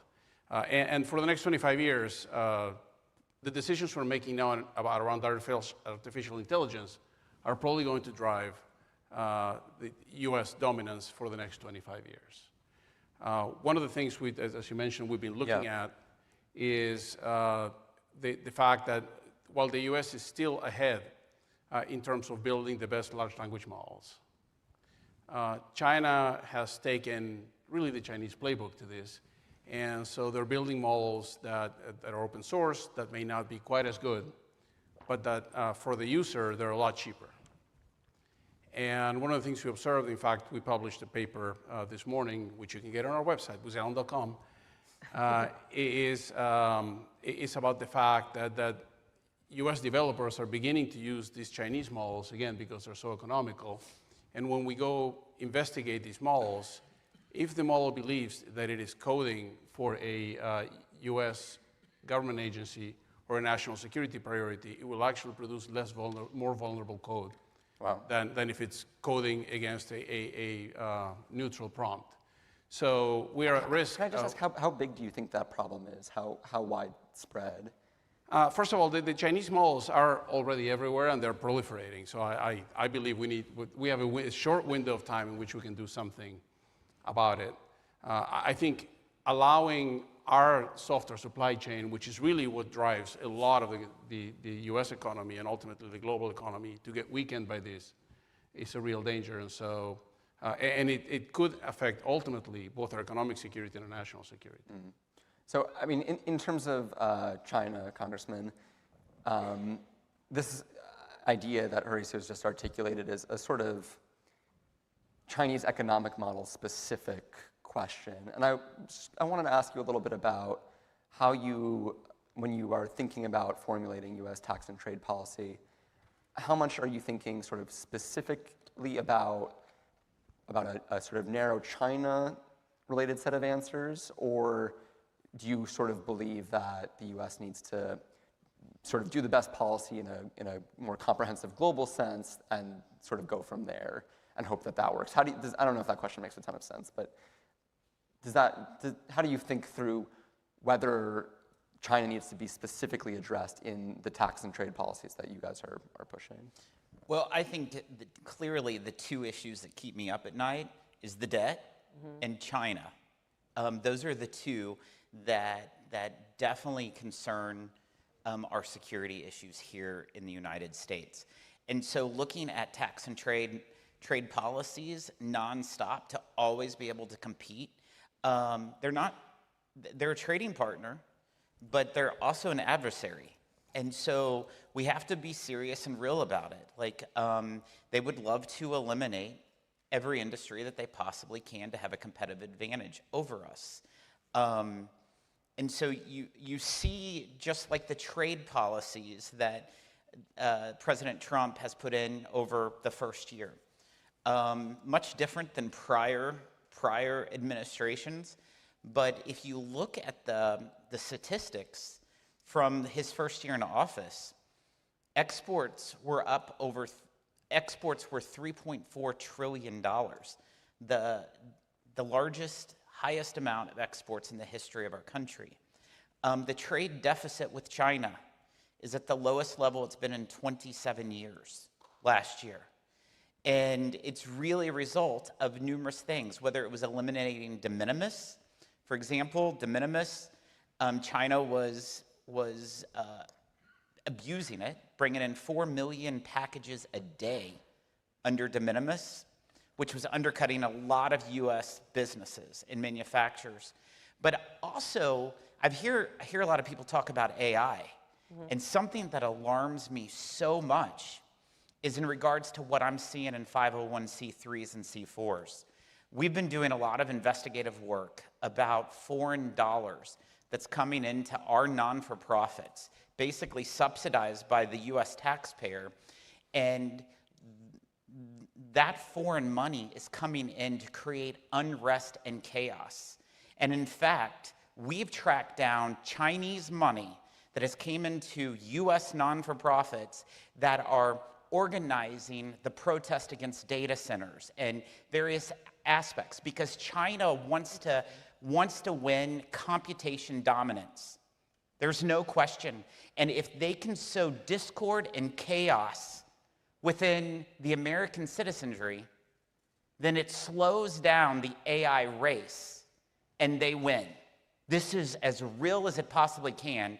And just from a tax perspective, watching it, so we have to be guarded at every angle we can, especially with China. Is that information public? Have you disseminated that? Yeah, we've been trying to make it public, but we're going to continue to make it public because it's madness of what's happening. Do you see that some of the popular unrest about the data centers is motivated organically and domestically, or do you think it's been sparked by foreign actors, or do you think it's just been accentuated by it? I absolutely believe it's sparked by foreign actors. Wow. And it's working. Can I get a show of hands? How many people agree with that? Interesting. Do you guys have any thoughts on that question? It's a provocative claim. Sorry, you go. No, go ahead. Please go. So imagine a world, go back 30 years, imagine a world in which it was China, not the US, that invented and proliferated the internet. And imagine what that world would look like, imagine what the economy would look like and everything else. And these are the stakes that we're playing for now with AI. We are seeing a lot of really, I would call it disturbing and interesting behaviors in some of these malls. If you ask a Chinese mall to do something for you that is counter to what the mall has been taught is Chinese doctrine, the mall simply will not do it. Now imagine these malls being all over the world, right? I mean, the issue in the US is a significant issue. The issue of these malls gaining dominance and penetration in the Western Hemisphere throughout the world, that becomes an uphill battle for our country. And so I think the chairman is right. I think it is hugely important that we not slow down, that to the extent that there are domestic concerns and issues, we figure out how to address them in an intelligent way. But that this is, and that the American people get a clear explanation for why this is a race we must win. I'll just add to that. So let me say something brief on investing, and then I'll give a view on, I think, some of the risks around this and competitiveness with China. So we invest in equity markets, debt markets, private, public. We are obviously overweight AI theme. It is the biggest economic theme in the country now. Just for context, actually, though, our biggest overweight is in power transformation and generation, which is a second derivative, and we think in many instances at the moment a better valued way to play on AI. And you get, we need to, as you know, have energy security. We need to be able to support the growth of AI, but also the reshoring of our supply chain, which Secretary Bessent spoke about today, and the electrification of everything, including vehicles. So this is a big theme, AI, but we would just say from an investment perspective, power is our favorite way of getting at it, and we really believe in the continued need to have domestic security of power in the US. So then just on the AI point, to give people a sense in this country, we have a little bit of a PR challenge, actually, I think, on AI. And it is true that about 70% of Americans, and I don't know what your constituents would be, but about 70% of Americans are anti-AI. You've given us a reason as to what's sowing that fear, but they are very against it and believe it's going to take their jobs.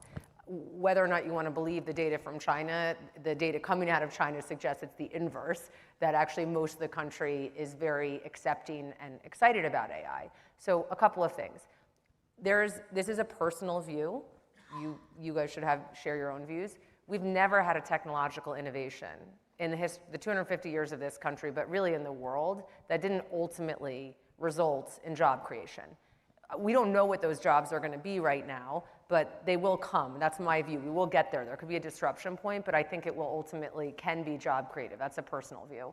I also think back to the PR issue, this scale of investment that we have to make here, it's over just the next few years. It's $10 trillion of capital. It's 250 gigawatts of power. And there will be job creation, and I'm sure you guys are focused on this in Washington, but we need 500,000 electricians over the next 3 years just to build out these data centers.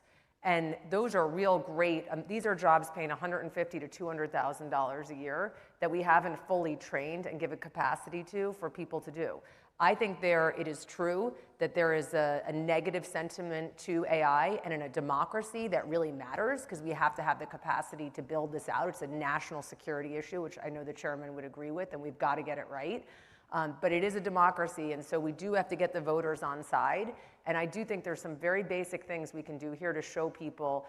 They may not understand right away why it's a national security imperative, but they do understand the importance of getting 500,000 people into jobs as electricians, as an example. So I think government needs to focus on this, and I think our largest companies, which are the largest companies in the world, which you said at the beginning, have a very important role here to play in telling the world why AI is good for them and good for the American worker. I'd love to stay on this theme for a second. Also, by the way, there's a way to submit questions, so feel free to do so, and we'll try to get to them at the end. But I feel like this is such an important, and I know it's been discussed in some of the other panels, but Congressman, I just want to, this idea of the backlash being foreign funded, what do you think the IRS or Treasury might need to do about that if those findings are verified? And I guess the question for the whole panel is, obviously so much of the meteoric growth we've seen has been tied to AI investments that seem, at least partially premised on the potential to get this build out done. What does it mean for the US economy if there's now political bottlenecks that could make those investments, force them to go awry? So maybe take the first question, and everyone else can jump in on the second one. What was your first question? What do you think the Treasury or IRS should do? Okay. And how would you evaluate those? So I've actually called on Secretary Bessent and Treasury to revoke 13 different non-for-profits tax-exempt status. And I've called them out by names because this is how real it is of us tracking and following the dollars and seeing what they're doing and how it does not serve the non-for-profit purpose. And so that's what I think Treasury can do, is start revoking these non-for-profit entities that are all basically one huge web.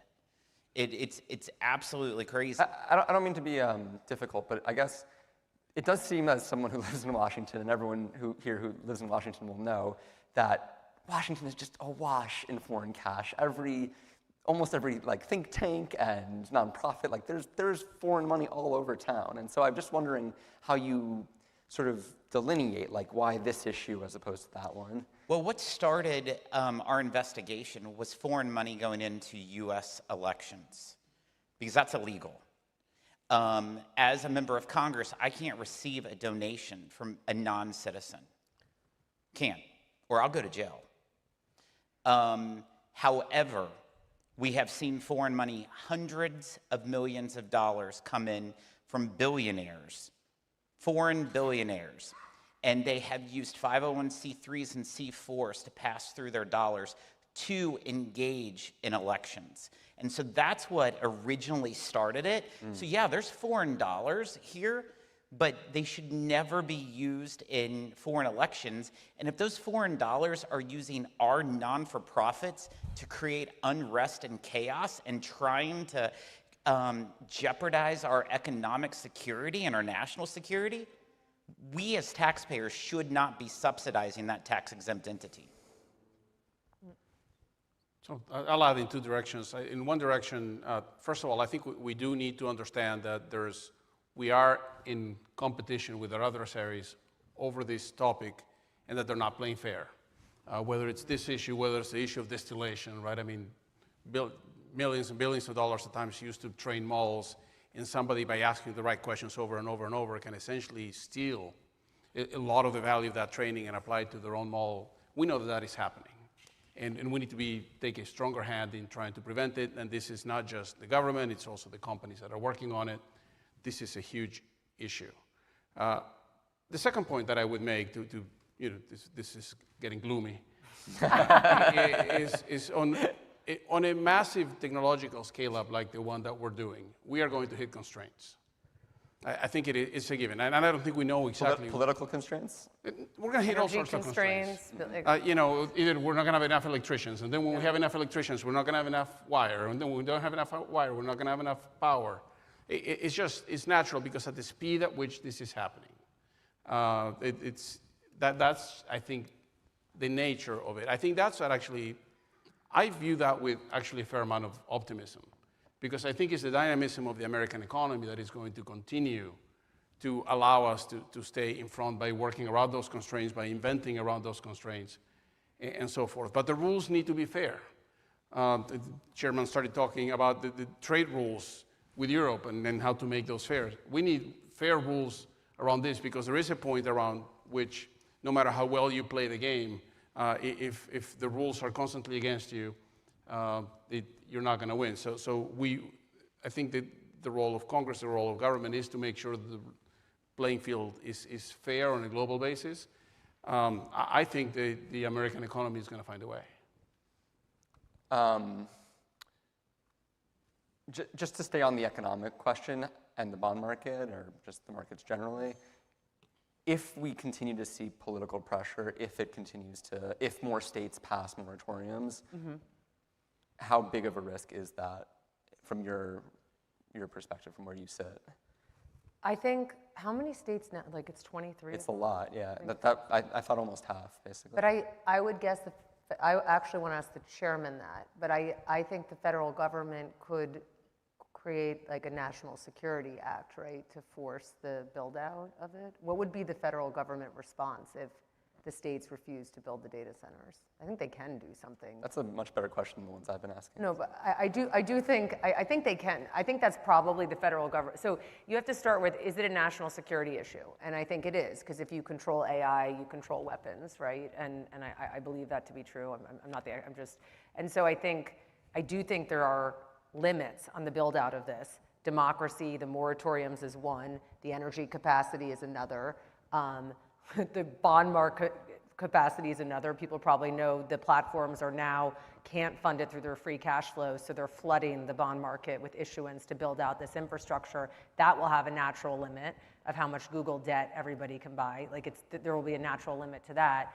And so I know we're in the home of the man that said the federal government's not the answer to everything, so I'm conscious of that, but I do think at the scale of what we have to build out, there's gonna have to probably be some kind of an answer there, because I don't think it's optional. I think we do have to win at this for national security and for economic supremacy. I just want to say one thing about our allies quickly, which is that we're talking about the US and China, and those are the most important people to talk about in the context of this debate. But we do need our allies with us in lots of ways, and it would be helpful if Europe could lead also at AI and people that we generally have a shared value system with. And if we think we have challenges, they have severe challenges to be able to win at this. You run a global company, so you would know that. But just a basic thing, one of the reasons that we're going to be able to finance a lot of this through our capital markets is that we have one of the deepest securitized markets in the world where we can lend against real assets in all of Europe. And actually it's true of Japan. Japan is a little bit further along, but in Europe, and a very important ally base for us, they need to reform their pension and their insurance markets to be able to do securitization, or they're not going to be able to build out any of this infrastructure. And I think that does introduce additional fragility to the US. And I hope that, yes, we have to solve it, but our allies are even further behind us. And if this is the new world we need to live in, we need our friends to live in it too. I can't get this iPad to work, despite all the AI and tech advances we have.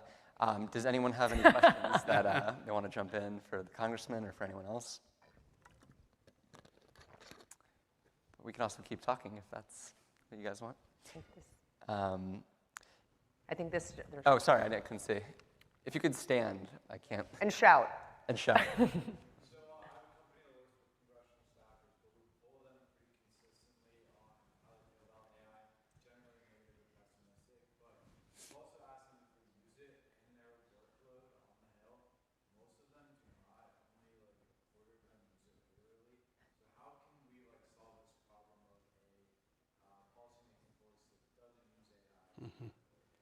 Well, let me just ask, Congressman, do you use AI in your daily responsibilities, and if so, how? You know, I've used it several times in this conference to actually fact-check some of the panelists.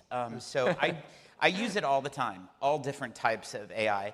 And I would be shocked with the numbers you just said, because I have 80 different members on my staff, Ways and Means and Personal Office. And I would say 90% use it on a daily basis up there to some degree.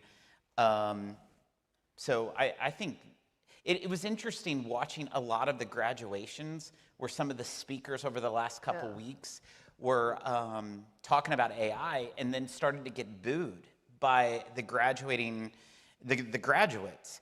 But then I thought, are you telling me those graduates didn't use AI to pass college? Like, you know that they did, but now they're looking at that they could lose their jobs. But there will be individuals that will lose jobs, companies that will have to change course. I would say accounting, lawyers, journalists. That's gonna journalists.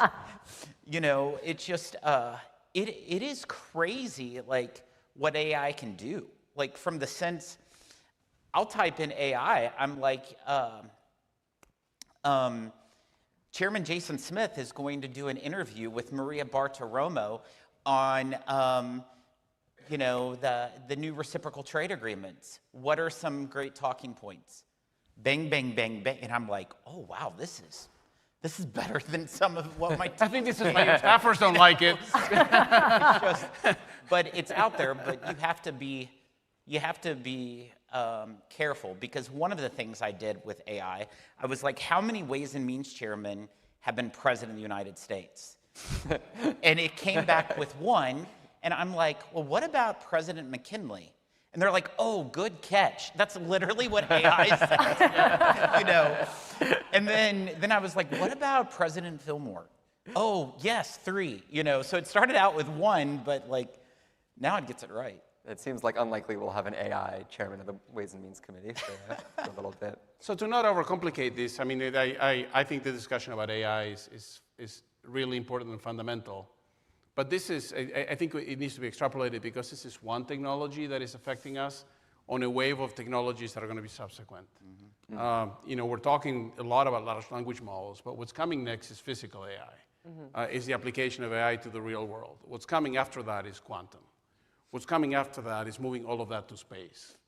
And then each one of these is going to be an opportunity for leadership, an opportunity to leapfrog. And again, I go back to where I think we all started, which is a great level of optimism about the dynamism of the American economy, about the creativity of the American people, and about the economic framework in which all of that can yield dominance on each of the subsequent waves. And I think, if we do that, peace through strength, economic security, and national security continue to be this virtuous circle that has, to go back to the name of the panel, has kept the U.S. In a leadership position. And I just say, there's a question back there. Oh, I was just going to say, from an investing perspective, these things work in cycles. So you first have the enablers, which is the build out of the infrastructure, which is what everybody is talking about now. Then you get systems. So this would be like, it would be like a company like Symbiotic that combines physical AI, which is robotics, with software to run more efficient warehouses. And then you just get adopters, which would be Deere, probably a company very popular in your district, which is an agricultural district, which is increasing yields of agriculture productivity. And that last piece hasn't even been priced into markets yet. So I would say, in addition to your comments about economic opportunity, from the capital markets perspective, there is still a lot of latent opportunity as this technology disrupts and rolls through and creates a lot of winners and losers. So it's going to be a very interesting investment landscape for that. Is that John in the back? From Uber, he said? Hoover Institution. The next crisis always, or recession, always comes unexpectedly. I'm curious what you guys think the biggest risks are. Obviously, private credit may be too small to be systemic. Fiscal, if anywhere, it's probably going to be another country before the U.S. AI, there's all these AI IPOs. Maybe there could be some delusion. I'm curious what you all think in your own respective roles, what you think the biggest crisis. I'll answer that quickly, and then we could go down the line. But I do want to know, because I couldn't hear, are you from Uber or Hoover? Hoover, the Hoover Institution. Okay. Whether or not that comes They're up both every great. time. I couldn't hear you. So I actually, you're right, private credit, we invest in that. It has its own issues. It's not big enough to be systemic. For people's knowledge, it's a $2 trillion market, and it's a $50 trillion credit market. So we can talk about that separate if people are interested offline. I do think what you just said about other governments' bond markets, I actually think they do present a challenge to the US. I think if we got with a 200% debt plus debt to GDP in Japan and the issues we're facing in the UK, if we got a sovereign crisis in those markets, personally, I think there would be a feedback loop to the US, just to give you my view on that. I think if we get a recession near term, it's going to happen the old-fashioned way, which is through the consumer, which still drives 70% of GDP. I want the chairman to weigh in on this because he has a district that would have good insight to this, but the bottom 40% of Americans already are in a recession. And you can see that in credit card delinquency, you can see it in auto loans, you can see it in subprime in the housing market, you can see it in the data from Walmart, Target, in terms of people changing buying behavior. So there are Americans, we need to acknowledge that, already in a recession. And if this war stays prolonged and gas prices are elevated and that oil price starts to seep through to all of the other products that people consume, plastics, just everything that we basically consume, and puts pressure on an already beleaguered consumer, that could tip us into a recession. And I'll end by saying risk markets are not priced for that. The market and the administration has done actually a very skilled job of talking markets into being calm as we go through this. We're not calling it a war, right? Conflict, engagement, whatever this situation is. Like, they've done an excellent job actually of keeping markets calm. We have credit spreads at record tights. We have negative equity risk premia. So if we do tip into slower growth, it's going to be very ugly in the capital. I'm not saying that's what's going to happen, but if it does happen, it is absolutely not priced in to any risk asset right now. I guess I'll go briefly and give you the last word. I think this economy already feels very different if you have assets versus if you don't. I think that is a much bigger differentiation in terms of how people feel and how people experience the economy than it used to be college grads versus high school. I think that is the fundamental issue, and one that I know the administration is working to resolve, Congress is working to resolve, but I think that is a fundamental issue. Without a doubt, the current issues with our constituents is affordability. That's top issue, is what they were talking about. I represent the 9th poorest congressional district in the nation out of 435. Family of 4 makes $42,000 a year. They have to drive 25 to 50 miles one way to go to work. and they don't have electric vehicles. Most of them don't have gas-powered automobiles. They have diesel trucks, and diesel's $1.50 more than gasoline. So you're looking at $5.50 and not as fuel efficient as other cars. And it's really getting into their burden. But going back to the two biggest things that keep me up, I talked about China, but it's the debt. Without a doubt, $40 trillion. And you look at just paying interest on our debt right now is the largest area of the budget. And it's growing faster than anywhere else. So that should make people very, very concerned. I want to say, I learned this from the chairman in the green room before. So you serve the 9th poorest district in the country. But as we think about, I know there's a lot of people in this room that identify as Republicans and conservatives who could be part of the answer to this, because your district is also, where does it rank in conservatism? It is the 6th most conservative. That's why whenever I became Ways and Means Chair, I said that we're the party of the working class as Republicans, because my district is reflective of one of the most conservative districts, but one of the most blue-collar, hard-working Americans. But they are red-blooded Republicans. Well, thank you everyone for coming. I think we're out of time. I appreciate it. Thank you. I'm sorry your iPad didn't work. No. Ladies and gentlemen, this concludes the panel.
in an era of great power competition.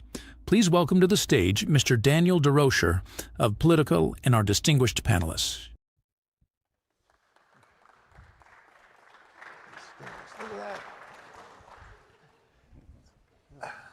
Hello.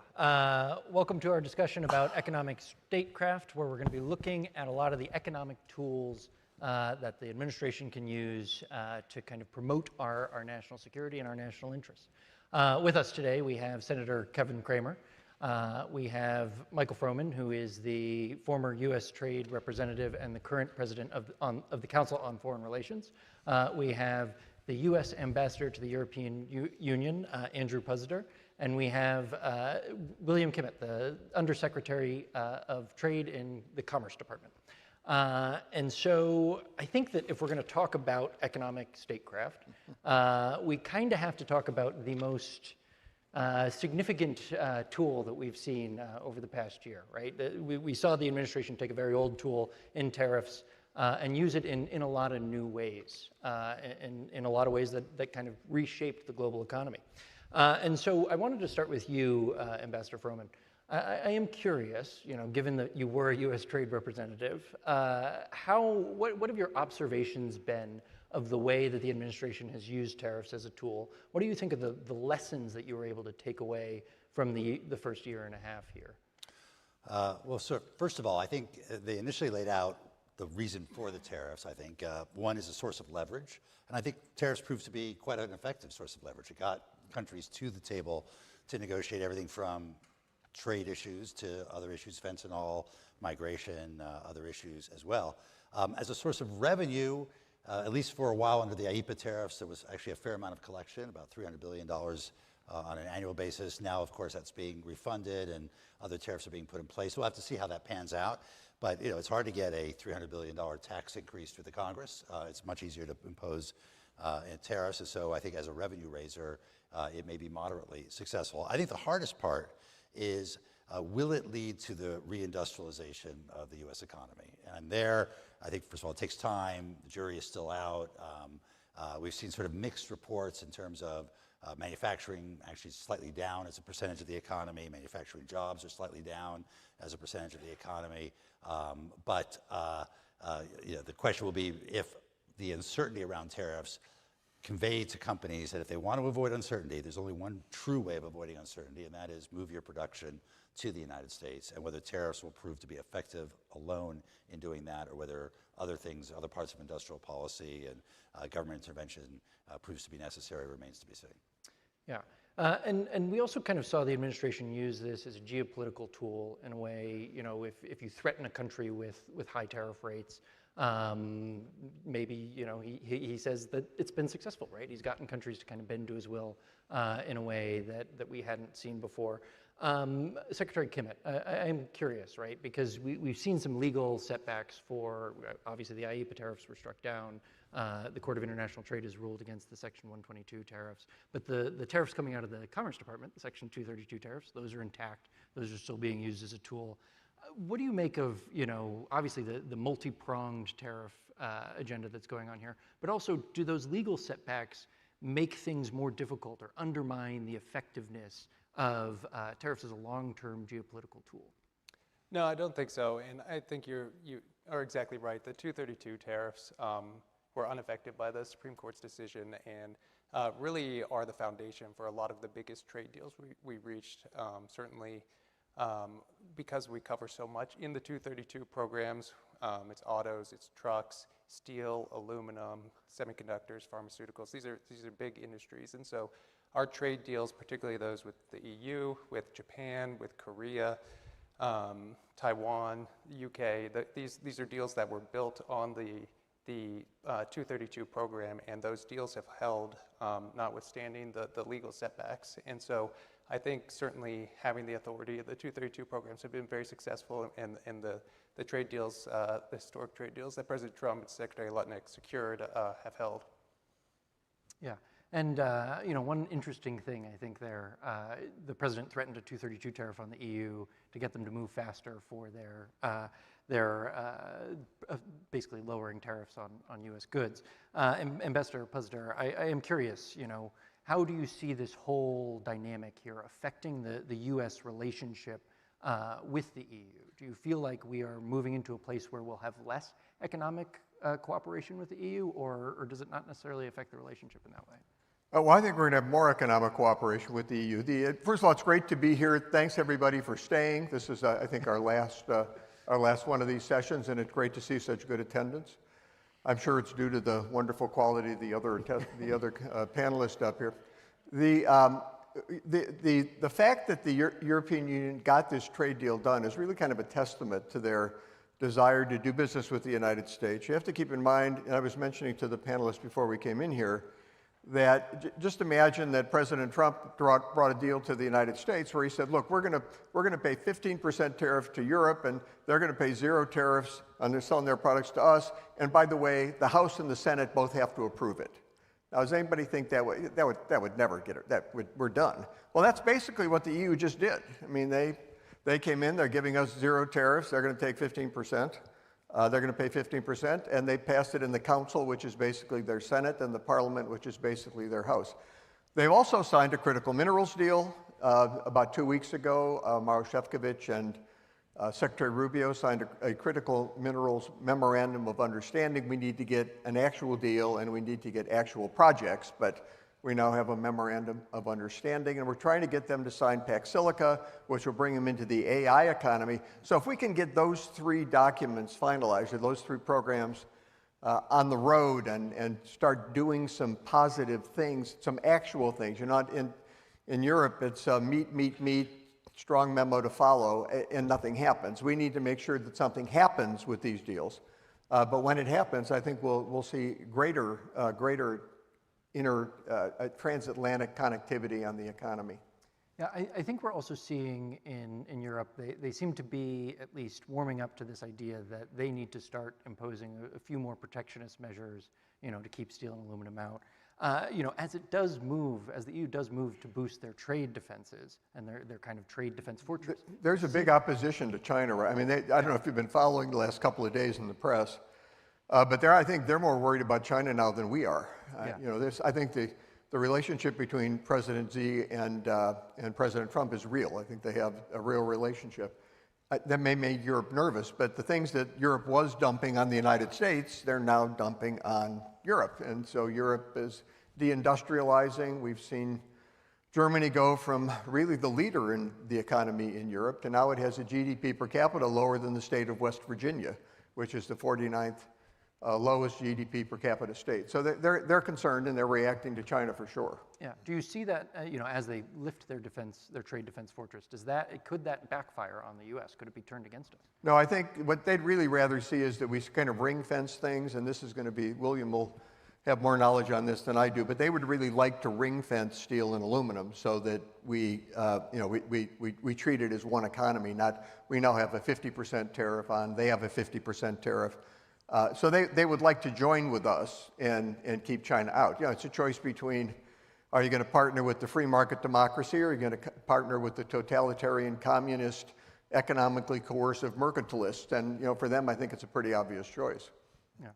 And I will say on that point, I mean, we in discussions with the EU, when we talk about sort of the tariff measures we have taken for the U.S. market, if our trading partners like the EU were to impose the same tariff structures around their market, not substantially the same or something similar, but the same, then that's a different conversation. The EU has moved on steel and aluminum. They have moved, as you mentioned, Daniel, on sort of increasing the quota amounts from certain countries, and directionally, of course, it's moving towards what we've done. But really, the discussions we've had is, if you're going to look at your market and match what we do, that's a different conversation than just slightly moving towards the direction we're in.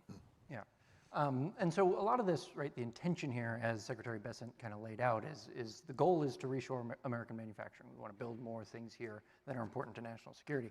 That said, when we were, we saw the Reagan Economic National Survey that came out, and it indicated that on a 2-to-1 level, people preferred that they had low-cost items in a world of free trade to domestic manufacturing if it meant that we were going to have to pay $1,000 more. I'm curious, Senator Kramer, I mean, what are you hearing in North Dakota? I mean, what is the dynamic on the ground in terms of the agenda landing?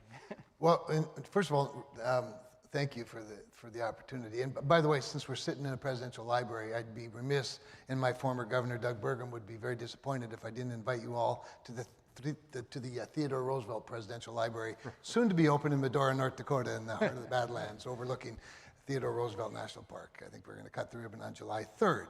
Anyway, where we'll talk about how to carry a big stick. And whether it's in national defense or in geopolitics of all types, I think in North Dakota, we're a commodity economy, obviously. We've been selling wheat around the world for a long time. Beef, and now sunflowers and soybeans, all the other things, as well as oil and gas. And so we understand, and everybody in North Dakota understands that we can't consume everything, so trade's really, really important. However, they're equally patriotic as they are eager to sell stuff. And the idea of a trading partner who doesn't reciprocate or who takes full advantage of certain critical supply chains and we've allowed them to do it, so kudos to Donald Trump for stepping in. I think they understand that you can do both, and they're willing to ride it out. But we like high-priced oil but cheap gas, and we like high-priced cows but cheap steaks. You know what I mean? Yeah. And so I think they've got a pretty good balance. They've been geopolitical long before most parts of the country. Yeah, I mean, just to build on that in your question, Daniel, I think as the Secretary Besson said earlier today, a lot of the trading system historically, actually the field of economics, had been largely based around the notion of efficiency, producing the most goods at the cheapest possible prices, real-time supply chains. We're now entering a world where efficiency is not out the window, but resilience, diversification, national security are also values. Yes. All that means is we're going to have a more expensive, more fragmented world. And that trade-off may well be worth it. But we ought to have that conversation because somebody's going to pay the price for it. It's going to be the consumer or the intermediate user or actually the manufacturer in the United States that is reliant upon some inputs because you can't build everything necessarily in the United States. And we need to have a conversation of how much more we're willing to pay for national security, diversification, or resilience. And at a time, particularly when the American public is focused on affordability, they may not connect all the dots between tariffs, fragmentation, et cetera, and the prices that they're paying at the grocery store or elsewhere. But it is another priority of the administration to deal with the affordability issue and the inflation issue. And sometimes policies go in opposite directions and need to be recognized. Let's just say that when President Trump announced that he was going to, get rid of the tariffs on beef coming into the country, ranchers took a different look for a while. And again, they live through these cycles. However, the earlier conversation about harmonizing with your friends versus a common adversary is very useful in the long run. And if we can just get to that point with our friends. Yeah, and I intended this as somewhat of a jump ball, but I am kind of curious what Secretary Kimmett has a thought on this. But what is this, because we are in a moment of restructuring of global trade, right? I think that when you talk to most people, they say, we're not going to go back to an era where there are no tariffs. There will be tariffs on certain things. It'll be higher than it was kind of before President Trump's first term. So what does this new era mean for U.S. economic security? And does it mean that the era of kind of racing for freer trade, is that era dead?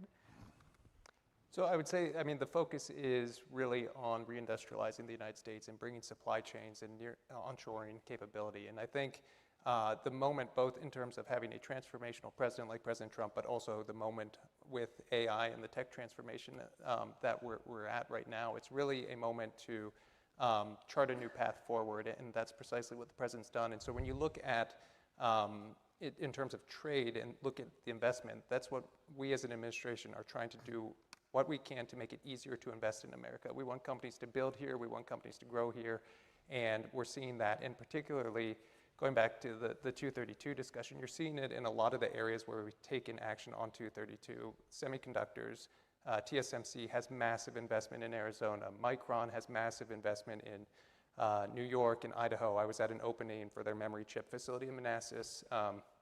They're bringing a new chip to Manassas, Virginia the other day. And then also in steel, you look at Hyundai Steel breaking ground in Louisiana, and aluminum, EGA Century in Oklahoma. I mean, these programs are working. It's bringing it home. So I think it's companies now are realizing bringing this to the United States is the way forward, and using that technology, using the supply chains, particularly in the technologies of tomorrow, like TSMC, like Micron. That's really the emphasis, and we're seeing a lot of that movement here. Yeah. And then, Ambassador Puzzler, I am kind of curious, right? You mentioned that the Europeans swallowed this we're going to put a 15% tariff on their goods for no tariffs on our goods. I mean, what have those conversations looked like with the Europeans? Has it been hard to convince them that, like, hey, no, we're going to keep a tariff on you? Like, you're not going to be able to get this down. Well, of course, those are very difficult decisions, or discussions. But I generally will point. I say, look, prior to President Trump, if you wanted to buy a Mercedes-Benz in Detroit, you paid a 2.5% tariff. If you want to buy a Cadillac in Berlin, you paid a 10% tariff. I said Europeans weren't complaining then.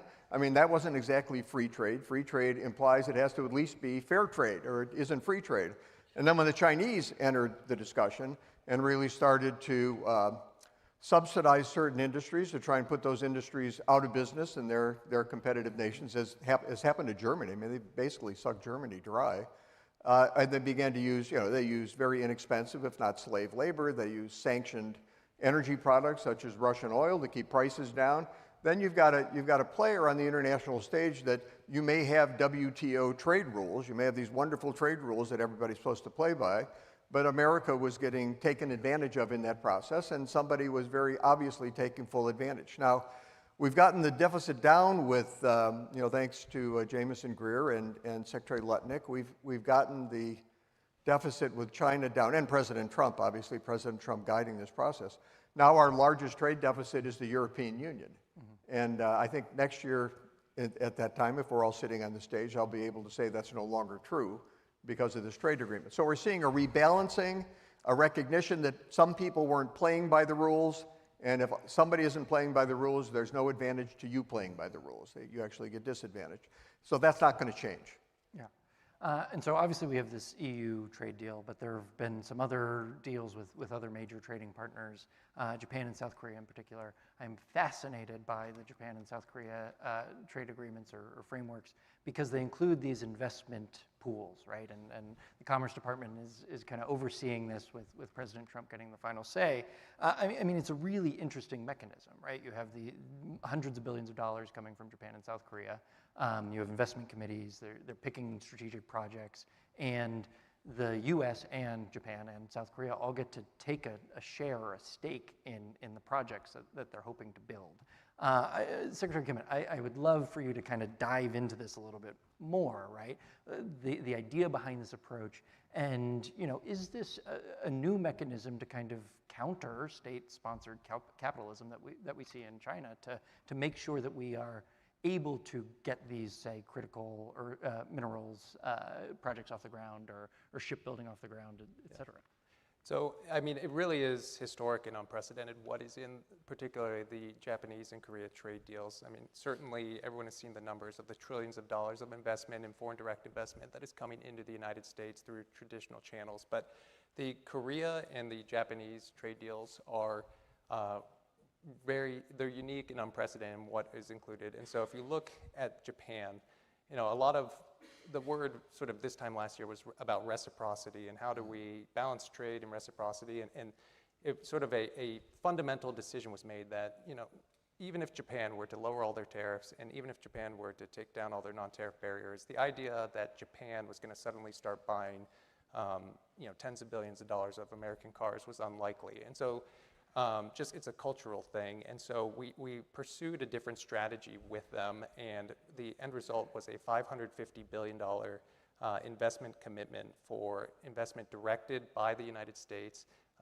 We set up an investment committee with, it's led by Commerce, Secretary Lutnick, and then it depends sort of what the project is. If it's an energy project, of course we include DOE, and there's an investment committee where we discuss projects with Japan, and then The idea is FDI is great, these companies moving naturally to the United States, that's fantastic, but this is really for strategic sectors in the United States. So we're talking about energy, pharmaceuticals, projects like that. And so the idea, it's completely unique in that we identify projects, and I'll just give an example. So $110 billion worth of projects has already been committed.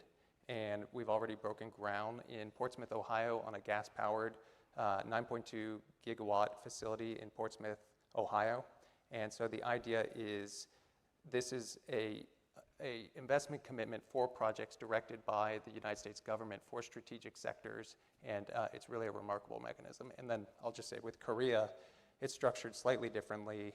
It's a $200 billion commitment on that same structure, and then they've committed to another $150 billion in shipbuilding. And the Korean government had to pass a law to start deploying those investment figures, and the final law, I think, passes, I think it's June 17th. And so the $110 billion on Japanese projects have already been announced, and more to come on those funds, and then the Korean projects will start soon towards the end of next month.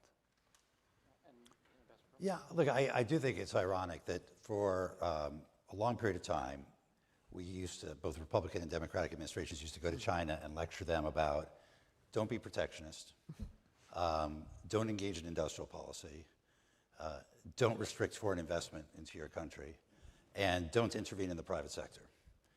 And now we are protectionist, we're engaged in industrial policy, we are intervening in the private sector. I think instead of China becoming more like us, we become more like China. And I think as the ambassador said, that may be the reality, that if another country is following a different set of rules, we need to, move our position too. What worries me is whether we can out-China China, whether we can compete with them on their playbook as effectively as they can, where they don't have democratic constraints, they don't seem to have any fiscal constraints in the same way that we do, or whether we're going to be able to kind of sustain this going forward. And we're here at the Reagan Library. I kind of wonder what the ghost of Reagan says about us taking equity stakes by the government in private firms and intervening in the market in the way that we are, which doesn't seem exactly in line with some of the free market principles that he stood for. Again, maybe it's the reality of where we are in our competition with China, but it does raise the question whether we're going to be able to do this over the long run. And speaking of that kind of competition with China, right? We saw Secretary Rollins talk about Chinese investment in U.S. land, and there's pushback against this because of how much farmland they own. That said, the president really does seem to like investment pledges, right? He likes the $550 billion that Japan wants to give us, or the $350. Guys, the one thing I think we have that China doesn't have is a consumer-driven economy. Absolutely. They don't buy stuff. So if we cut them off, if we're not buying their stuff, they've got problems. If we can start to make that stuff here and consume our stuff, maybe buy from friendlier nations, I think maybe we can be a little better at it than China. What's interesting though is, as you mentioned, imports from China have fallen significantly under this administration. China's trade surplus with the rest of the world is $1.2 trillion is an all-time high. So they have found ways to sell their stuff, even if they can't get into the U.S. Market. But your point is a very good one, which is fundamentally they need to move towards a more domestic demand, consumer-led, more balanced economy. Otherwise, we're all going to face challenges with the global imbalances. Exactly. And Ambassador Puzder, you mentioned that earlier with the EU being afraid of being the dumping ground for China, right? Like that idea that this production is going to have to go somewhere, and so it is kind of causing a ripple effect where other economies are figuring out how to act. But Senator Kramer, I am kind of curious, like this conversation about investment and this idea that, how do you draw that line of preventing China from coming in too much and capturing farmland? Well, one of the terms that Bob Lighthizer uses a lot, and I've always appreciated, although I've had to ask for a definition from different people who use it differently, is we're not talking about a complete decoupling from China, nor are we talking about China, owning more farmland in the United States, but rather a strategic decoupling. And so I think you almost have to go through sector by sector, such as pharmaceuticals, as you mentioned earlier, energy. I would put critical minerals at the top of that list as well. As areas where we just have to say no. I mean, the fact that China owns, I don't know, a third or so of the meatpacking industry in the United States of America, that concerns me more than land. We don't like them owning a whole bunch of land either, but when you start talking about critical supply chains like food, and you have 1.5 billion people, we love to sell them lots of soybeans and corn. But what I don't want them to do is having control over about a third of our food supply in the case of a pandemic or a crisis of some sort. So I think being strategic about it makes most sense. And certainly farmers in North Dakota don't want Chinese-owned food processing, and we've proven that. Yeah, and then you just kind of led into what I was also wondering about, which is critical minerals, right? Part of this big push is to make sure that our critical mineral supply chain is independent of China, because we saw them effectively use that choke point last year. You have a legislation, I think, to reauthorize the Export-Import Bank. That might be something that works there. You care about this space. I mean, tell us about what efforts are you making, and can we do it fast enough? Well, I think we can, but this also goes hand in hand a little bit with what we were talking about earlier too, as it relates to the European Union. There's onshoring and there's friendshoring, and we have plenty of friends who have a lot of critical minerals, a lot of rare earth elements. We have a lot of them too, but we're not as nuts about mining them as other places are. To include, by the way, our friends just to the north of us in Canada. I think therein lies opportunity. So, with regard to the Export-Import Bank, I had the legislation that extended it for 7 years, which is, we're in the 7th year now. That was a record amount of time. I remember as a baby freshman congressman signing the discharge petition when Chairman Henserling just about threw me out of the Republican caucus for it on the Export-Import Bank. Well, now I have one, then this is what's really fun. The bill I have now to authorize it is for 10 years, along with Mark Warner. When we did it the first time, it was with Kirsten Sinema. And so 10 years is, and we don't have anybody so far that's opposing it, interestingly, which, it used to be very controversial. We have a specific piece in there. We identified critical minerals as an area for possible investment. We have to find ways to bring more of that. That's one of those critical supply chains, more if not to the United States, at least the North American continent, or at least to our friendly Norwegian friends, or something. Then DRC, and there are lots of geopolitical opportunities in this space that we're playing in. But Export-Import Bank is one of the tools that I strongly advocate for and support, because for one thing, it actually creates its own revenue in many respects, and it's a tool that makes other deals that may not be quite bankable very bankable. So I think it's a great backstop. And the thing on critical minerals that we need to understand as a government, I mean, you hear we secure the rights to a mine in wherever, in Africa and Central Asia, great.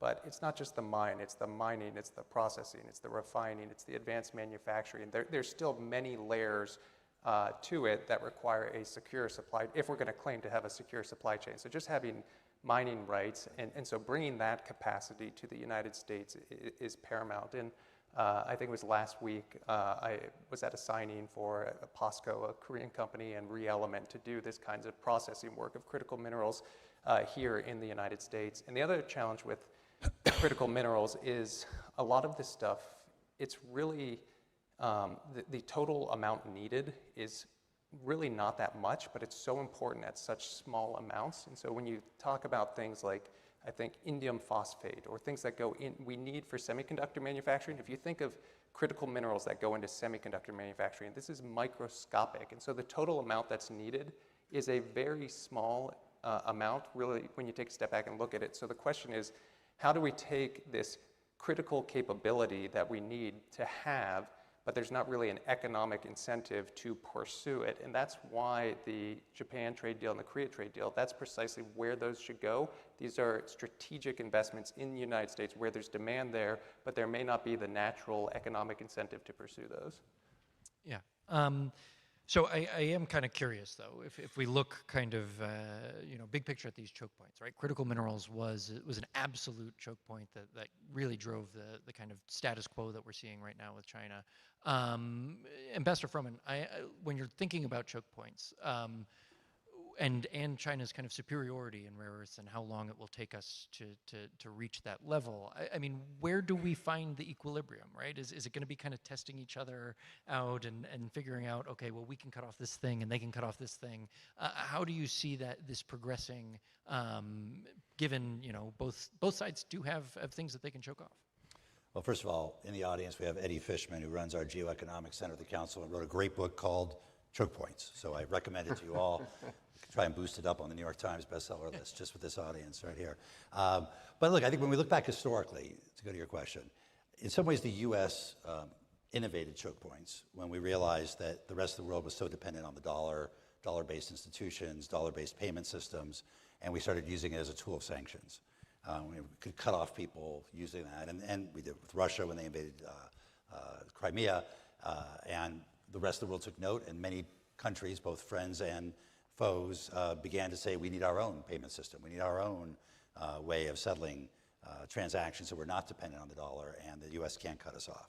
The Chinese took a page out of that book, as we saw in 2014, but most recently last year, when they announced the potential to implement a global export licensing scheme on critical minerals, but it could be on any number of other products. And they sort of weaponized supply chains. We weaponized the dollar, they weaponized supply chains. And now, of course, Iran has taken a page out of the book and has figured out how to weaponize and make choke points out of geography.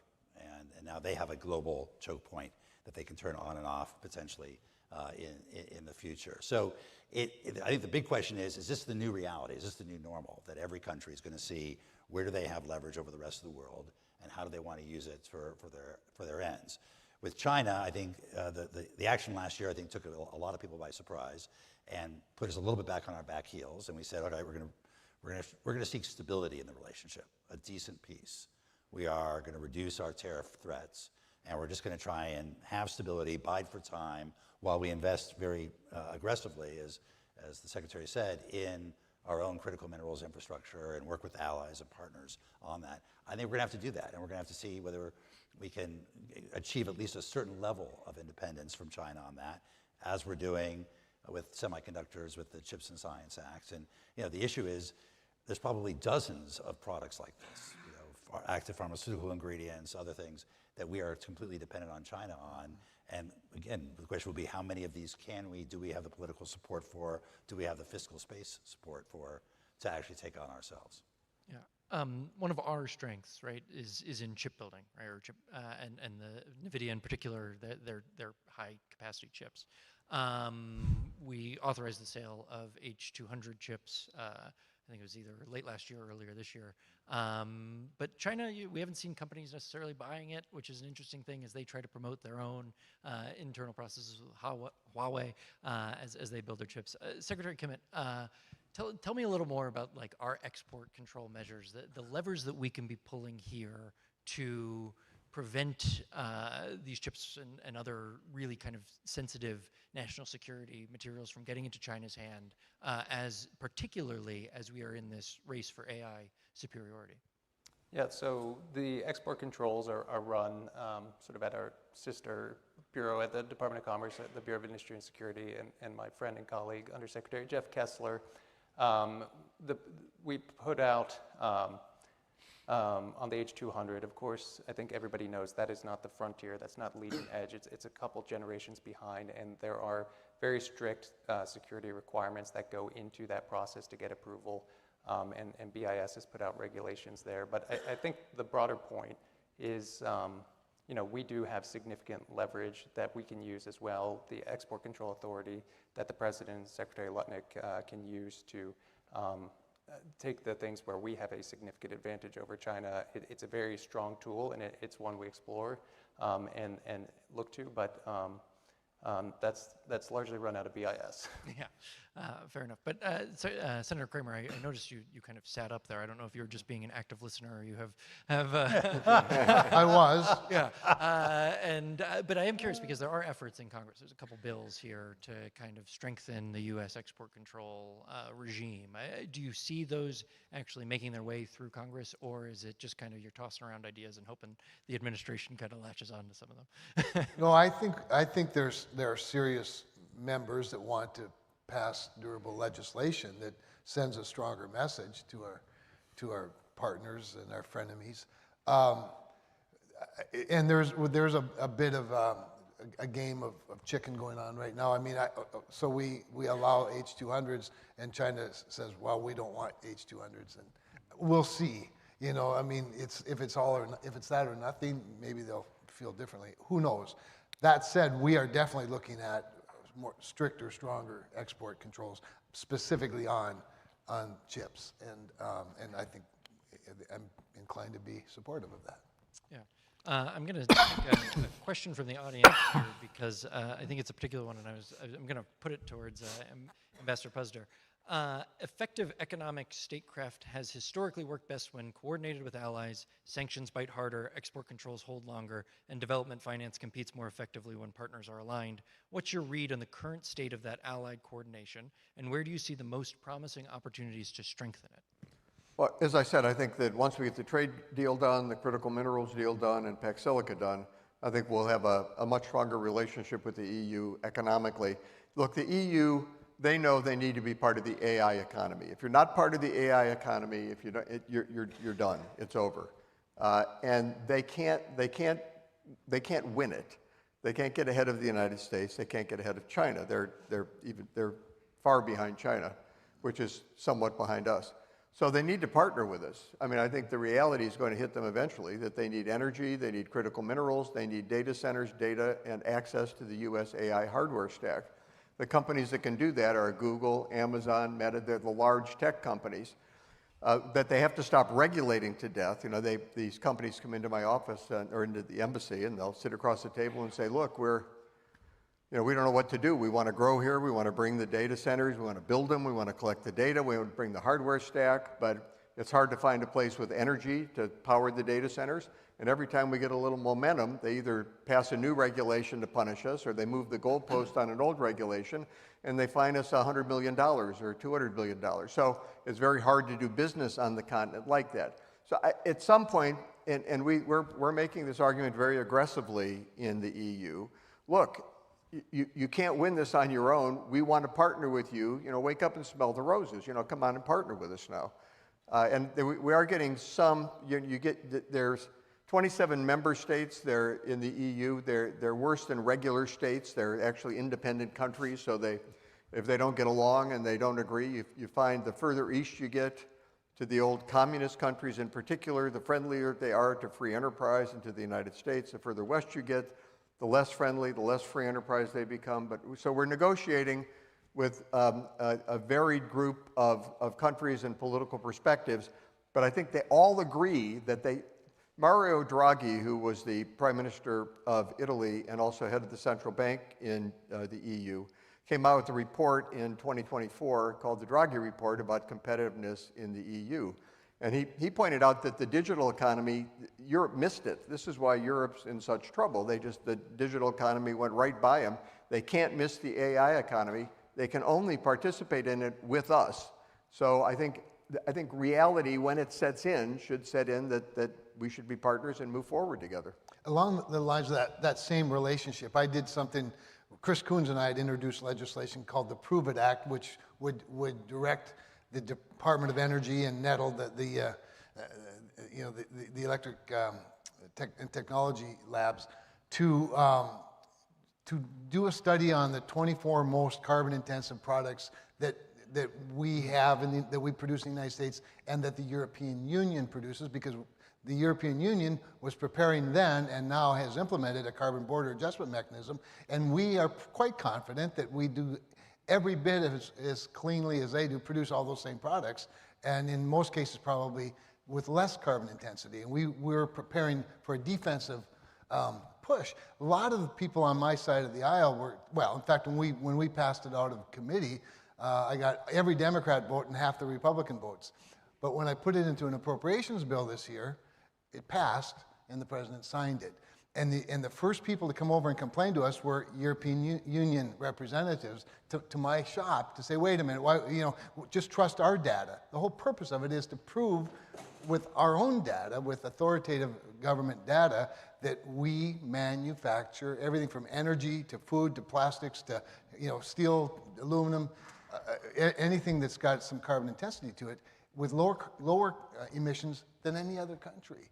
Now, again, that was a little bit of a tussle, but at the same time, it's an aligning of values that I think allows us then to push back in a unified front against those that really do it poorly.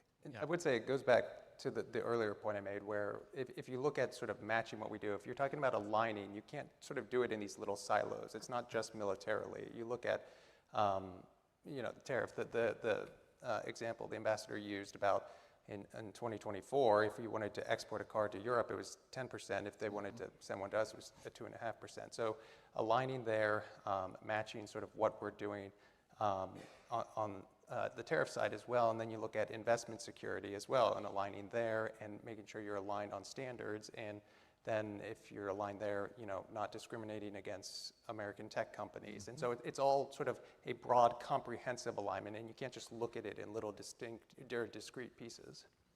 Yeah. One thing that Secretary Bessent mentioned is, the strength of the dollar. It's a thing that comes up. It's an important aspect of economic security. Ambassador Froman, I am kind of curious from your standpoint. I mean, we've seen Treasury do these kind of currency swaps already, and are you worried about the strength of the dollar as we're competing with other countries? What do you make, given the fact that countries have expressed uncertainty about where the U.S. is headed, and how that will, or what that will mean for us being the reserve currency? Yeah, look, there's a lot of noise out there from other countries who would like to reduce their dependence on the dollar. And you see at the margins some bilateral trade, whether it's between Russia and China, for example, being settled in RMB, or between India and Russia being settled in rupiah. But on the whole, the dollar is still the main reserve currency of the world, and is likely to remain so for the foreseeable future, because we're the prettiest house on an ugly block, and there's just really no alternative. The RMB is not going to become a reserve currency of the world if the Chinese Communist Party and government are going to intervene in the markets or have capital controls. And unless the EU actually follows through on the Draghi report and has single unified capital markets that are as deep and as broad as ours, it's hard to see how the euro, which should probably play a bigger role internationally, how it's going to do that as well. Having said that, we seem to be doing a lot of things that sort of raises the risk that we're going to lose that exorbitant privilege. And most importantly, the issue that gets almost no attention by either party is our fiscal situation, and the fact that our debt and our deficit are unsustainable. And that is, I think, the biggest threat to the role of the dollar going forward, not China, not BRICS, not the EU or Japan substituting their currency for ours. Yeah, I've got another audience question, and I'm going to direct this towards Secretary Kimmett. Why have tariffs across the board instead of targeted tariffs on China and free trade with China's neighbors in order to squeeze China further? So I think the tariff structure the president's put in place, it's a broad structure. I think if you look at it, I think it was mentioned earlier, our trade deficit with China has gone down substantially, but if you look at our trade deficit with other countries in the region, Vietnam, Thailand, and others, those have increased. And so you have to have a broad-based tariff structure to address the root issue and really drive reindustrialization to the United States by closing off. You have to look more broadly than just specific to one country, because there are ways sort of through, as Ambassador Puster mentioned, China is able to send things through Europe to the United States, and there are other avenues around there. So we have to be broad in our tariff approach to achieve the outcomes we're looking for. Yeah. Senator Kramer, I want to put you on the spot on something that you said earlier. You talked about North Dakotans, sticking with it, right, or dealing with the tariffs as they are there. What do you make of an environment where tariffs are likely to be more lasting, where the administration is pretty committed to tariffs until the trade deficit really comes down? For most North Dakotans, when they think of tariffs, what they're most concerned about is the response by their trading partners. So in other words, I don't think that's the tariffs that they find offensive. What they find concerning is that suddenly there aren't another 1.5 billion people in one country to buy all of their soybeans. And so how many can the European Union buy? How many can we sell to Japan and South Korea? How many? And so I think for most North Dakota, now we have some manufacturing where the tariff thing is, we're the home of the Bobcat, skid steer loader, and as an example, even though it's a South Korean company now. So there are some pockets like that where it hits them hard, but for the most part, they see it as a tool to another strategy, and that other strategy does concern them when their bins are full and they can't get their beans to the Pacific Northwest on a ship. Okay. I got another audience question. Private sector actors, banks, insurers, technology firms are increasingly central to how economic statecraft actually gets executed. From your experience, how well does the coordination between government and private sector work in practice, and where is the biggest room for improvement? This is a jump ball. I don't know who to direct it to. I spent about half my life in the private sector and half my life in government, and always seem to be at this nexus of the public and the private sectors. And I'd say we've been talking, usually when governments talked about public-private partnership, it used to mean we want the private sector to write a check. That was the nature of the partnership. I think it's actually gotten a lot better over time, whether it's in what was going on with the Chips and Science Act, or what's gone on in this administration with critical minerals and other strategic sectors. There seems to be a lot more meaningful collaboration between the two. And I'd say one area that's absolutely central, where there has been a good habit of cooperation and collaboration, is in the area of cybersecurity, where lots of information sharing between the critical sectors of the private sector and the government and the relevant agencies there about both the nature of the threat, defenses, and vulnerabilities. So I'd say I'd give it a bad grade of 10, 15 years ago. I think it's gotten a lot better now. Yeah, and we're getting close to the end, but I am kind of curious, whether it's a lightning round or what's a little bit slower than lightning. But the thunder, rolling thunder. Rolling thunder, yeah. A storm brewing in the distance. We have a lot of business leaders here. We've heard from some CEOs. I'm kind of curious, what do you think that business leaders, CEOs, should be thinking about as the administration pursues the kind of economic statecraft that it's pursuing? Where do business leaders where do their heads need to be in trying to stay ahead of and kind of maximizing their productivity in this moment? Yeah, I ran a business in California, and I had to leave. I moved it to Tennessee. I mean, it isn't that we weren't willing to cooperate with the government. The government hated us. I think they hated us for creating jobs. They hated us for generating wealth in the state. So like many California companies, we left. To answer your question, I'll go back a little bit to the prior question, which is, I'll tell you, this administration, there's the top line stuff you see, like all the CEOs going to China with the president. I mean, President Trump is a businessman. He understands business. He wants to help businesses. And I can tell you, all of the ambassadors have been instructed to do whatever they possibly can to help American businesses. Now, I have to say that in the European Union, I'm there advancing administration policy, I'm advancing what's in the best interest of American companies, but I can't think of one thing I'm working on that wouldn't make the European Union better.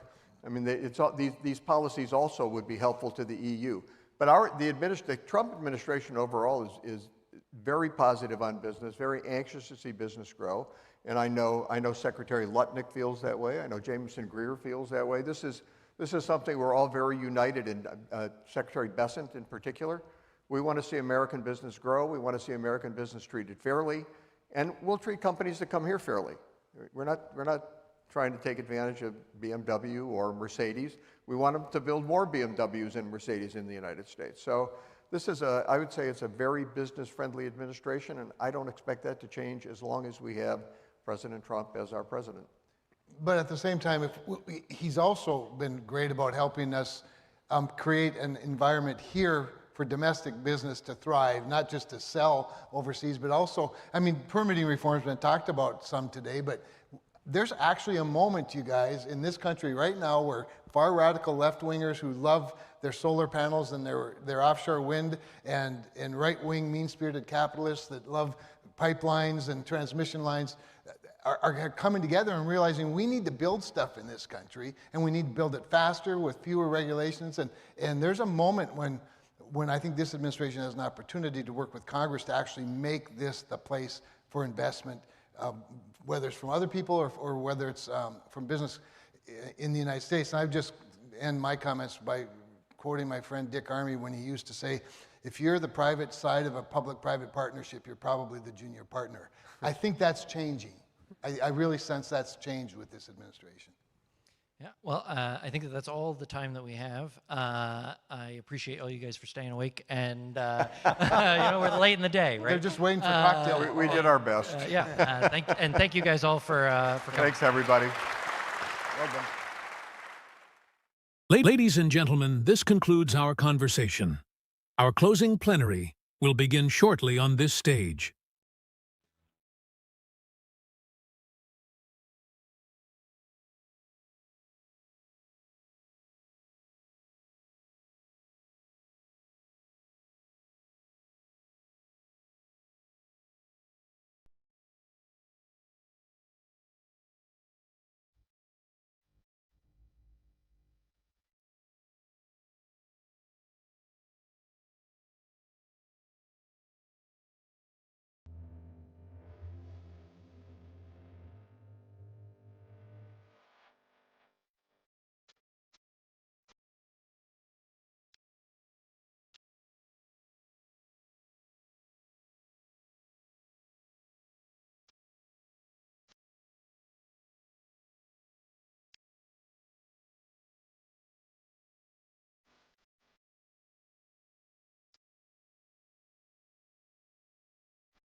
Ladies and gentlemen, please welcome to the stage Washington Director of the Ronald Reagan Presidential Foundation and Institute, Mr. Roger Zackheim. It's the final countdown.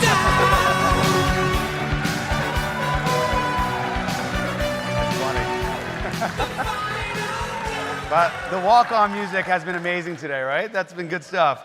Eye of the Tiger with the Secretary of Treasury. That is memorable. At the dedication of this institution, President Reagan said, quote, "It is my hope that the Reagan Library will become a dynamic intellectual forum where scholars interpret the past and policymakers debate the future. Ladies and gentlemen, today you have all helped us live up to that charge.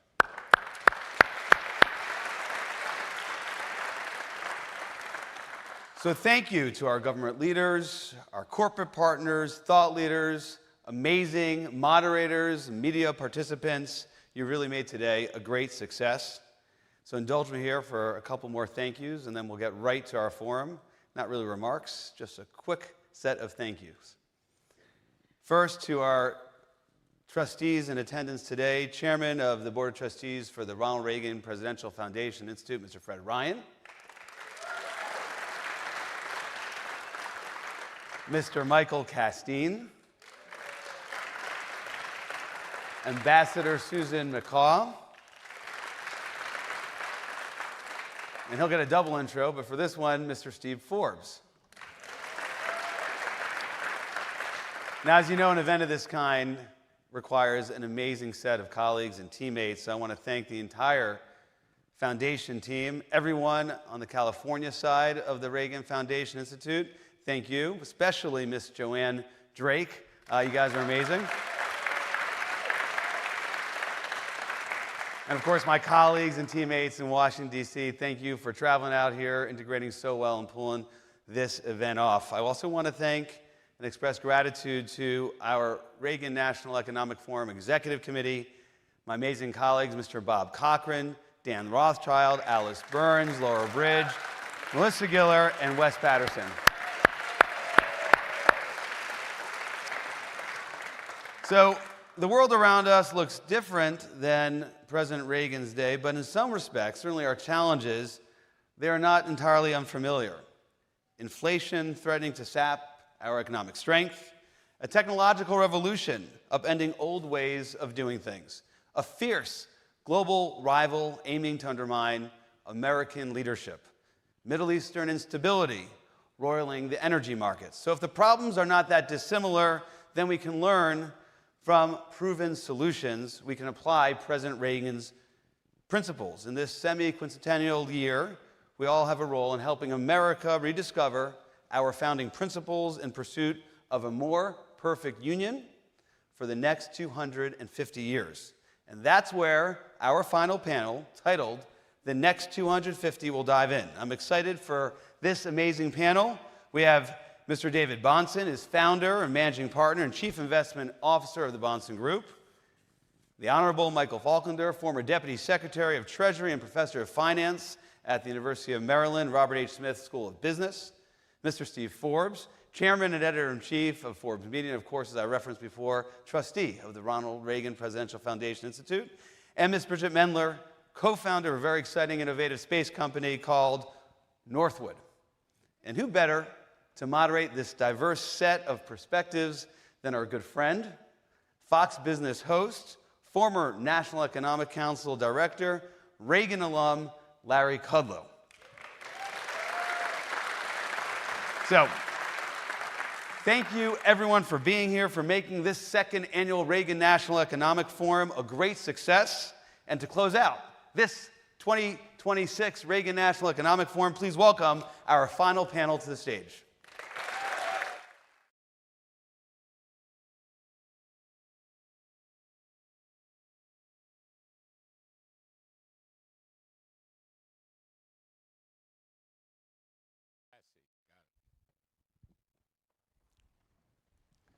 Where's Fred Ryan? I can't see him. I can't see that far. Where's Fred? There you are. You dog, you. I can't believe it. And Castine, there you are.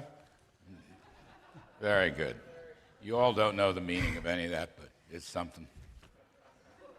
All right. The day is long, and you've been here as long as I have, so I won't try to keep you too long. But we have a very interesting panel, and thank you for sticking around. I do want to say one thing. The last news bulletin we got, Fox News, the Situation Room meeting went 2 hours, and so far as we know, no particular deal has been or was reached. I mean, when I was interviewing Scott Besson, I was thinking maybe we'd get an announcement even during that interview, but it was not to happen, and it hasn't happened yet so far as we know. The president said, President Trump has said, the only deal has to be good for America, and it must conform to his red lines. Iran can never possess a nuclear weapon. And I say good for him. I'm not here to proselytize on any of this. I would just say that at some point historically, and you all can comment on this, pro or con, Reagan's singular obsession with defeating Soviet communism, which was perhaps the outstanding feature of his administration and those of us who work for him, is not unlike or dissimilar Mr. Trump's obsession with ending a nuclear and radical Islamic Iran and remaking the entire Middle East, as Reagan wound up remaking Eastern Europe. They're not dissimilar. They're not the same, but they're not dissimilar either. So I wanted to begin with that. I want to echo Roger Zakheim's points. We look ahead. We are optimists. Reagan was a great optimist. Trump is a great optimist. This is our 250th birthday year, which is a wonderful thing. We look towards the future with as much optimism, I hope, as we have in the past. And then I want to just have a little bit of fun, things that both presidents seem to say, and whether they say them or not, I say them. A rising tide lifts all boats. Bet you never heard that one before. Peace through strength. Bet you never heard that one before. And trust but verify. Bet you never heard that one before. All those two presidents conform to all those. We are growth-oriented. We are free market-oriented. We are an exceptional country. And I see no reason why the next 250 years will not be just as wonderful and exceptional and optimistic and historical as the last 250 years.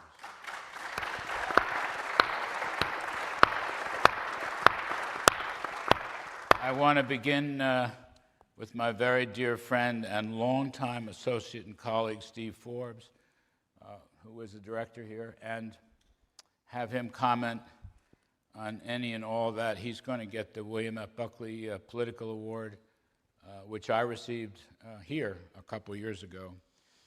He is, as I say, an old and very dear friend and valued friend, and one of the smartest people I know. So Steve Forbes, why don't you kick it off, whatever is on your mind.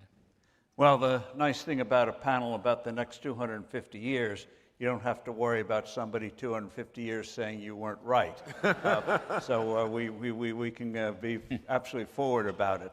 And in terms of the 250th birthday, what is remarkable and why I'm optimistic for the future, the question is, how do we make the next 250 years as phenomenal as the first 250 years, even though we had a civil war, several Great Depressions, world wars, huge domestic fights of all sorts, but we also came through creating the most entrepreneurial economy in the world.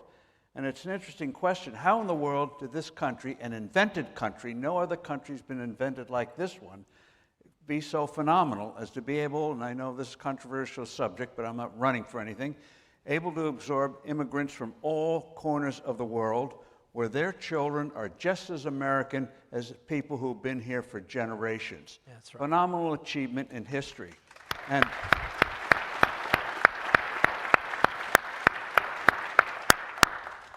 I wish our young people would get a better understanding of how extraordinary that was. You take, for example, the 13 colonies. One of the good things was that Britain was very haphazard in its colonial policy. It wasn't rigid like the French or the Spanish or the Portuguese. Most of the time, they left us alone. So when you came to the North American continent under British rule, there were no gold mines or silver mines, no easy money like there was in the Americas, South America. So you came here to work. And the people who came here, many for religious reasons, whole congregations in England would come up, and Scotland come over, just come the boat over here. Those who survived made it, and people came here to work and get ahead. And so we created institutions that were absolutely extraordinary. Every colony had its own colonial assembly, which what other empire would have that kind of home rule?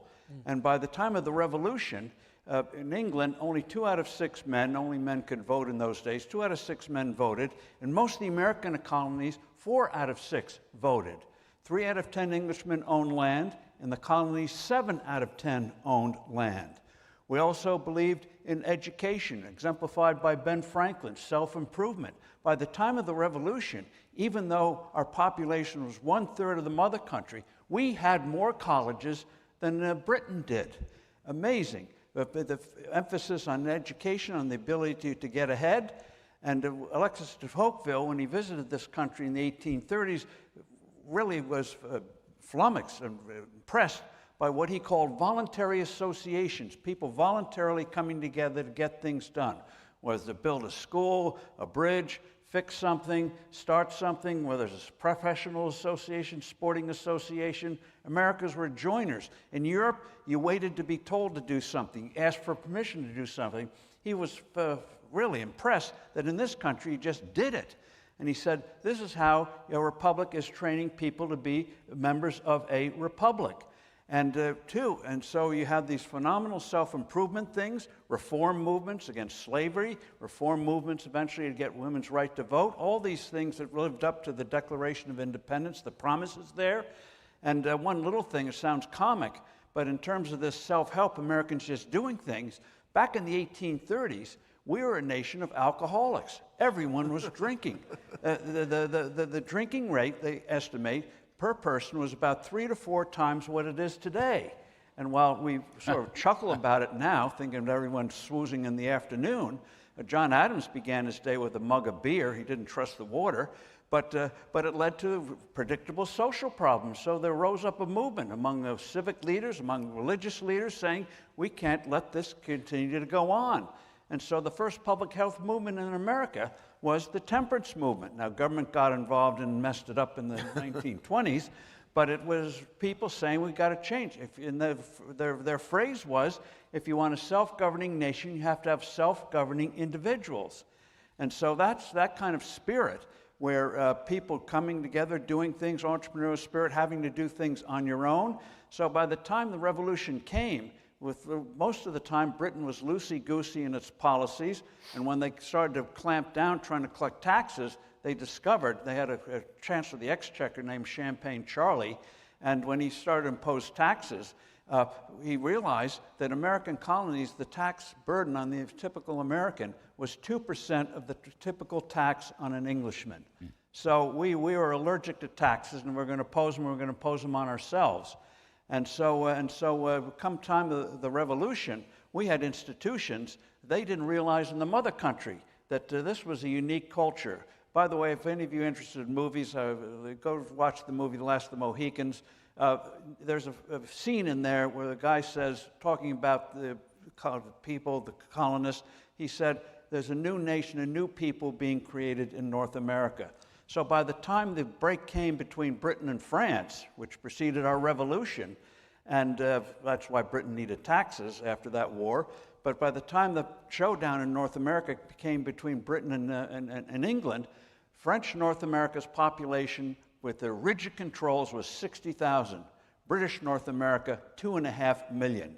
That's what kind of freedom happened. And England had its own traditions of liberty. We put them on steroids in this country.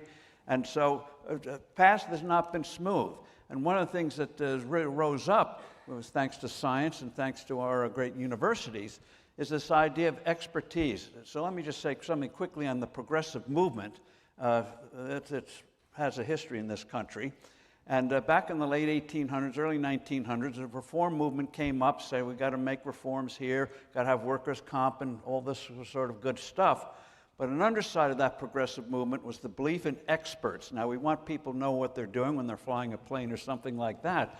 But the idea that experts could run government and get away from this, all this crazy democracy which slowed things down and got in the way of efficiency. Woodrow Wilson, our president, who took the oath of office twice, hated the Constitution. He thought it was an antique document shared by many of his kind of thinking, that this was a document standing in the way of progress, that we needed strong government. And that's how we laid the foundations for the deep state and all the crazy stuff that we're fighting today. So in moving the next 250 years, we have to remember, Alexander Hamilton created a financial system, not just for stable money based on gold, but not just for economic GDP growth. He saw money as a way of mobility. He saw it as a moral issue.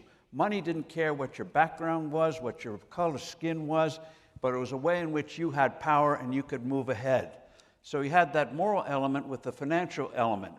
So and by the way, one other thing that made for this revolution was so unique was what historians now nobody teaches anymore, was the Great Awakening. In the 1740s, a wave of revival meetings came in America, religious revival meetings, against what they saw, the rigidities of the existing churches, said you as an individual should have connection directly to God. And what that did was enhance the sense of liberty and individualism. John Adams said the Great Awakening was the dress rehearsal for the revolution. So as we look to the next 250 years, it's very basic. Stable money, it's moral, low tax rates. Champagne Charlie didn't realize that and helped us set off the revolution. But also, too, there's some fantastic things coming along, and we can discuss it in the panel. In healthcare, revolutionary things coming along, and also a new economics. Keep in mind two words: time prices. We know prices in terms of money, but now there's a body of work being developed where if we want to get real measure of progress, how many hours does somebody have to work to get something? And so in India, for example, in 1960, it took a typical peasant 7 hours to get the rice to eat for a day. Today, it's about 40 minutes, 6 hours. So in terms of measuring real progress, time prices are it's in its infancy, but this is the kind of thing, kind of ferment that holds well for the future. We're doing it in traditional things like economics, healthcare, big revolution coming. It's not going to be the disaster that it's coming now. That's why we got to keep the socialists out. So long story short, our unique beginning from British haphazard policy, having to do things on the continent on our own, developing unique institutions, led to where we are today, where whatever they may say on the other side of this is a unique nation. For all the foibles of human nature, this is the most extraordinary society ever created in history, where everyone, as Lincoln said, has the opportunity to improve their lot in life. Thank you, Steve. Thank you very much. David Bahnsen, how do we avoid becoming England? How do we avoid becoming Europe? Yeah. And how do we avoid the failures that Steve Forbes briefly referred to? I mean, these are very important issues. How do we keep America in some kind of spiritual and religious and or moral course? How do we make sure that people value work as much as you and I and others, and you wrote a book about valuing work? You know, how do we avoid the pitfalls so that the next 250 years are kinder to us than they have been the last couple of hundred years, or at least the last 100 years, to our forebears? Well, I think that so much of what Steve's talked about in that beautiful 10-minute historical summary makes the case for the greatness of America. And I would say that at the foundation of that greatness are some of the things you brought up, that if we separate from them, it is inevitable that we will suffer Europe's decline. But I have no fear of that happening because I believe that truth will prevail. And I believe that the ideals that hold the American experiment together are rooted to transcendent truth, that we will not go down the secular decline of Europe. People talk about the economic decline. I've devoted most of my adult life to advocating for pro-growth, pro-entrepreneurialism, pro-capital markets, pro-risk-taking as a moral cause, not merely an efficiency cause. I believe this is our moral duty, and that God did indeed create us to be creators, to be innovators and producers. But see, this is rooted to a belief about the human person, about the inherent dignity we have as people made in the image of God. I think that Europe's secular decline is the foundation of its economic decline. That their complete disregard for growth economics, that their aversion, Andy Puzder and I were talking about at lunch today, the aversion so much of the European Union sometimes has to risk-taking. And we have never suffered for that in the American ethos. We have celebrated risk-taking. We celebrate success, entrepreneurialism, and what Steve was talking about regarding Hamilton's vision of money, it is rooted to this belief in an aspirational society where one person's station in life that they are born into is not the station they have to stay in. And we have more mobility and dynamism in the history of our country, and we will have more in the future of our country than any nation ever has had on earth. But I think that it has to be rooted to a moral urgency. This is my criticism of many of the 20th century conservative economists, is that things were going so well, worked so well, that the benefits of free enterprise are so self-evident compared to the downside of central planning and socialism and the great evil monster of communism, that we took for granted that our belief in free enterprise was not merely about efficiencies, but this moral dynamic that exists between God and man, that he made us for these things. So when I see people demonizing growth, when I see the class warfare that has taken hold, it's been in left-wing faculty lounges for a long time. But I think there's this sort of sometimes populist sentiment that is permeated against capital formation, against growth economics. I really believe that resentment mentality comes from not being rooted to the right spiritual and moral culture. That's what's happened in Europe, and I'm positive because of patriots like you all, it's not going to happen here in the United States of America. Good, thank you. I want to ask Bridget, down there at the far end, hello. Hi. You know, the newest frontier is space, but also include artificial intelligence. People don't know to welcome it, don't know whether to welcome it or to pan it. I myself, without really understanding a lot of it, believe that all of these industrial revolutions, all the technological revolutions that have taken place in this country have been fabulously successful. Even though there are always some shorter-term consequences. I am, therefore, a follower of the late Joseph Schumpeter and his gales of creative destruction. He passed away in the early 50s. I speak to him occasionally. I commune with him spiritually, and he's told me to stay on this track, that AI and space is going to be good for us, and I believe him, as he's never let me down before. But you are involved in this new frontier. So perhaps you could explain to me and some of the others how you see that. Yeah, absolutely. Thank you all for having me.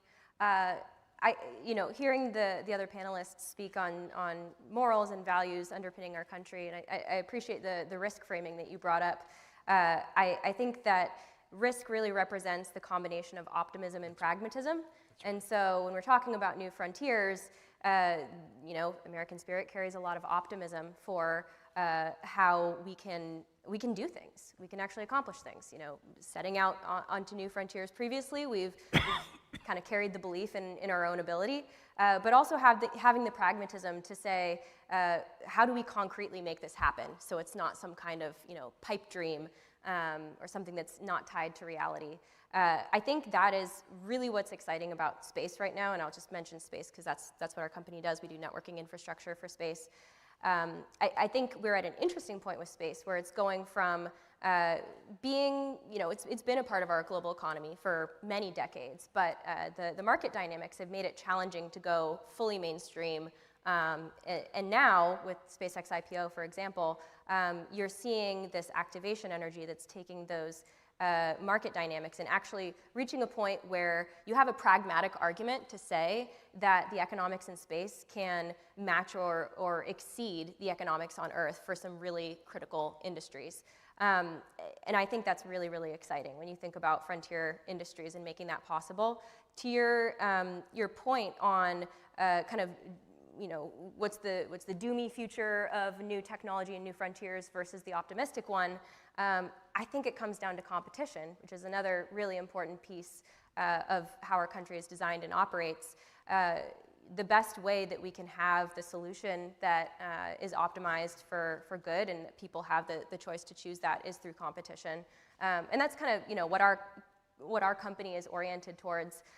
We do shared networking infrastructure. We're tremendously inspired by the vision that SpaceX has put forward for the world and for beyond the world. It's pretty wild to be on a stage this year and talk about space as a viable IPO topic as opposed to something that is more out of left field. But I think our company doing that shared networking infrastructure, we want to see 100 SpaceXs. We want to see 1,000 SpaceXs. And part of that reason is just because we think that there's a tremendously bright future with these industries to look forward to. But I think the important risk consideration that you're raising is that's the way that we can kind of ensure that we have the positive outcomes from these technologies is that there's the checks and balances of a diversity of options and that we don't wind up becoming pigeonholed into a single solution. Well, I just think that points that have been made, if you believe in the first principles of competition and markets and market-oriented economies, then you have nothing to worry about with respect to embracing the future and even the unknown in the future.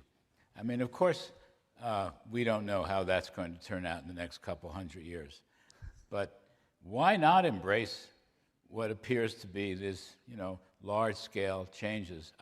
I don't understand, and this is not directed at you personally, but I don't understand why there are so many pessimists. I mean, it's as though people were saying, don't buy any of Henry Ford's cars, for heaven's sakes, because you're going to put the buggy whip makers out of business. And that was true. But Henry Ford and his mass production ideas changed the entire landscape of the American economy. In our lifetime, the older group here, we went through the information revolution, right? It turned out to be incredible. The efficiencies, the scale, and the productivity allowed us to do things that nobody dreamed possible, and now the extension is coming, as I see it, as an extension with artificial intelligence. Now, there are things to worry about, I grant you that. Now, Roger Zackheim, of course, has been imprinting, he's a very monetary-oriented guy. Look at him standing in the back there. I just want to read out some numbers, and I want to get you to comment on this and anybody else that wants to. So the SpaceX and XAI too, Elon's merging the whole thing. Goldman and Morgan they're doing the underwriting for just shy of $2 trillion. That's what's going to be the original IPO, $2 trillion. It's a very big number, $2 trillion, okay, even by their standards. But the absolute knockout number, which I don't understand, $29 trillion of something called, I think, total market value or total asset value or total potential value or total something, $29 trillion. I don't understand that, Bridget. You'll have to explain those. That's about the size of a little short of our GDP. So we're going to double our GDP. If Elon can double our GDP in the next couple of years, I'm all for it, believe me. And I'm a big admirer of his down through the years having interviewed him. But anyway, what's that stuff mean? People are making a bet.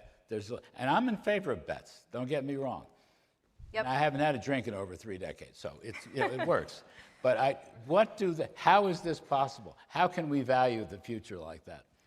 Have some fun with this. Just go ahead. No, I Toss mean, it out. if I were to say it in one sentence, it's that our economy is moving to space. I think that is the thesis behind that. And this is a good thing.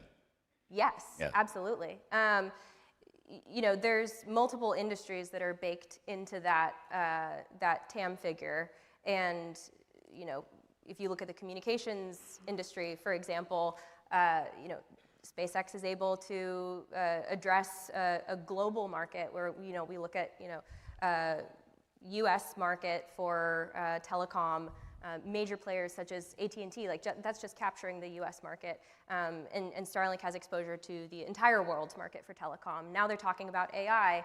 You know, you look in their S1, they talk about in-orbit manufacturing and you know, what's next in terms of markets that can be moved into space.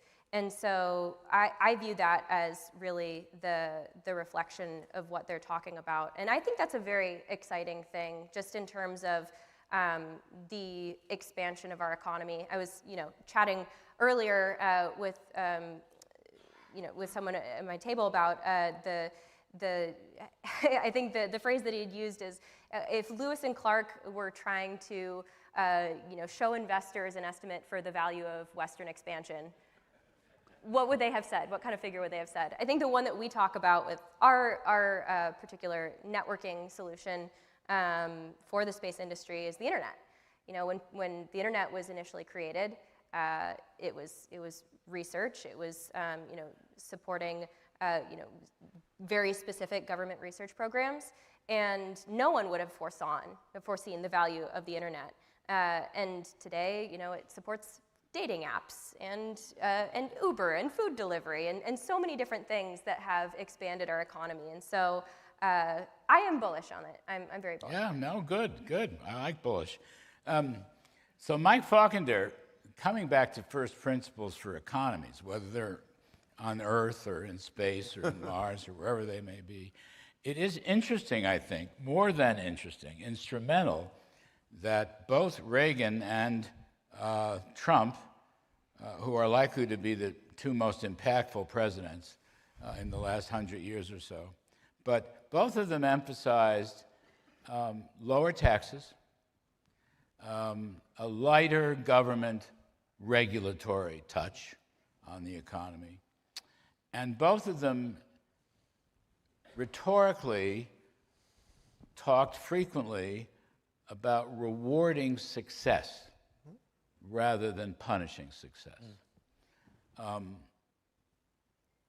The left, as David Bahnsen was referring to a few moments ago, the left, first of all, doesn't like to reward success, except presumably their own big government socialist model, always wanting higher taxes and much greater regulation. In fact, it was Steve Forbes a couple years ago on our show talked about communism and socialism have changed now. We don't necessarily purchase the means of production to nationalize. We just do it through the regulatory state. Although this dumb kid in New York wants to purchase the means of production too, but I'll leave that aside. You got your own problems here in California. But it is interesting that those two first principles, lighter taxes and lighter regulations, seems to unlock the kind of economic growth and success that we all look forward to. Right. So again, let's go back to first principles and much of the history lesson that Steve just gave us. Ultimately, philosophically, what President Trump and President Reagan share is a recognition that prosperity comes from the people and from private sector activities, not from command and control central government.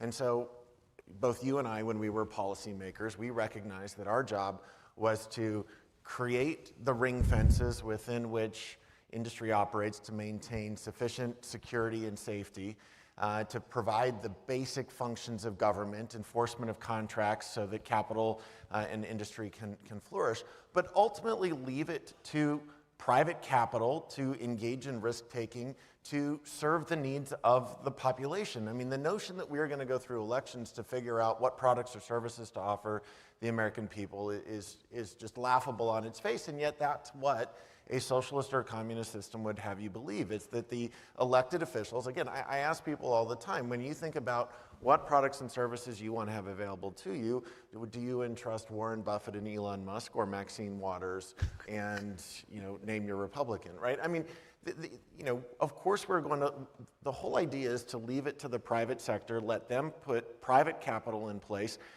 to identify where the needs are and engage in the risk-taking. And the role of government is to create the environment where that flourishes. And what are the essential elements of it? We need to make sure that we reward serving your fellow American. We need to recognize that profit is that it is a reward for improving the lives of people. It is not, taxes by the left are viewed as punishment for extracting resources from society. That is not what profits are. Profits are rewards for serving others. And so we want to encourage that. We want to create a regulatory environment that says you know better how to run your business. And if you're going to be serving your customers for a long time, you're going to have employees for a long time, you're going to have suppliers for a long time. And competition is the best thing to create discipline in the economy, not a bureaucrat who thinks they know how to run your business better than you do. And so that's why I think when you get people that fundamentally put their faith in the American people, you're going to create an environment where you entrust them and empower them, and that means low taxes and low regulation. You agree with that? Well, I sure do. And one thing I want to add, because I have two of my supply side heroes on stage with me today, and I grew up believing in the supply side ethos, low tax, low regulation, to provide incentive for more growth and productivity in the economy. I would like to add one of the regulatory burdens that we have to take on for our next 250 years is tort reform in this legal system that we're in that is impeding competition. It's impeding the little guy from coming up and fighting. Big companies have the money and the resources to engage. And so I think even the legal system is an example of where there is an impediment that works against what you're talking about philosophically.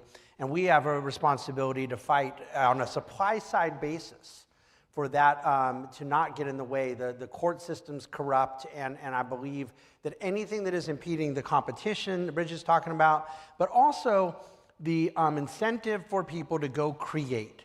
And out of that, you get dignity of work, you get more satisfied people. You're saying, why are people so negative now? But we're constantly being told that they're not just negative about the economy and about the future, that they're unhappy in their own lives. But see, with hope comes a happier life. A more productive life leads to more fulfilled life.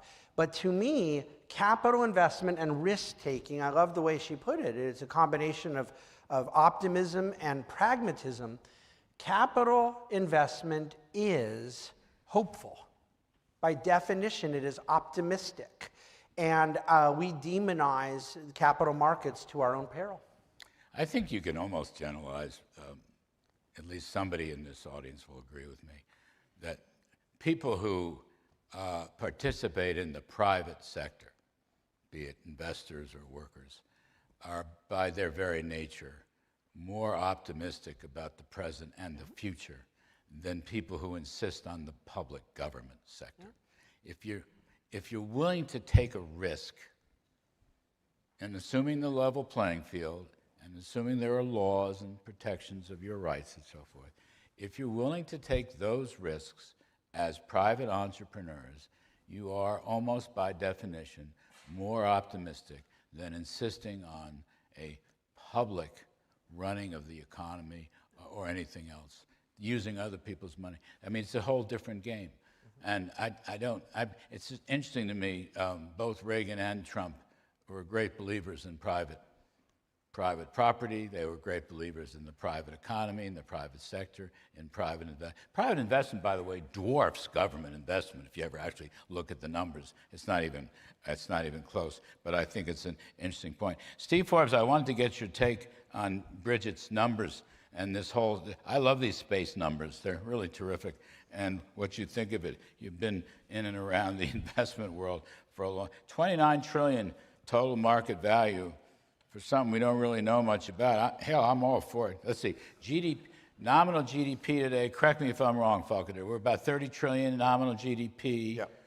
The government debt in public hands is about 30 trillion. Now here's a great one. Total household net wealth, okay? Stocks, bonds, real estate, cash in the bank if you have any. It's about $180 trillion, which is a big number, 6 times our debt and our GDP. But 29 trillion is a pretty good, down payment on in addition to that. What do you think, Steve Forbes? Well, this is going to lead, even if Elon Musk eventually falters, what you're seeing the beginnings of is what we saw with the automobile industry 120 years ago, when you had literally hundreds of companies rising up. Only a handful survived, but from it we got an industry that we can't live without today. So I think the prospect that we're going to have thousands of spaceships going out in space, going to the moon, to Mars, probably a lot of husbands like that, thinking mother-in-law going up in space and the like. So it's going to really improve the standard of living.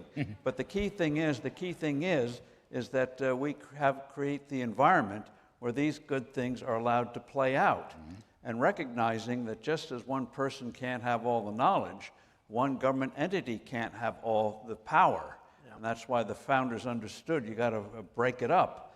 And so, and we've had continuous challenges in our history about trying to create that kind of environment. We had a civil war over one. We had the 1890s, a very depressed period about the future of this country, talking about frontiers.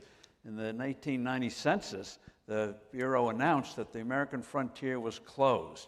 And an academician called Frederick Jackson Turner, from the University of Wisconsin, wrote a paper that just swept through the nation, huge pessimism, the frontier is closed. Does that mean that the American special character is going to go and we're just going to become like any other country? But it turns out the real frontier is the human mind. So we've gone through these periods of we have to fight it, but we do have a real battle today, even though we've been making some progress. What has been done to the schools, what has been done with our kids is going to, I think, will unfold. And one of the reasons why I think we're going to overcome our education gap, Larry, despite some of our deplorable schools, is games, video games. The other day, a general was asked, very decorated, said, what do you think of the younger pilots? This guy was a former pilot, been in wars. And he said, the younger pilots today are phenomenal. They're light years ahead of our skills. They go in a cockpit and they're right at home. So even though our schools may be failing, in other ways, we're training people in ways we don't realize. I mean, these games today, I remember board games, fairly simple. You have these games now, my God, they're mind benders, and kids master them. I'm not talking about the violent stuff, but the way they get into it. So the mind's getting developed in spite of the school unions. But the key thing is the right economic environment. And one of the reasons why AI is under such assault is there's pessimism out there. People don't, especially young people, don't believe in the future. They think AI is going to take their jobs. Robots are going to take a lot of jobs away. Why is that? And why is that? Why is that? Because I just don't understand. People, these kids are worried. They're like old fogies. But right now, 1/3 of the American consumers are in over their heads in debt. Kids who thought they're going to have easy jobs out of college aren't getting them. So you can come up with the reasons. But the cure for it, as we've done in the past, like in the 20s, you want to see a depressed period, look at 1919, 1920, is prosperity. If you create prosperity, suddenly the spirit gets better. By the way, one little factoid, the 1920 census was the first and only time in history we had a census where we did not change the districts of Congress and did not change the allocation of congressional seats to the states. So by 1930, California, even though their population had tripled, had the same number of seats as it did in 1910 because of the battle between urban America and rural America. Urban America, they believe, immigrants and all that sort of thing. Rural America, Jeffersonian, but it was a real fight. So the key battle is making sure we have the environment where we can overcome those divisions, By the way, the 20s, despite F. Scott Fitzgerald and booze, illegal booze and all that, was one of the most productive decades in human history in bettering human lives. Bridget, is it true that the younger group don't want to work hard and don't want to take risks? I think I'm singling you out. I think you're the younger group here. Please don't take it personally, and it's not a derogatory comment. I'm just looking for information. Yeah, no. An inspiration. Appreciate it. Yes. I think it's mixed. I mean, if you look at the population that works at Northwood, they work incredibly hard and incredibly optimistic and enthusiastic about the future. They want to be served up a really hard problem, and they want to work around the clock to address it. And so I think it does come down to ownership, having a sense of the ability to actually make change with your own hands, and having something really exciting to look forward to. And I think the talent ecosystem that is kind of bubbling up through this new hard tech wave, it's gritty. Like there are a lot of folks that are willing to endure really hard work over long periods of time to accomplish something meaningful and impactful.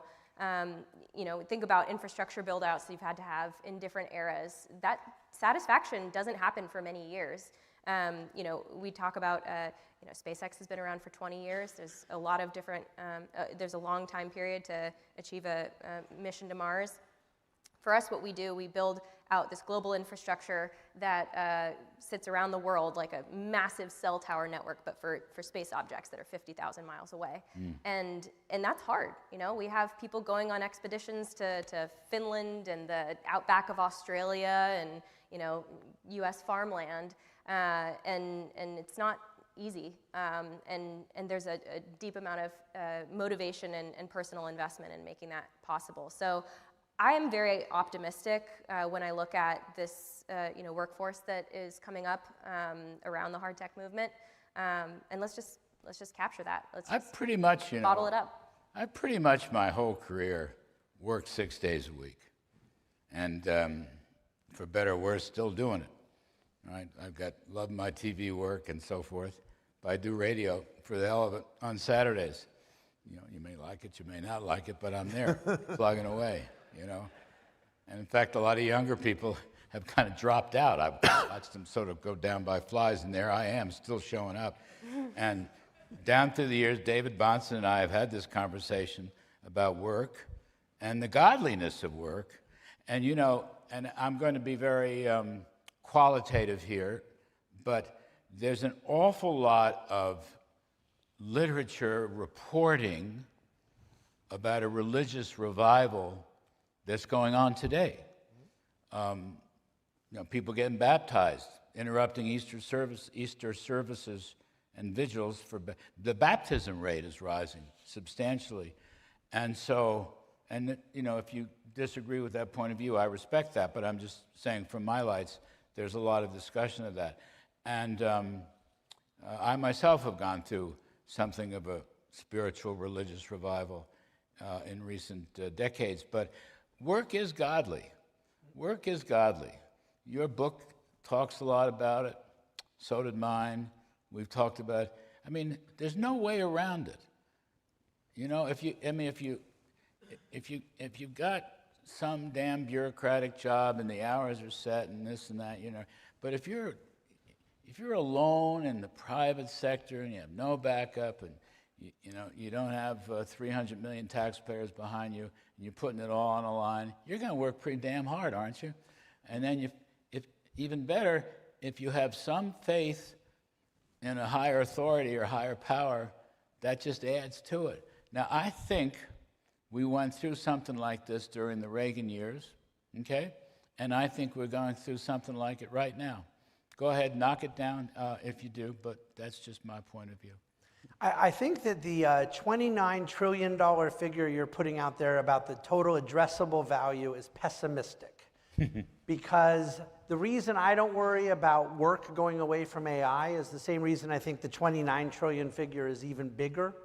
It's because human needs are infinite, therefore work is infinite. There is an infinite capacity for work, infinite things that human beings can do, acting as image bearers of God to produce goods and services that meet the needs and wants of humanity. That all at once, Steve talked about the period of people drinking too much. People don't have isolation and solitude and loneliness and depression to the same degree when they're involved in a career and a workful, productive activity that fills their soul. All at once, we have this incredible opportunity through work to not only heal the soul of our country, but our individual souls that so much want that purpose and joy it brings. Steve Forbes, come back to you.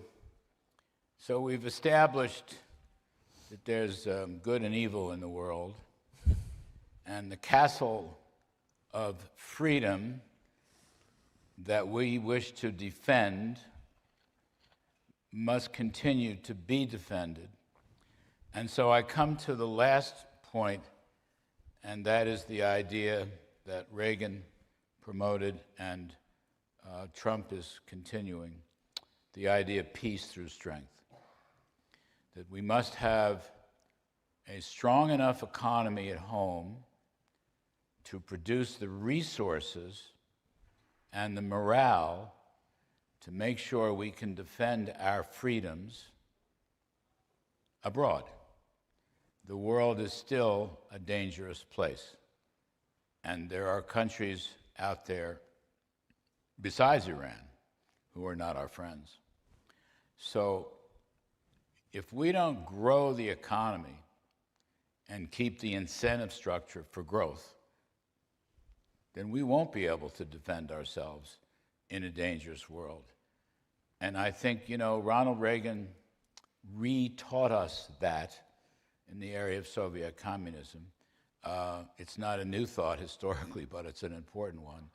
And I think right now we face the same thing. Thought you might have a thought or two on peace through strength. Yes, and just to add a little bit of levity, we've been having a spiritual discussion. I hope nobody gets cross about that. But bad Friday, please excuse. But in terms of a peace through strength, the time civilization gets in trouble is when we are weak. The 1930s saw that. The 1970s saw that. That's why Reagan's presidency was so critical.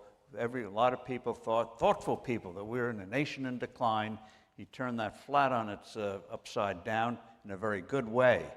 So, and this gets put in a plug for Hamilton again, not the play, but the man. And Hamilton realized that if you have a good financial system, sound money, that gives you strength. And you look at Holland in the 1500s, part of the Habsburg Empire. How did this small entity, literally underwater, not only win its independence in 1581, they had a Declaration of Independence, but they became the financial center of the world because they had a sound currency, sound economic system. So this small entity against the Spanish Empire and all the other empires became a dominant power in the world. The Brits did the same thing, late 1600s, they were a third-rate power. That changed when Hamilton learned from that. So the importance of sound money is not just monetarism and all that kind of stuff. It gets to the essence. You have a reliable way of measuring value, which is what money does, measures value. Then people can focus on doing constructive things rather than trying to hedge against destructive things. And we've seen for 250 years where that can lead us. Michael, did you want to add to that? Yeah, a couple of things. First, I think that it's important to recognize that as optimistic as all of us are, I'm reminded of our friend Newt Gingrich saying that we were one election away from losing it all. And so amongst this optimism and the dedication to the values and institutions that all of us have been talking about, I just want to reinforce the need for resiliency and determination to make sure that we don't lose that. And to reiterate something Steve also just said, our friend Linda McMahon is doing great work at the Department of Education to bring civics education back into our life, because we need to constantly remind the next generation of the institutions they're inheriting, of the values that made this country different and unique from everything else. And then finally, I just want to say, you know, I think we need to create a linkage between this revival of religion in our country and compare that and perhaps explain it as people recognizing that government does not provide purpose, socialism does not create values, and that we must re-embrace core values of work and family, and that institutions are built to enable those fundamental activities, not to supplant them. And it feels too much like what socialists and big government people want to do is actually have government replace family and religion. And our side needs to re-embrace those values in order to realize the growth and resiliency that I was just talking about. Amen. Well, it may well be that the most important sentence ever written in history was, "We are endowed by our Creator with the unalienable rights of life, liberty, and the pursuit of happiness." It's been a long day. You're a terrific audience. We appreciate it. Bridget Mendler, thank you very much. Steve Forbes, thank you. Mike Faulkner, David Bonson. I'm Larry Kudlow. Good luck, everyone. Thank you.